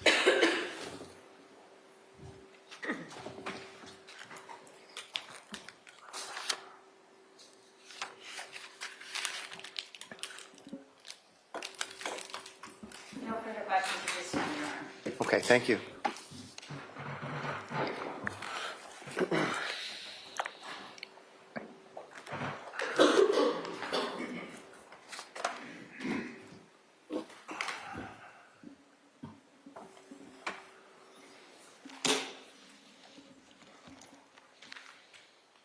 Good afternoon. Good afternoon, Attorney Rennerton. How long have you been a homicide detective, sir? I was in homicide from July of 2016 to till last January. And prior to that, what did you do for the state police? I was assigned to field services in uniform on patrol. So prior to being on patrol, obviously you have to go to the academy, right? That's correct. When you're in the academy, you learn things, you study from manuals, you have instructors, things of that nature, right? Correct. One of the things you learn would be how to perform, if you will, a crime scene investigation, correct? I can't recall that particular class, but I'm sure we... How can you be a detective specializing in homicide and not recall a class on crime scene examination? I'm just not certain at this moment that when I was in the academy, I had a class geared towards a homicide investigation. Okay. I don't recall that. It may have happened, but I don't recall it. How about afterwards, once you graduate from the academy and you become a trooper, do you have continuing education classes that you attended to? Yes, I've attended some classes. Okay. Crime scene investigation? I'm not sure I've attended that particular a course called crime scene investigation. All right. So, in any event, sir, you were assigned to Michael Morrissey's office, Norfolk County District Attorney, at the time frame of May of 2020, right? I was assigned, yes, that's correct. And you had been working in Morrissey's office for how long? I started there in July of 2016. So about 4 years, right? Yes, And Fanning was your supervisor? yes. So when you initially were assigned to this investigation, the first thing you did was get intelligence, if you will, from the other officers that had been already involved with the beginning stages of the investigation. The first thing I did was spoke to Sergeant Fanning on the phone about this case. All right. And Sergeant Fanning told you basically what he had or what his understanding was, a missing person, right? That's correct. Possibility of interviewing people that might know her location. Yes. What was the next thing you did? You went to talk to Dover Police? So the next thing I did, I went to the Dover Police, yes. All right. And when you went to the Dover Police, you spoke with them about the circumstances that, if any, evidence or observations that they had obtained, right? There was probably several conversations about what was going on at the police station. And you know that there were a number of other departments involved, the Dedham Police, the Dover Police, the Medfield Police, they were all involved in looking for this individual McLean, correct? Yes. You know that there was a ping that had been utilized to try to locate her cell phone, right? Yes, there was a ping. You know that ultimately where her cell phone was located was right in the bedroom, right? Yes. But the pings were going off all over the place. They were going off in the woods, they were going off behind the house, they were going off in a neighboring property, right? I don't know exactly where the pings were going, but I know they were going in the wooded area around her home. So they actually had dogs, you know, the canine dogs going in the woods because tracking down the pings that were coming out of the woods. You're aware of that, right? Yes. At some point, sir, you're aware that the police went into the house itself, Harry's house located in Dover, right? At some point, I was made aware of that. I'm not sure when, but I wasn't made aware of that. All right, and by the way, in the beginning of your testimony, you told the jury that you are the lead investigator in this case, right? That's correct. All right, so as a lead investigator of the case, you're the apex guy. In other words, everything that anybody below you has done, you are aware of, you try to be aware of, and have notes and have documents that you've been able to review and get up to speed, right? Yes. So, which police departments were involved prior to your involvement with the state police? You know, I believe the Dedham police were involved and the Dover police were involved. about Medfield. Medfield was involved. I'm not sure if I had known that at that moment, but I know they were involved, yes. So, in your investigation, you determined that the house in Dover was owned by Harry Tuerk, right? Yes. And in the course of the investigation, you learned that at some point he actually signed a deed transferring title to Kathleen McLean, right? At some point. I don't recall exactly when, but yes. So, in the course of the investigation, sir, did you determine that when he signed the deed that it was ultimately recorded on a particular date? I believe it was. I mean, that was I'm not sure. an investigation, wasn't it? Are you talking about the very first night of the investigation? No, I'm talking about you being the apex guy. You're on top of the investigation. You're in charge of the investigation. You know that this house was located in Dover and it was owned by Harry Tuerk, right? Yes. You know at some point that Harry Tuerk had a relationship with Kathleen McLean, right? Yes. You know that at some point, do you know when that Kathleen McLean and Harry Tuerk met, sir, as the lead investigator?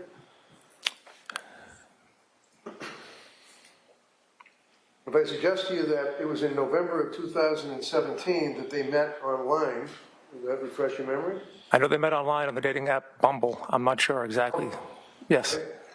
So, November to December, January, February, March, 5 months. 5 months later, Kathleen McLean and her 3 children moved into his home, right? Yes. And you know that prior to that, he was living by himself, he was living alone, right? I'm not sure of that. You know what he did for work, you know he was a physician. I did know that. He worked in Boston. I did know that. He had a lot of the guy toys, he had motorcycles, he had ATVs, things of that nature. You know he had all that stuff, right? I'm not sure that I knew we had ATVs or what all that stuff. I don't know what you mean by all that stuff. Okay, well, I mean, he was living a life, he was a single man who was a professional of some repute in Boston, right? He was a professional doctor in Boston. Yes, I did know that. Quite successful in his field, right? He was the chief of urology, right? I would agree with that, yes. Okay. And in the course of the investigation, you knew that at some point he met McLean on Bumble, and then 5 months later, she moved in with her children into his house, right? I know she moved into the house with her children. I'm not sure 5 months, that could be accurate. I'm not saying it's not. Would that be important to know the timeline of the relationship between the person, you know, McLean and Harry Tuerk? I think we established a pretty good timeline in the interview. I'm sorry? I think we established a pretty good timeline in the interview. You did? I think so. In the timeline in the interview, sir, did you determine that from March of 18, when they moved into his home, that it would be December of 19 that Harry and Kathleen got married in Las Vegas? Did you know that? Yes. Track that down and get the documents from Las Vegas to show the drive-through thing with Elvis Presley and all that stuff and the license. Did you get that? No. Okay, do you know when they got married and the circumstances of them getting married? I believe he told me he got married in Vegas. Okay, he got married in Vegas. Do you know who obtained the license? No, Do you know who put in the application for the license? no, Do you know when they got the license? no, Did you know that initially in the course of their relationship in August of 2019, they were going to be getting married? no. Did you know that he canceled the wedding on her and she was quite upset about it? I don't believe I knew that, no. So did you determine at some point that they went to Las Vegas in December of 2019, right? You're nodding your head. Yes, Okay. You just have to say yes for the record. So why did they go out there, other than the subsidiary issue of getting married in the Elvis Chapel? I don't know. Did you know that he was a speaker at an international conference about aging at the Bellagio Hotel? No, Did you ask anybody to determine why they were there? Or was it just like, okay, fine, they went out and they get married, big deal, right? I didn't investigate their marriage, no. All right. So in any event, you guessed that they got married, and then once they got married, they came back and resumed their life, if you will, in the house located in Dover, right? Yes, And her 3 kids were there, right? yes, So during that, and you knew from interviewing people that it was very important to Ms. McLean that her children and that she be allowed to reside in Dover. They liked Dover, it was good schools and all that stuff, right? I mean, that's a fair statement, yes. You know, sir, that after they came back from being married in December of 19, that it was, and I think I've been saying 4 to 5 months in the course of the trial, it was about 5 weeks later that he went and consulted with attorney Mary LaCivita. 5 weeks to get a divorce, right? I don't know. You don't know? Nope. You're the lead guy. You're the apex investigator. You don't even know when he went to see a lawyer for a divorce 5 weeks after he got married? Objection is to form. Okay, it's sustained. You know that he saw a lawyer? I know we had a lawyer, yes. Okay. And who was it? I'm not sure. Was it a divorce lawyer? I believe he told me in the interview that he was communicating with Katie through her divorce attorneys. You mentioned in general that what we just heard, that they went back and forth negotiating issues through lawyers. Was the status of their relationship, you know, you watch Crime and Order and SVU and stuff like that on TV, the relationship of a homicide victim and her boyfriend or husband or whoever would be important, right? Yes. Did you investigate that relationship? I learned about their relationship through interviews with witnesses. Okay. So you determined, sir, that, and ultimately you were aware that they got divorced 5 weeks later, right? I'm not sure 5 weeks is the accurate time. It probably is if you have it there, but Know when it was that he signed the deed to the property? no. Do you know when it was that he retained the attorney that represented him in the divorce, Mary LaCivita? No. Do you know that she had sent him an email confirming in January, the end of January, the fact that he had retained her as his divorce lawyer to divorce McLean? Did you know that she sent him an email? I don't think I knew about the email. Is it important, sir, to know that she went on his emails and saw that day, like January 31st, and went to court like the next day to get a restraining order? Is it important? Yeah. I'm not sure if that's important or not in this case. So in any event, you know that she went and obtained a restraining order. As a result of the restraining order, he was ordered out of his house, correct? He was? She stayed in the house with the 3 children, right? Yes. He had to pay for the house, the mortgage, the taxes, electric, telephone, everything, right? I'm not sure if he's saying the defendant had to pay for all these bills. So this is at the height of the pandemic we're talking about. Yes, it is. And we all recall, people wearing masks and hiding in their homes and all of us being afraid and thinking we're going to die and things of that nature, right? Yes. It's called, the governor's coined phrases called shelter in place, where you're supposed to stay where? Indoors. What? Indoors? Indoors, like a house, right? Like a safe place, right? Yes. Okay. So now Harry is in the beginning of February, out of the house, and where does he go? He ended up going to Florida. Well, what did he do before he went to Florida? He stayed with a friend, I believe, in Dover. And that would be Charlie Lax. Yes. And he stayed with Charlie for, what, a couple of weeks? I'm not exactly sure of the timeline. He had to leave and he went to Boston, right? He did. While he was in Boston, he was in like a bedroom of another friend's house for a period of time, correct? I know he was staying in Boston. I'm not sure what the setup was, but I know he was staying. Did you interview any of the people, like, to find out what his state of mind was, where he was living, what he was doing, anything? No. Did you know, sir, that the Board of Trustees in Boston wanted him to leave the building because he was not a leased owner of the building? And Richie Kovitz is the name of his friend, had to tell him to leave. Did you know that? No. You know, he then ultimately, with nowhere to go, went to Florida because he had a friend that had a trailer and allowed him to live in his trailer. He told me that. Okay. Who, Harry? Yes. And when did he tell you that? During the interview on that Saturday. The interview we heard? Yes, that's correct. And do you know where it was in Florida that he stayed in the trailer? He did tell me, but I forget at the moment. But you know how long he was in Florida? I don't. So during the period of time that he was in Florida, sir, come to your investigation that the negotiations were going on between Harry Tuerk and Kathleen McLean, right? That's when he was telling me he was communicating with her through the attorneys, I believe. And the negotiations were pertaining to basically money, right? Financial things. I'm not sure. The guy was married for 5 weeks. They got lawyers, and they're going to get divorced, right? Yes? Yes, When you spoke to Vanessa Pettigrew, you spoke to her, right? I did. Vanessa Pettigrew told you that there was an issue of whether or not he would sign a post-nup. But if he signed the post-nup, everything was good, right? I'm not sure. I'd have to see that report to refresh my memory. Well, how about a post-nup? Was there a post-nup? I'm not sure. Did you ever ask anybody or find out from anybody that there was a post-nup where Kathleen McLean demanded $100,000 up front plus that he paid for her attorney's fees and everything else? No. Did you ever determine that she wanted on the deed to the property? I'm not sure what you mean by that. She wanted her name on the deed. It was his house. She wanted 5 weeks of marriage. She wanted on the deed. I don't know. So did he sign a deed, do you know, at some point and put her name on the deed? I believe that the day of the incident, there was supposed to be a deed, if I'm not mistaken. Or maybe he did sign a deed.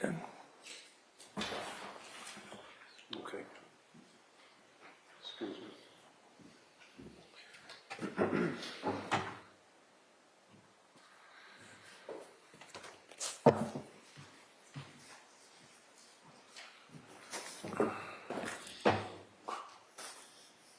So I'm approaching you with M for identification, sir, and asking, excuse me, if you can identify what this is, if you know.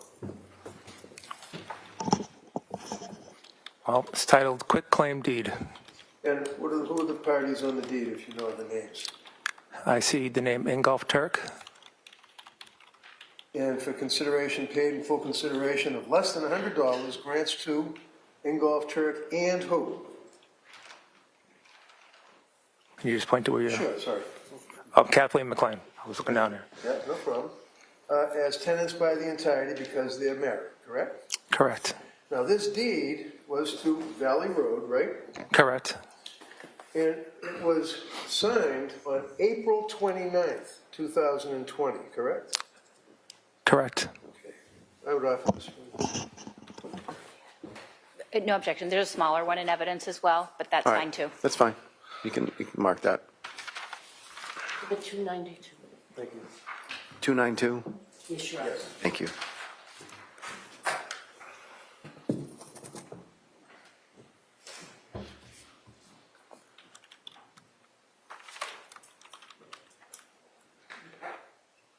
Is it a fair statement, sir, that you, as the lead investigator, do not know pretty much anything about what Harry Tuerk was doing while he was in Florida as it relates to getting a job in Germany, moving to Germany, or Ohio, or anywhere? You don't know anything about that, right? I believe... Overruled. He may answer it. I believe he told me about Germany in the interview. Okay, he mentioned of the fact about going to Germany, did you follow through on that? Did you ask him what that means, going to Germany?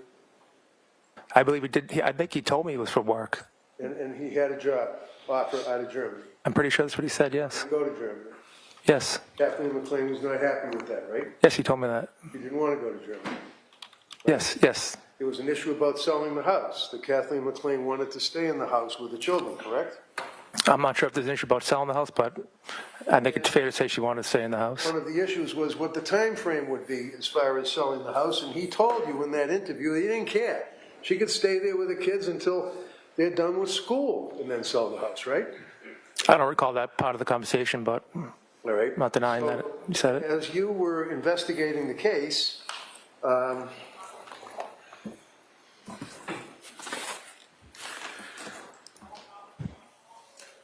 you went into the house, into the kitchen, up the stairs, and into the bedroom, right?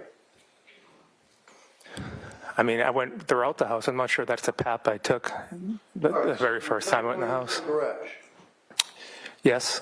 And you went into the garage, and you go up a little flight of stairs, and you go into like a little ante-room or a mudroom or something, and then you go into the kitchen. You remember that? I believe that's correct. And when you went there, sir, other officers were with you? Yes. You determined and took photographs of the area, correct? Photographs were taken, correct. You ultimately went upstairs and you noticed that the door to the master bedroom was smashed, right? The door was broken, correct. Okay. And you know, sir, that was broken as a result of law enforcement action, correct? Correct. In other words, it wasn't a matter that Harry, was in a rage, kicked the door in or something. That was the police officers that used what's called the Halligan bar, which the firefighters use to force things, right? That's correct.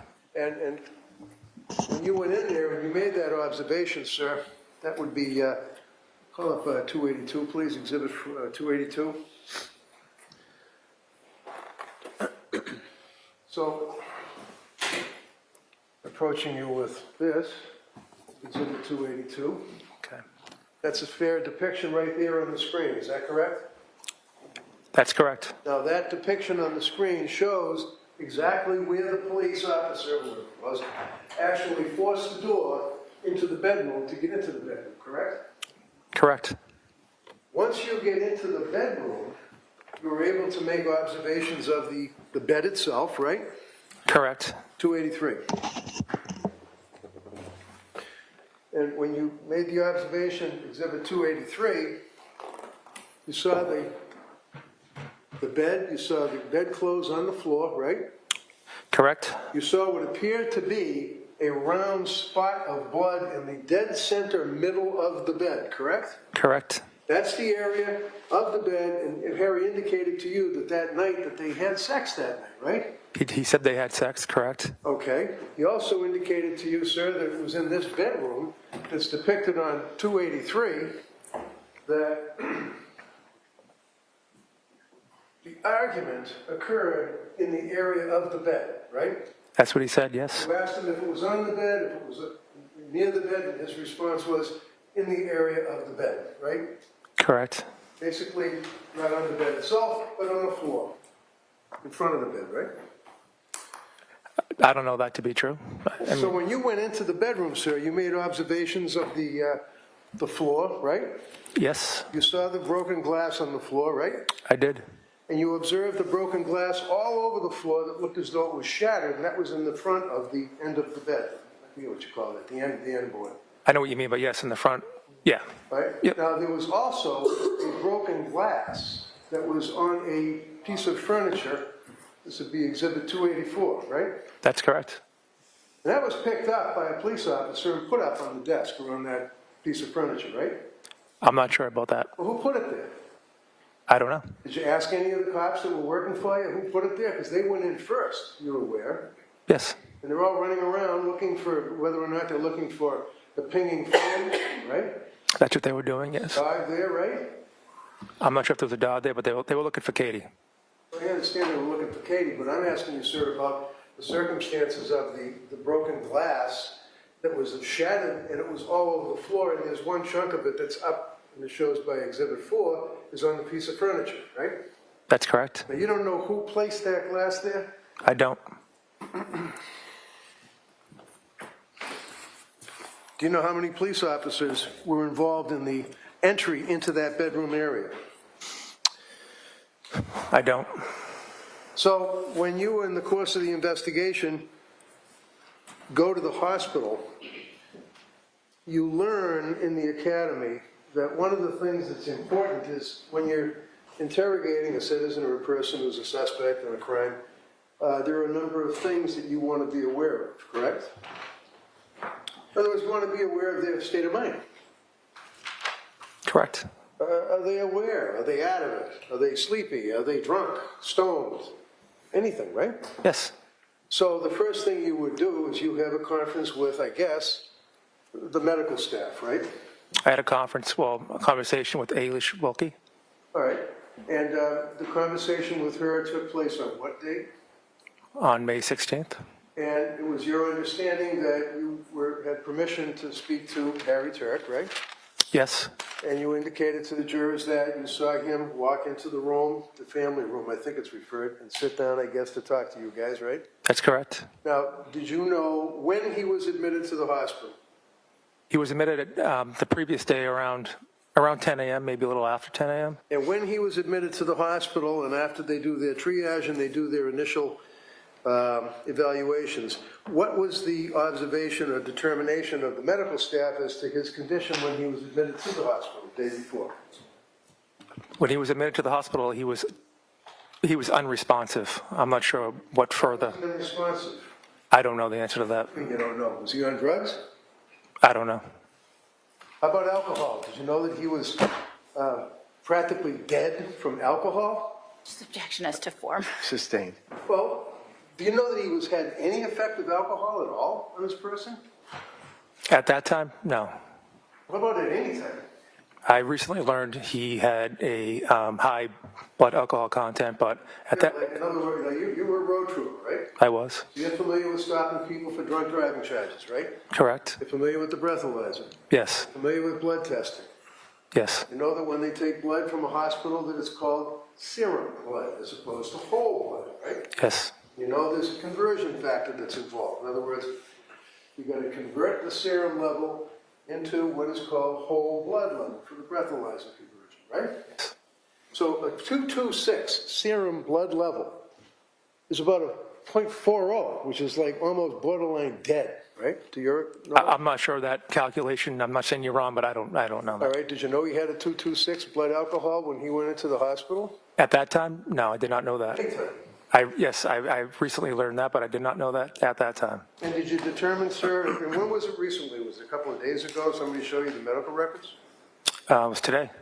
Today. So Yes. when you looked at the medical records today, sir, were you able to determine that it was noted that he was a high suicide risk? I did not know that.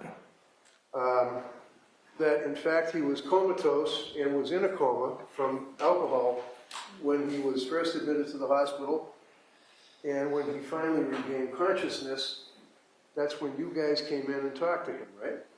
We came and talked to him around 5 p.m. the following day. Sure. Now, the notification in the hospital records would indicate what's called acute alcohol poisoning. You understand and you know what that means, right? I do. You made observations of the Glenfiddich Scotch bottle that was in the... Did you go to the hotel, by the way? I only went to the hotel to drop off the search warrants on the way to 29 Valley Road in Dover to do that search warrant.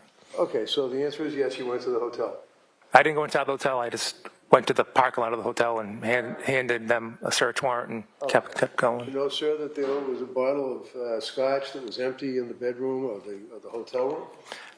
I believe I knew there was alcohol in the Jeep at that time. Alcohol in the Jeep? And I may have known at the time too that there was alcohol in the hotel room. You know what was in the hotel room? Yes, you don't know. At this moment, I can't. I probably knew at that time, but I just. You might have forgotten. Okay. In any event, sir, you also noted in the property, the Dover property, that there were a number of alcohol glasses and martini glasses and alcohol bottles in the kitchen and in the area of the living room, right?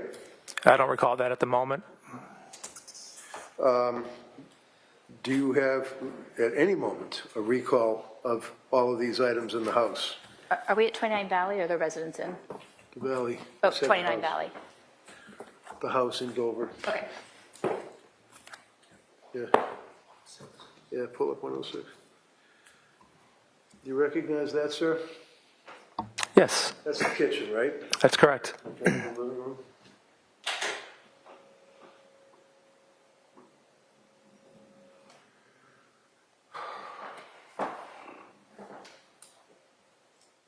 Recognize that, sir? That's the living room? I do. Thank you. Take that down. You put the lights on.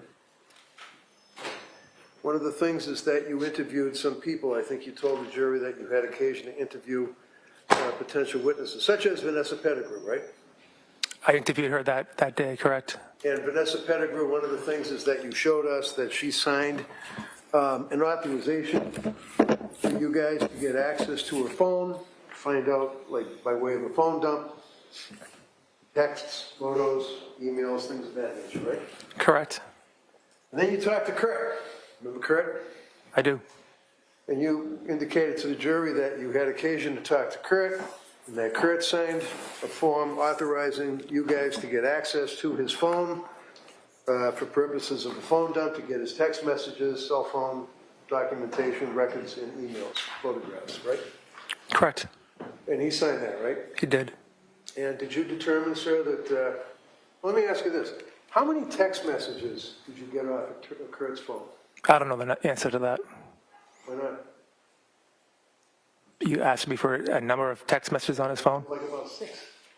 What's that? They're like 6 messages. Okay. Well, when you go to somebody as the lead investigator, you ask them to sign a document that allows you to get access to the cell phone, to do the phone dump, and try to get do you ask them whether or not they deleted text messages? I'm not sure if I asked him that. Did you know whether or not Kurt, for example, had any type of a relationship, let's say, different than that of a friend with Ms. McLean? Just objection as to form.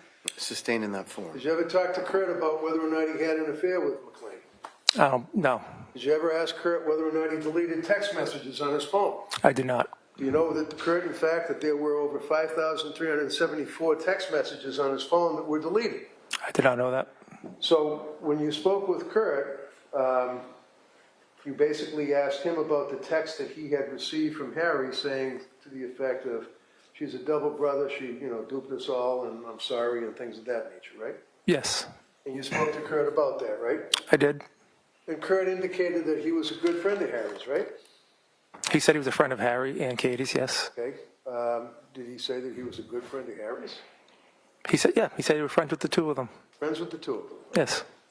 And when you were talking with Kurt, you asked him, I imagine, about that text that he received at 4:31 in the morning. I'm sure I did. Did you ask Harry about the text when you were talking to him in the hospital? Yes, we told him about the text a couple times. Why did you send that text to Kurt? Why did he? Yeah. I think he felt bad for what he did. No, not what you think. What did he tell you? You just told the jury that you asked him about it, that he made a statement to you in the interrogation at the hospital. What did he tell you about the text to Kurt? Why he did it? I think he said he didn't remember doing it. Okay.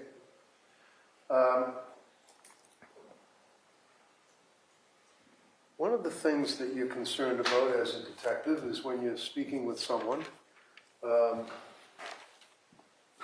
their physical condition as well as their condition by way of alcohol or drugs or mental illness, right? Yes.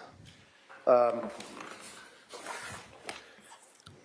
going to approach you with a photograph, sir, and ask if you, this would be L for ID. L for ID. Excuse me. Have you ever seen that photograph before, sir? I believe I have. When was that taken? I believe that was taken after the interview. After the interview? I believe so. All right. I'd offer this, please, Judge. Can you pull it up? No objection. All right, is there something on the other side as well? Yeah, well, I can ask you about that. Is that a yes? Yes, it is. Thank you, Judge. It is. That's also a picture of Harry's head, correct? That is? And that would be the left side of his head, like over here, right? Yes. I'll offer it now. All right, as one exhibit, two sides? Yes, please. No objection? No, thank you. There'll be exhibit 293, formerly ELF identification. Now, one of the things that you did is you noted that he had, obviously it indicated to you at some point that he was struck by glass, and then further into the interview, he indicated he was struck by something in his head, right? That's correct. Did you ask him if he suffered any injury to his head? No. Did you have occasion to observe any injury to his head? I saw the mark on top of, I believe, the right side of his head. I think I photographed that. Okay, so what's depicted there would be the left side of his head, right? That's correct. Now, in your police reports, or one of your reports, you indicated that it appeared as though he had a bruise to the left side of his head, but it's not the left side of his head, it was the right side of his head, right? I mean, that's the left side of his head, and I see Those him. are like little birthmarks. He still has them right here as we're sitting here today. Okay. Those little marks on the left side of his head. I'm not a doctor. I don't know. That looks like a mark on his head there to me. Did he tell you where he was struck on his head? No. I don't believe he did. Really? So you're investigating a homicide, experienced guy, head of the whole investigation. You've got the person that's making a full statement to you, tells you that he was struck by glass or something. You don't pursue that? You don't ask him that? Anything further about that? Where did it happen? Objection as to form. Overruled. I'm not sure I asked him where exactly that occurred. Okay. At some point, did anybody ask him where it occurred? The case being objective? I don't think so. I think we assumed it happened, during their argument. You assumed? Yes.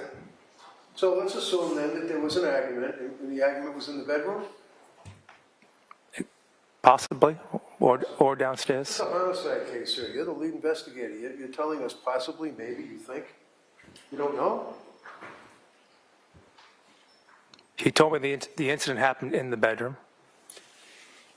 Did he tell you the circumstances about her holding his cell phone in a rage and screaming at him about communicating with a woman named Kate Kelly?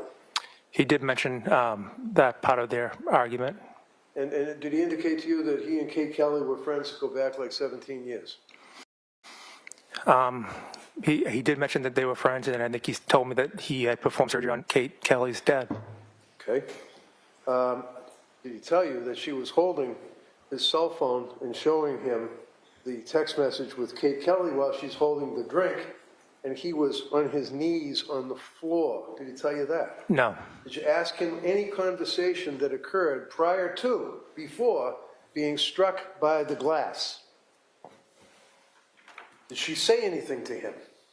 I think we did ask him if she was saying things to him. Yes. Okay. Yes, we did. Excellent. Outstanding. What's your memory? Objection. Sustained. What's your memory that what? I think he said that she called him motherfucker and something else. Okay. I think that's what he told me. And did he indicate to you that in the course of that exchange that she smashed him in the head with the glass? No. Did he indicate that he was struck by the glass, or any glass? He said he was hit with an object, I believe. He wasn't sure if it was a glass. Okay. So in the very beginning, and we have the transcript, in the very beginning, sir, he indicates that he was struck by a glass. It was in the course of the further questioning that he says, I'm not sure, it was glass or something. Is that fair? The second half I know is fair, yes. I'm not sure if he said glass the first time. All right, so as a homicide investigator, knowing that there's glass all over the bedroom floor, knowing that there's jagged glass up on that piece of furniture, what did you do to find out the circumstances of the glass becoming shattered on the floor? I asked him multiple times if she hit him with a glass. Okay. And in the course of your investigation, sir, one of the things that you noticed, I think you said, was the cut on the right side of the head, right? Yes. And that was photographed as well, correct? Yes. Now, I'm looking at photographs there and asking, excuse me, if you can identify, is this a fair and accurate depiction of his head? Yes. All right, can you hold that? Yep. I would offer that, Your Honor. No objection. All right, it may be admitted. Exhibit 295, excuse me, 294. Can you pull up 294, Steve? See the right side of the head.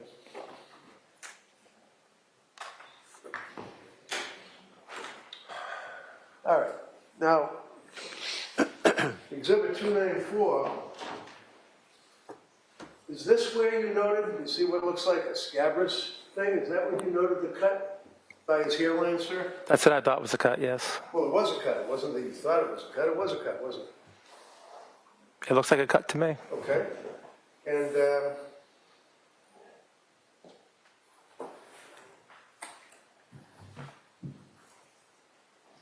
likewise, another photograph that you guys took with a different type of lighting shows the same area of the head, correct? Correct. All right, enough of that. No objection. All right, may be admitted. Exhibit 295. Did you ask him, or did he indicate to you in any detail how that actually happened? How he got that cut? No. Can you tell me why you guys would take a picture after the questioning while he's passed out or sleeping in the bed? I didn't take that photograph. Well, who did? I'm assuming it's the trooper from Crime Scene Services. Assuming again. It's okay, but you're assuming, right? Yes. Well, you're the head guy. Did you tell him to take the picture? That particular photo? Yeah. No. Well, why did he take a picture of him after he talked to you guys and he's all wide awake and aware, ready to do a Fred Astaire tap dance? Objection as to Sustained. form. So, who took the picture of him and why? Well, can we do one question at a time, please? Who took the picture? I believe that picture was taken from a trooper in Crime Scene Services. You know why? That particular photo there, I don't know why. What exhibit is that, Mr. Reddington, so we have a clear record? 293. I'm sorry.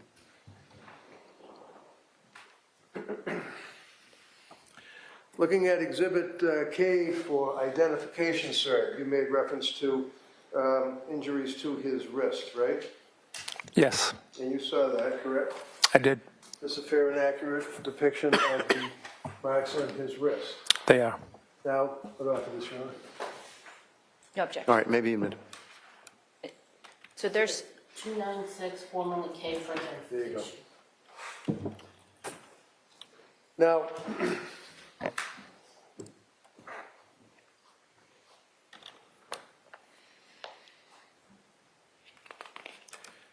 let's talk about the Jeep a little bit.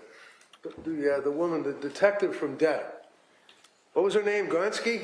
That's correct. So Detective Gonski was talking about, well, you know, the Jeep was parked pretty good in between the lines, and it looks to us as though you didn't have any difficulty parking the vehicle, right?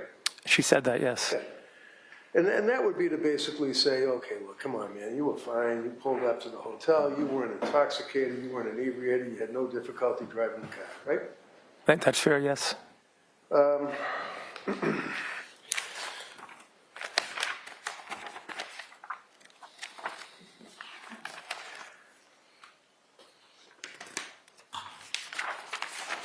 Can you pull up the vehicle pictures?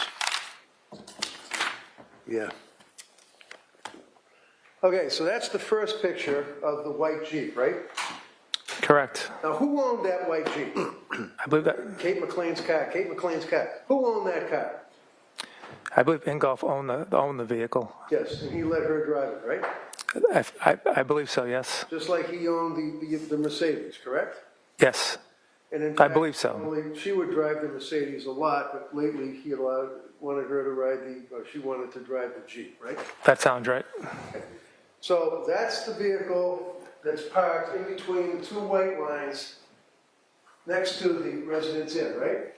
Correct. You can see that it's parked to the right-hand side of the two white lines. You give me that, right? Yes. Okay. Next one. This one here, it's practically up on the sidewalk. You can see the tires crushing up against the sidewalk, right? The ties are hitting the sidewalk, correct? Are these marked exhibits? Yeah, I believe they are. All right, if, What are they? Yeah. This, 117? 116? all right.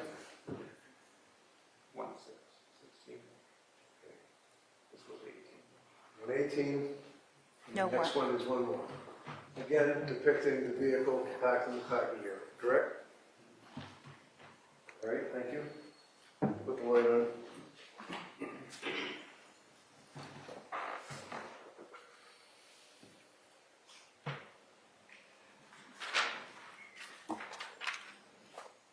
Would you agree with me that in a lot of your questioning, Harry was, well, put it this way, he was pretty cooperative, right?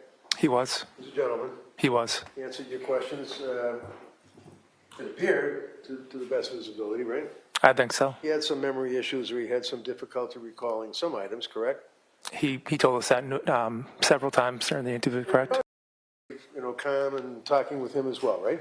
I think so, It was yes. basically just like a conversation effect, right? Yes, And there's no overbearing, you know, techniques or anything, right? correct. You were trying to be fair. I think we were fair, yes. Okay. He did ask what day was today. He didn't even know what day it was, right? He did ask me that. And also, he actually got McLean's name confused, the kids' names confused. They were McLean, and then he thought, no, they're not McLean, they're Roca. Remember that? I do, but he corrected himself, so.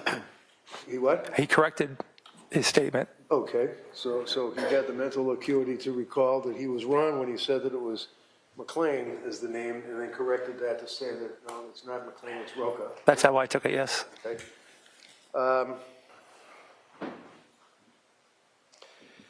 When he makes the statement about the vehicle, strike that, when he makes the statement about being struck initially by the glass, well, the transcript will bear that out, and then further into the transcript, he's talking about something, right? Yes. It's fair to say that it's pretty clear that he was not trying to, you know, oh my God, I got hit in the head with a drinks glass and it shattered and it's all over. He didn't say that, did he? He did not. He basically said on one occasion it was a glass, and after that he's like, something hit me in the head, right? That's correct. There was evidence of something hitting him in the head, right? Yes, he had a cut on his head. Evidence of broken glass all over the bedroom floor, right? That's correct. And he indicated that when you guys asked whether or not he hit her, and he said, no, I didn't hit her. I may have, and I think it's jury's maybe not mine, but I must have reacted, is what he said, right? That sounds correct. I must have reacted to her after the glass, after he was struck, right? Is that the statement? Yeah. Okay.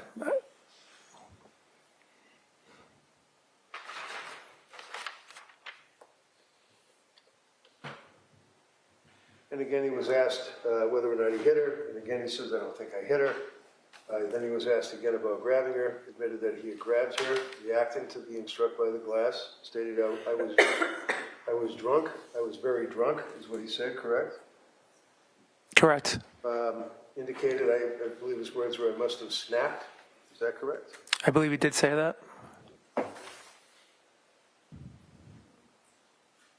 He made no observation, I mean, he had like scratches all over his arms, his legs, and everywhere else, right?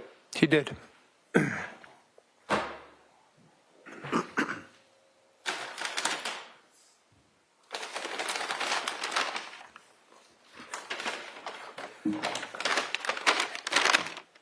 Looking at Exhibit 289. Mr. Reddington, do you want to put gloves on? Sorry? Put gloves on. At this stage, Judge, I don't need gloves, no. Ms. Beatty? That's all set, thank you. It's fine. What is Exhibit 289? No objection? It's okay. Go ahead. What is Exhibit 289, sir? That's his shirt. Gary's shirt. Okay. And as you said, it was cut because of the EMTs and their treatments, correct? I think so. That's common. Generally, that's unusual with what's done, right? That's correct. And the other exhibit would be the jeans Yes. belt, correct? Yes. What was he wearing for footwear when you guys spoke or saw him, if you know? He was barefoot when we spoke with him, I How believe. about when he went into the hospital? What was he wearing for clothing, for footwear? I don't think he had shoes on his feet. Didn't have any shoes on his feet, so he was barefoot, right? And that's why the feet are cut up or chopped up a little bit as well, right? I'm not sure about that. I'm not sure how the cuts happened to his feet. There were some injuries to the feet, right? I did. Yeah, injuries to the calves, right? Yes. And on one occasion, for example, you made reference to, in your testimony that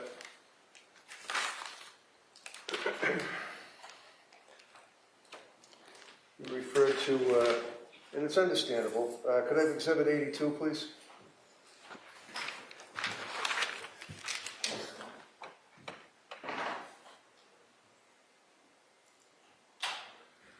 Okay, for example, in the course of your testimony, you made reference to the fact that it was a right arm, but in fact it's a leg, right? Obviously it's a leg, it's not an arm, correct? That's a leg. Okay. And you made reference to his hands. Exhibit 57, please. Took photographs of his body, and he basically cooperated with your request, right? He did. Exhibit 57 shows what would be the left hand, correct? That's correct. And his next photograph, please, would be Exhibit 58. And of course, that would be the hand flipped over, and it shows the marks on the wrist, correct? It does. 59. That's the right hand, correct? Correct. 60. That's the right hand? The right hand flipped over. Yes. Okay. Pull up 61, please. You indicated, sir, that, again, it's a juror's memory, not mine, but you indicated in your testimony that throw was his right eye, but in fact it's his left. Is that correct? That's his left side of his face. Okay. Does that show those two little birthmarks that I'm talking about? I think I could see them, yes. Yeah, right above the eyebrow? Yes. Okay. All right, you take that down. Take the lights off, thank you.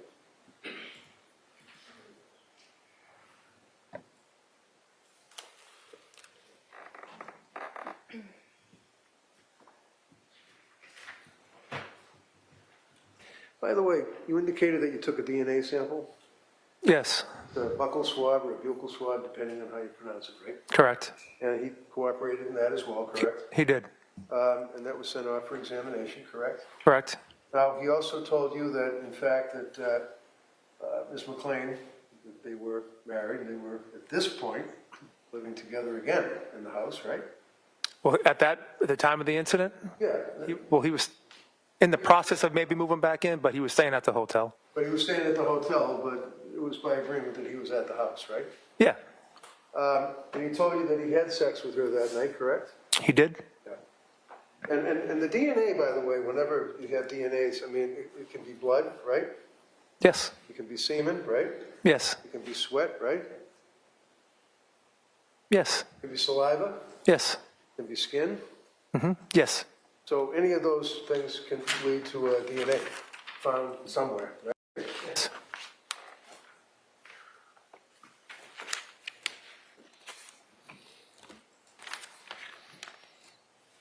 Excuse me, Your Honor. Yes. There is.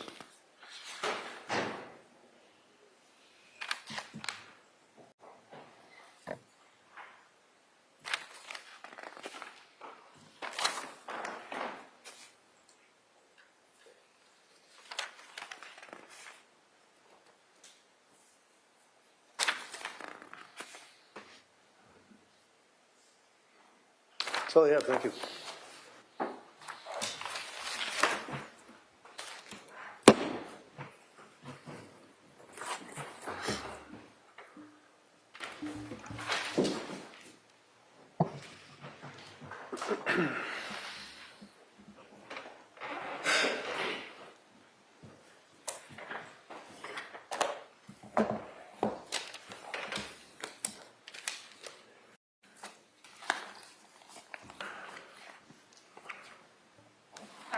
Sergeant Kotkowski, you stated that you spoke with Dr. Tuerk after 5 o'clock on the 16th.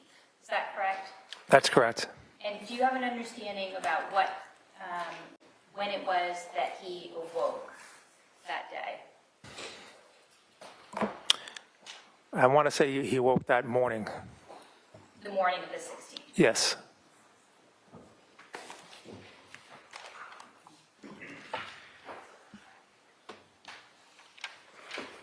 And what was the purpose of taking the photographs of Dr. Tuerk? Just to document the injuries he had. Okay. And what methodology did you take? Why did you document what you documented? Because I thought it was important to document that he had injuries. Okay. And did you document some of the injuries, or how did you make those decisions? I documented the visible injuries I could see. Anything that you could see? I believe so.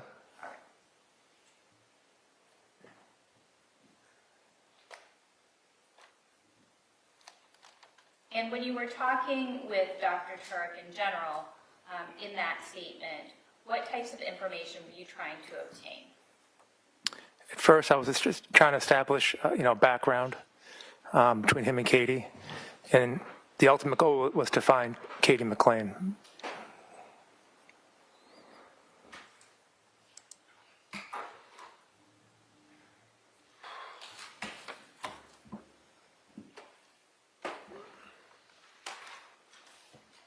You were asked some questions about the pandemic and people having to stay home.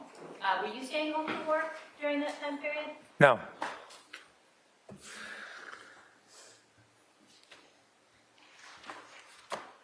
Ms. Gilman, could we get the residence and video back up again? Just one.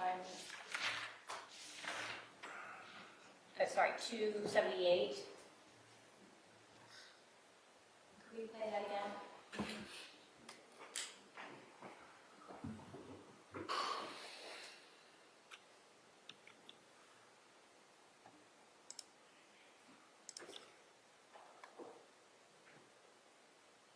Okay, and could we play the next one?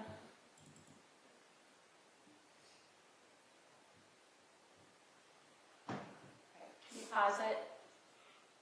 Are you able to see what footwear Dr. Tuerk had on his feet? I am. What is that? It's sandals. Okay. Just a minute, please, Rory. Yeah.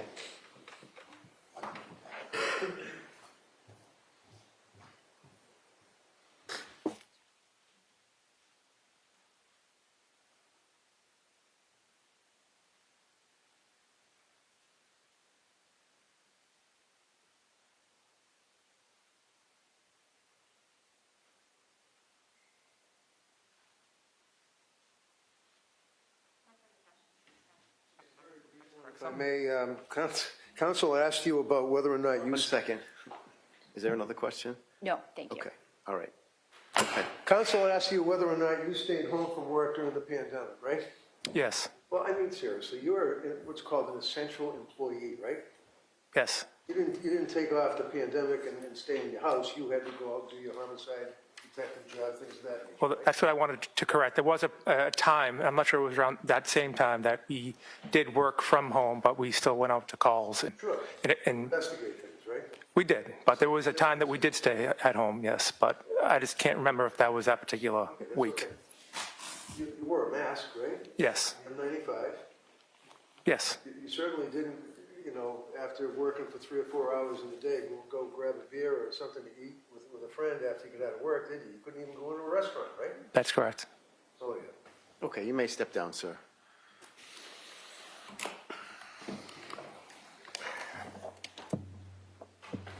All right, so jurors, it's 4 o'clock. We're going to break for the day in just a minute.